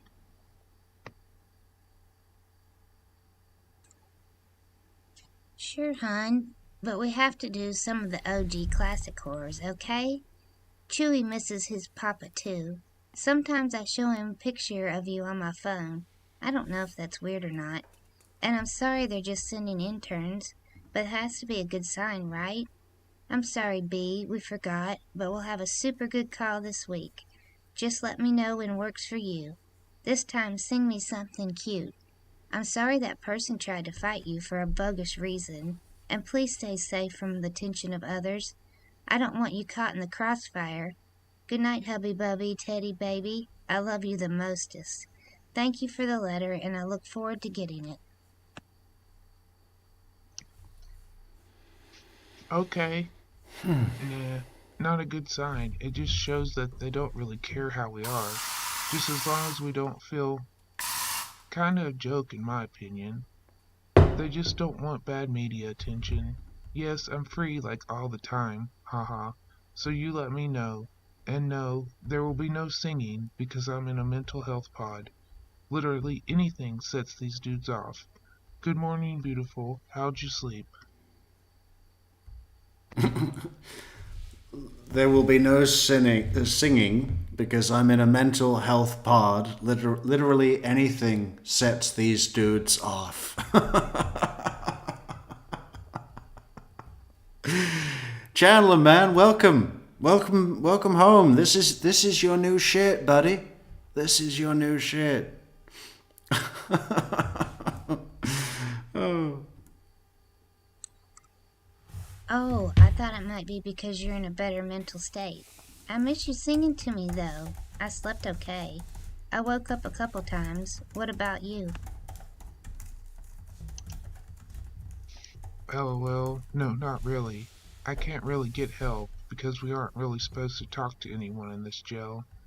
I can't, hon. But in person, I'll sing you songs. I slept. Not awesome, but it's whatever. My mat is losing its fluff. So it's pretty hard now. How was your day? I'm sorry, B. Okay, start mental practicing. Can you ask for a new mat? It was an okay day, pretty busy, and had lots of last-minute sendings today.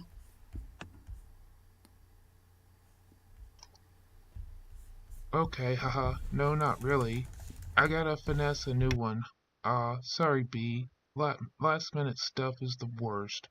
I just got meds and I'm about to get some sleep. Happy early Thanksgiving.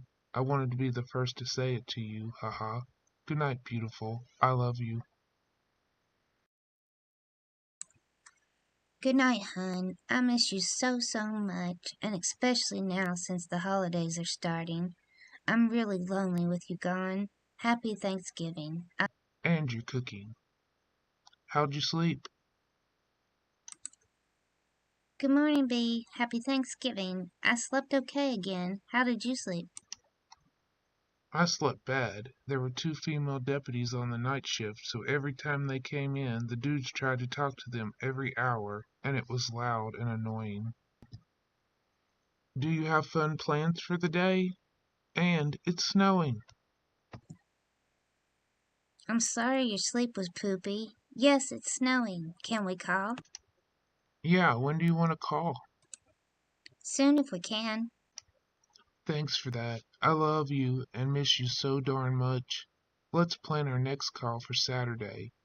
Everyone is angry today, and that whole 5 minute of our call, 3 dudes stood around to listen to our conversation. So maybe tonight won't work well. But thanks for talking to me. It made my day. I miss you more. Saturday's fine, I guess. Why do they do that? It's weird. Plus, I'm hoping you'll get my letters. Then we can call, and you'll have some tips for me to make my letters better. But really, whenever is good for you, I'll do my best. Just these guys are really in my business because what they see from talking to me is the opposite of the news. So yeah, they're trying to get some insider information, I bet. I got bean patties for lunch. Not awesome, but I'm gonna make a noodle and all that and put it all together. Make a poverty Thanksgiving meal in my cell, lol. Thanks again for getting me the food to make this stuff. So technically, you're feeding me Thanksgiving this year. I really look forward to them. I need them soon because, BB, I'm not doing so hot right now. And memes are only getting me so far. I mean, yeah, from what I heard from the news, that people tell me that, like, you sound monotone and like you don't care. But you got a deep-ass voice. Oh, better than Sloppy Joe. We can count it if you want. Our week of holidays. I found a cutter recipe for turkey we can do. Me either, and all I got is the pics you sent me 5 months ago. Yeah, they gotta look for small stuff like that to twist, you know. It's their job. Kinda. I'ma make a brick, use the bean patties from lunch to make refried beans, and use the meat from the sloppy joe to go on top to make like weird shepherd's pie. It'll be good, trust me. Oh, we should do that. How about Cornish hens? I've always wanted to make those. Well, I should get to bed. Good night, baby. I love you. Sleep well, and I hope you had a great Thanksgiving. I'll try and send more, hun. They got put in a box and moving, so I gotta find them. Still, Poopy, have a good brick. Never had a shepherd's pie before.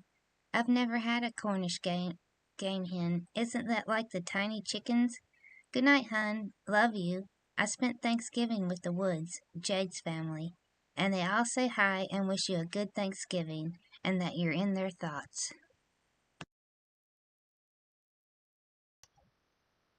Oh, okay. Thank you, B. Yeah, I understand. Remember what I told you in that letter? Just let me tell you stuff after, okay? There's always more than one way to look at things. It was really good. And shepherd's pie is like potatoes, meat, and peas and carrots all in a pot pie, but mashed potatoes instead of cream and chicken. Yeah, it's like tiny chickens. Nice. I'm glad you got to spend it with them. I hope you had fun. Good morning, baby. I love you. Happy Black Friday. I know, but people suck. Make it for me sometime. I love tiny chickens, so I'd like to try it someday. I did. It was very nice, and we watched a movie, then hung out. Good morning, hun. No shopping for me since I'm working. Yes, they really do. Heck yeah, you'll like it, haha. I'd rather have the alive tiny chicken, and I'd train it to sit on my shoulder. But yeah, it would be good. Oh, what movie? I just saw Birds of Prey. I'm sorry no shopping, but hopefully you'll come home to a letter or two. Oh my god, a tiny chicken as a pet would be so cute, and it'd lay little tiny eggs. We watched Mean Girls because one of Al's friends had never seen it. I want to read one, so hopefully. Yes, you get it. Oh, that's a good one. I watched that in here a few months ago. I hope you got one. Sorry I didn't get back to you sooner. They took the crazy guy out of here. Good night, baby. I love you. Good morning. How are you? When can I call you?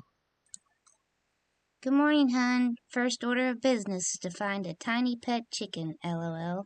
I didn't get the letters. Please call before 10:30, hun. How did you sleep since the crazy guy is gone? I slept very well. I'm calling now. Through it a bit lately, and you fixed it, so I appreciate it. Stuff I didn't want to say out loud was when you said I looked a little bigger, I wanted to say you should see my butt, but I didn't say it, haha. But yeah, I've been doing a lot of squats and jumps as well as the chest stuff, so I can get moves. Also, these guys smell so bad was another thing I wanted to tell you. I hope you got your raise. I hope you can find a cool pair of goth boots. I didn't say that either, 'cause they would think I'll give stuff out. When are you all going to eat? I'm about to cook a noodle to go with this lunch, and hopefully drown out the garden burger flavor. I love you so much.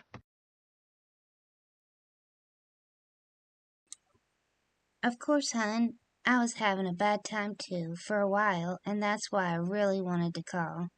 LOL, wear small pants next time you're in court. Just kidding. Remember, if you get moves, you have to try on my sports bra.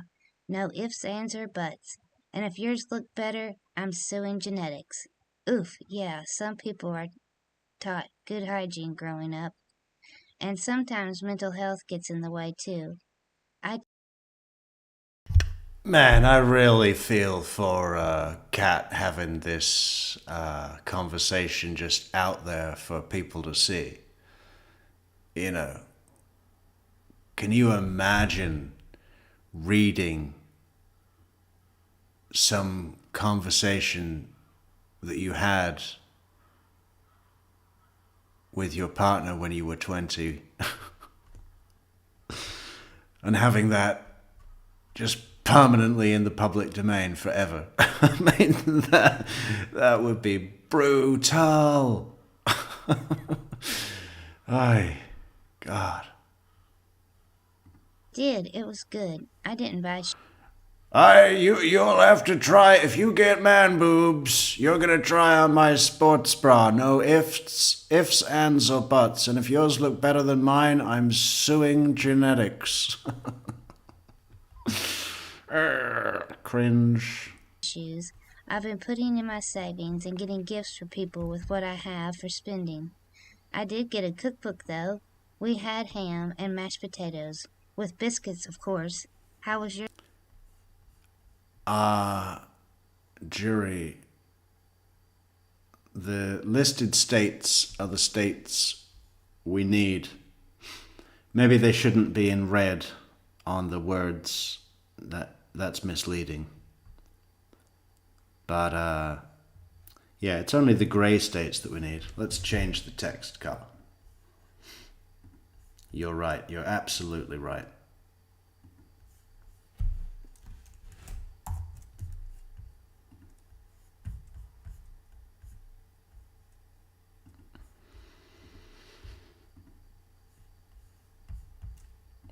Is that better? Is that clearer? lunch? I think we need to get at least one more I'm state glad we got before you too. I'd say before we close in about 10 minutes. I think I would like to get. I think we should get. I really want to get Arizona, but I also really want to get Kentucky.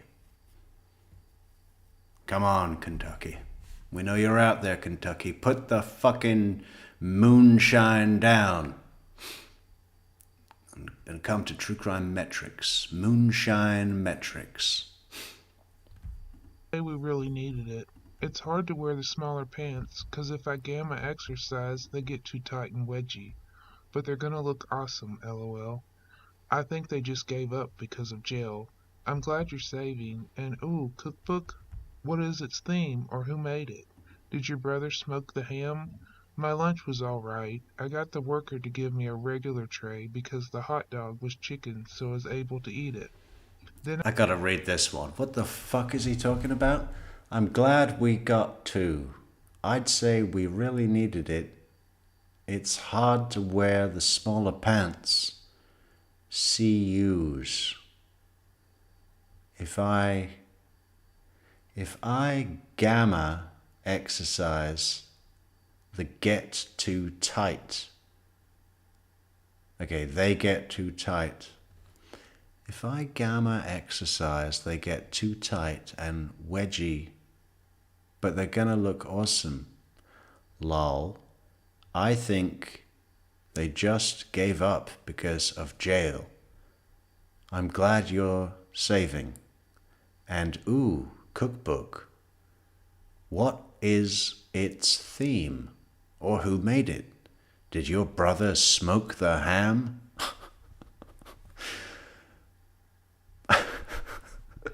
My lunch was all right.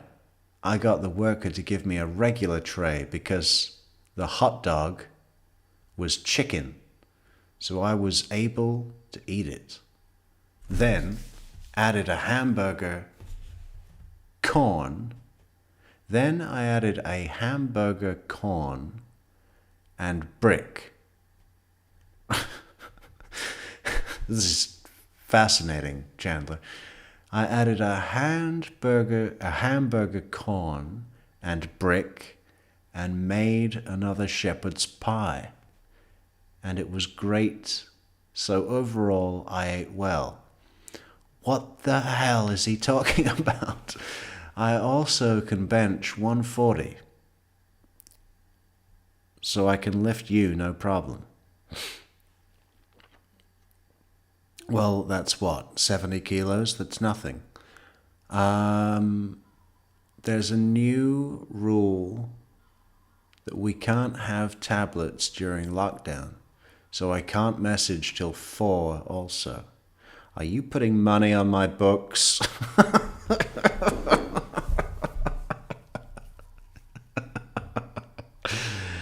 Yeah, chop chop, lady. Put the money on the books. Just want to know so I can plan for the coming weeks. Oh, you want money for weeks, right? Okay, yeah, no, I'll get right on that, you fuck. I'm gonna try and get a little nap in, so talk to you soon. What a dick. Are you putting money on my books? Get soda. Bring me soda. I added a hamburger corn and brick and made another shepherd's pie, and it was great, so overall I ate well. I also can bench 140, so I can lift you no problem.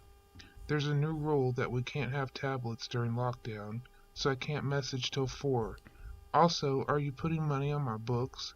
Just want to know so I can plan for the coming weeks. I'm gonna try and get a little nap in, so talk to you soon.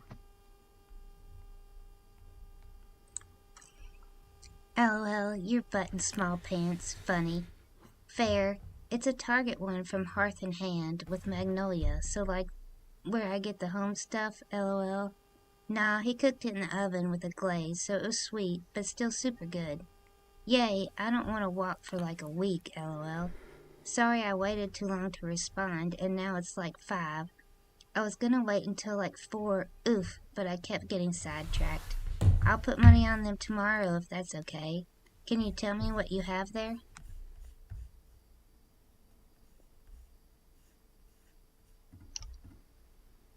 LOL, is it funny or unsettling? I got close once. Dang, alright, he's gonna get better at cooking than me while I'm in here. Very impressed at James. LOL, alright. My God, will you listen to this guy? He's gonna get better at cooking than me, than the great fucking culinary wizard that I am. What the fuck? Who talks like that about themselves? He's gonna get even better than me at cooking. What if we heard about him cooking? We've heard about him cooking fucking peanut sauce for some spring rolls, when really that should go on satay. We've heard about, he likes to do salmon, okay? What?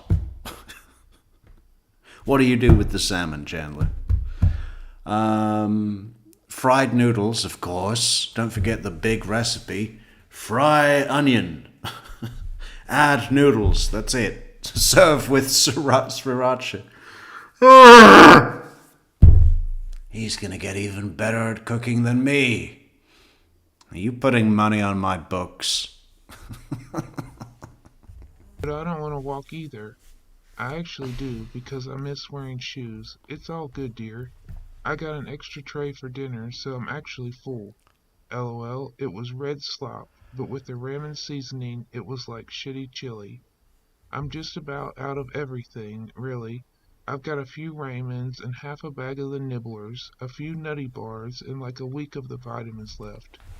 4 more melatonin and a small amount of coffee. But I have hygiene. I had to trade stuff to get the hygiene stuff, 'cause it's expensive. That's why I'm low on food. I'm also good on paper, writing utensils, and notebooks. And for sure about tomorrow. Sorry I'm low on it all. I just wanted to be sure I had to have hair soap, hair gel, toothpaste, and toothbrush for January, you know? Well, I hope you had a great lunch. Have fun with your friends tonight. Message me if you get a chance before bed. I love you. Yeah, and put the money on the books. Getting into small pants? Funny, because you were a small before you went in, and some of your pants were too small for me, LOL. I mean, it's how he usually did it before he got a smoker and got obsessed with smoking everything. You pinkied. I'm glad you ate. Don't buy too much hygiene stuff. Make a list and I'll get it before trial for your Christmas gift. I'm not really gonna have plans unless Jade and Al come over, but I don't know if they are since it's getting pretty late. I love you tons, hun. I was a medium at least. Yes, I did, Pinky. Okay, hun, I'll make the list, but I'll be good for a while. I'm sorry. I hope they can still hang out. It's getting a bit late, and meds are here, so I'm gonna get some sleep. Good night, wifey. Sleep well. I love you and miss you a ton. I don't know. I'm a men's medium. Good. I know walk. But still, better to have enough to look good for a whole month. They're coming soon. I am sleepy. Sleep well, hun. I love you, and dream of me and dogs. LOL, alright. Maybe I was a small. Yes, or we don't walk. Yes, very true. I'm glad you got to see them. Good morning, dear. I actually did. I hope you get to sleep in. Talk to you soon. I love you. My cutie, yes, I think you were. Fine. We no walk, but I don't know if I can still carry you. Yay, I did sleep in, and now I'm in the hot tub again. I love water. I love you. Haha, well, let's see now. Hopefully I'll fit in my clothes, LOL. I'm sure you can. You're really strong. But you won't have to. Nice. I'm glad you got in again. I had 2 donuts today, so I'm happy. I love you too. How's your day going? If you don't, I'm sure some of my oversized sweats and Adidas pants will fit you. We'll have to test that theory, I guess, LOL. Just me running around with you on my back. I eat 2 donuts, nice. My day is okay. Just watched the first 3 Scream movies. Now I'm going to watch the Friday the 13th ones. What about you? Also, what's your green bean casserole recipe?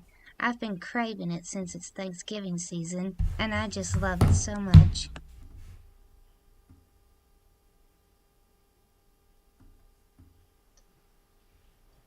LOL, yes, I'm gonna wear women's Adidas to trial, haha. Yes, we will. Also, I'm trying to be able to jump with you on my back, 'cause that would be awesome. Yeah, I put jelly in the bun and butter on the top and out sugar on it. It is great compared to how it's meant to be eaten. Nice. Make sure you save some movies to watch with me. I watched Housewives of Atlanta for a few hours and played some cards. Again, Chandler, putting jelly on the top with some butter is not a recipe. That's called spreading, okay? Do you want my recipe for toast?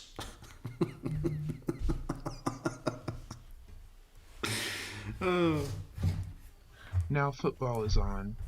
Green bean casserole. Frozen green beans, not canned. Cream of mushroom. Frenchies, fried onions. They're like crispy onions that are fried in a small plastic red container. They're in like the seasoning aisle usually, so I don't know the portions exactly. But in your ramekin, ceramic casserole baking thing, could be glass, throw in your frozen green beans, then mix in the cream of mushroom soup stuff and... Is he fucking explaining what a fucking ramekin is to this girl? I mean, what a patronizing piece of shit. Put it in a ramekin, and in case you don't know what that is, it's a small ceramic dish that's oven safe. I would strangle him, and then I would crush his face with a brick. Till it's like good and thick mix. Then sprinkle the fried onions on top and pour the proportional amount of melted butter on the fried onions. Preheat oven to like 325 and bake until the butter darkens the onions just a tad, and it should be done. I hope that's easy enough to follow. I kinda just go by feel for almost everything, so directions are hard. Also, I'm just about out of money to text you with, but I'll make it last for the rest of the night. I just can't check this too often. I love you, wifey. Also, that's my recipe. Don't steal it. Never mind. Thank you. I'll add it to the tablet right now. I still won't be able to message you until 4, and they brought back the crazy dude, and one of our chargers is broken, so that stinks. Hopefully I'll get a tablet. Well, I'ma start my nap, and I'll talk to you soon. By the way, what do you think I should order food-wise? LOL. Yeah, what do you think I should order food-wise that you will pay for? Yeah?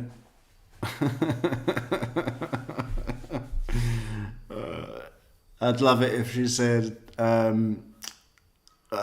whatever the cheapest thing is, because I can't send you much. Here's $5 for commissary. I'm after. I'm sure your suits will fit you fine, hun. If you can jump with me on your back, we're gonna have to recreate that scene in Twilight and be cringe. For my sake. That sounds nice. I don't mind rewatching. I rewatched a lot of the movies with you. Yeah, these texts are just about 5 weeks before trial. Besides, I'm saving the Halloween ones for us. Did you like Housewives? Thank you. Also, I didn't plan on stealing it, LOL. People know I've been wanting your casserole. Have a good nap. I have this secret ingredient for green bean casserole. It's called fried onions. You usually find that in the, what did he say? The seasoning aisle. Yeah. How do you think they make those? Yes, for sure, and I hope. What scene? I know, he really enjoyed typing that recipe. Yeah. Start with green beans. Frozen, not canned. Grab a ramekin. A ramekin is a small ceramic dish for the putting in the oven. Fuck off. Watched all of them this summer. I'm glad you're keeping the good ones for us. It was insane. These women can make an end-of-the-world situation out of spilled milk. It was a nice break from reality, though, haha. Well, now you and the cops reading this can make an easy casserole that tastes pretty dang good. Don't add cheese. Hey, Little passive aggressive to the cops. What are you, fucking pissed off that you don't have any privacy? Maybe you should have thought of that before you went on your killing crazy rampage. dear, I had a lot on my mind during lockdown, so no, I didn't nap. But I got stuff done. The one where he tells her he calls her Spider, and to prove he's fast, he throws her on his back and starts running around the forest. I rewatched all of them over the summer too, lol, like all in 2 days, right after you were taken in. Of course, I got one on DVD that I think you'd like a lot too. Oh yeah, I love their drama. They forget that people have real life problems like having to work and stuff.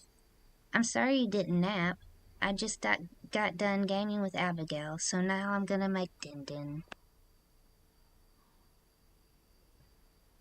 Well, dang, if I'm gonna be running all terrain, I'll need to do some more exercise. I'm sure I would love that. They're super funny. Me and another guy here have an inside joke about Scream, and the guy who says, I'm feeling a little woozy here. Have you seen Little Women, Big World? It's like Housewives, but insane. Same with Vanderpump Rules and Below Deck. We get the Bravo channel, haha. Oh, I'm glad you got to game. What are you going to cook? Meds came, so I'm a bit droopy, so I'll head to bed. I hope your dinner turned out great. Good night, wifey. I love you super much. LOL, we don't have to run a lot. Just hop around and be cringe with me. LOL, I love that guy. He also plays Shaggy in the live-action Scooby-Doo. I like that show, but I've only seen a couple clips, not episodes. I made microwave mashed potatoes and gravy and had a bun. Good night, hubby bubby. Sleep well. LOL, okay, yes, that sounds perfect, yeah. I've been hoping to see that too. Well, we can watch together sometime, alright? That sounds like what we eat here. Good morning, wifey. How'd you sleep? Sounds good to me. It was good. I slept okay. I really didn't want to wake up. What about you? I'm glad. I didn't sleep super well. They brought that dude back. How was work today? I just saw the lawyers. I'm kinda bummed out. I had so much on my mind I wanted to tell them that when I finally got to talk to them, I stumbled over everything, and yeah, it came out poorly, haha. So I hope they could figure out what I was talking about half the time. Hope you make it home all safe. I'm sorry. It was busy again. Around 900. I'm sure they understand you since they've been around you for so long. I can understand you when you get like that. Helen B, I'm pretty sure that, I don't know, maybe someone has more knowledge than me, but I'm pretty sure that the witnesses in this trial were not allowed to watch the trial or opening statements before they testified and were released as a witness. Particularly Kat, because she is a witness that was close to the accused. My understanding is that would probably mean that she's not watching the trial before she testifies. I made it home, safe and sound. It's alright. Hopefully they'll let him go soon. Dang, hun, sorry that it's so big. Yeah, but you get me really well, so that's not an easy comparison. I'm glad. Sorry it took so long to get a tablet. It's been difficult lately. I hope your day went well. Meds are hitting me really hard, so good night, baby. I love you a lot. Good morning, dear. How'd you sleep? I'm going to try and draw today, so I'll do my best on the dogs. Please don't be offended for them. I can't draw animals very well. I hope by now you've gotten my letters from last week. What does your day look like today? Good morning, hon. I slept okay. Really didn't want to get out of bed, but I had therapy this morning, so it was good. Yay, doggy. Also, I might dog sit again, because she has to go back out of town, lol. I love the girls so much, though. I haven't gotten them yet. The queue is back to over 1,000, so it's super busy, so I don't know when I'll respond. I love you tons. I hope therapy went well. I'm glad you slept. Well, nice. I bet those dogs love you. Really? Check if your mom put them somewhere. Oh, geez, that's a lot. I love you a ton too, Bee.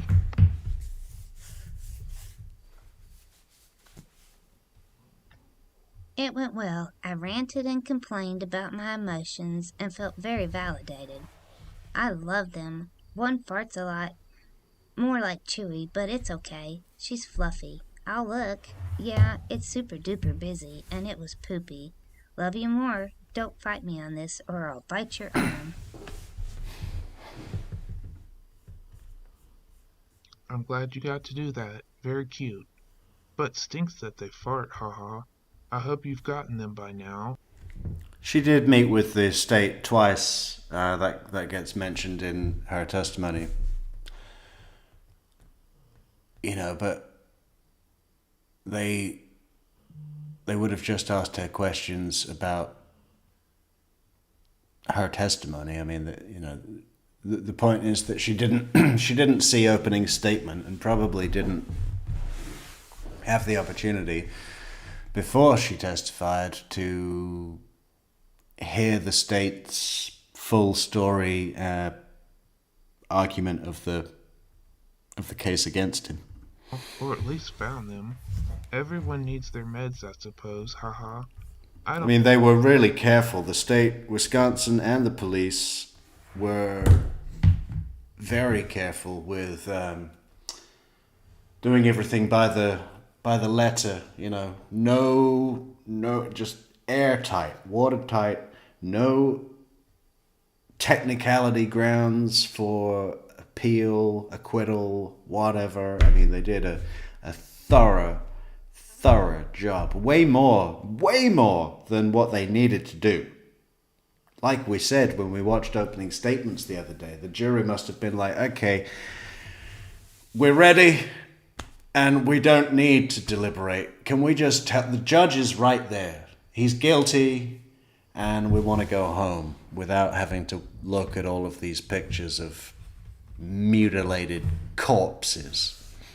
No, hun. I suppose you're gonna have to bite my arm. Hey, my uncle wants to do a video visit with me. What should I do? Should I just have him contact the lawyers?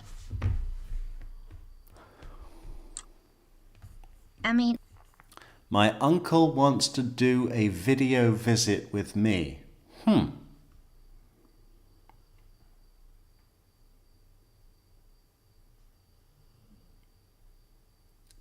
Well, Bart's brother testified. I forget his name. It's a name that sounds like Bart. I think it's Bert.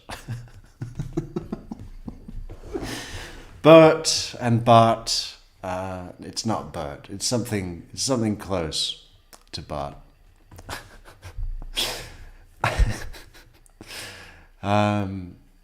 He testified. Maybe it's that uncle or a brother of Krista. I bet it's Bart's brother. I don't know why, but it's kind of funny when they do, because they look like very prim and proper dogs. I didn't find them, and I talked to Mom, and she said she's worried why they're taking so long to get here. To be honest, I think it's because of USPS and holiday mail. Okay, well, prepare your arm for a famous cat bite. Well, when do you see your lawyers next? Do you want to talk to him is the most important question, though, because I'm sure they won't mind. I'm sure you read all your discovery, and if he said anything about you at all, as long as you don't talk about the case at all. You could also always end the call early if you no longer feel like comfortable talking to him, like if he's angry or asking questions he shouldn't.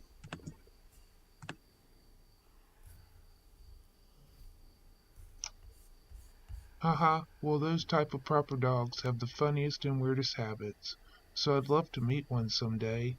Ah, yeah, holiday mail is probs it, or someone wanted to see what I was sending you, lol. A cat bite, haha. Well, I'm prepared. I probs won't see them for a little bit, so I'm not sure. Of course, I'd like to talk to him, but I'm sure he will try and talk about it. So I'll just go through the lawyers. It's not something I'm really feeling up to and could deal with, unfortunately. I'm sure they love you. They love to play and get pets. I'ma just hope it's holiday mail thing. I really want the letters so much. Good luck. Well, let him know that. Say, hey, I would love to talk to you, but I'm gonna need a little bit because blank. And just give your reason. Be it your lawyers have to know before you do it, or because you're going through like a rough patch with mental health, or just busy preparing for the trial. Just let him know you'll plan a time to talk when you're ready. I'm sure he'll understand that everything is a lot right now. Oh, I love and miss dogs so much. Ah, yeah, they're not as good. I don't know if I'll ever top that one you like so much. But I hope you read it if you're ever sad, alright? Alright, thanks, hun. I appreciate all the help.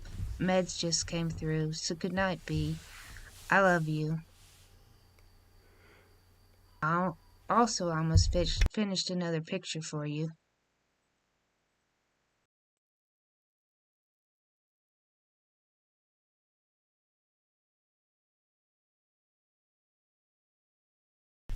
Well, that's it. That's it. That's it. Okay, we should close off. Almost 5 hours. Let's close off. We'll be back tomorrow, continuing the testimony of Catherine Mellender on the stand. Then a couple more witnesses, closing arguments, back to Chandler. All right, thank you, everybody. Good night. Thank you to the chatters, super chatters, people that support the channel. Thank you, most of all. And the moderators, the fantastic moderators, the best moderators. We'll be back. We'll be back tomorrow, 8 o'clock Eastern. See you there. Adios.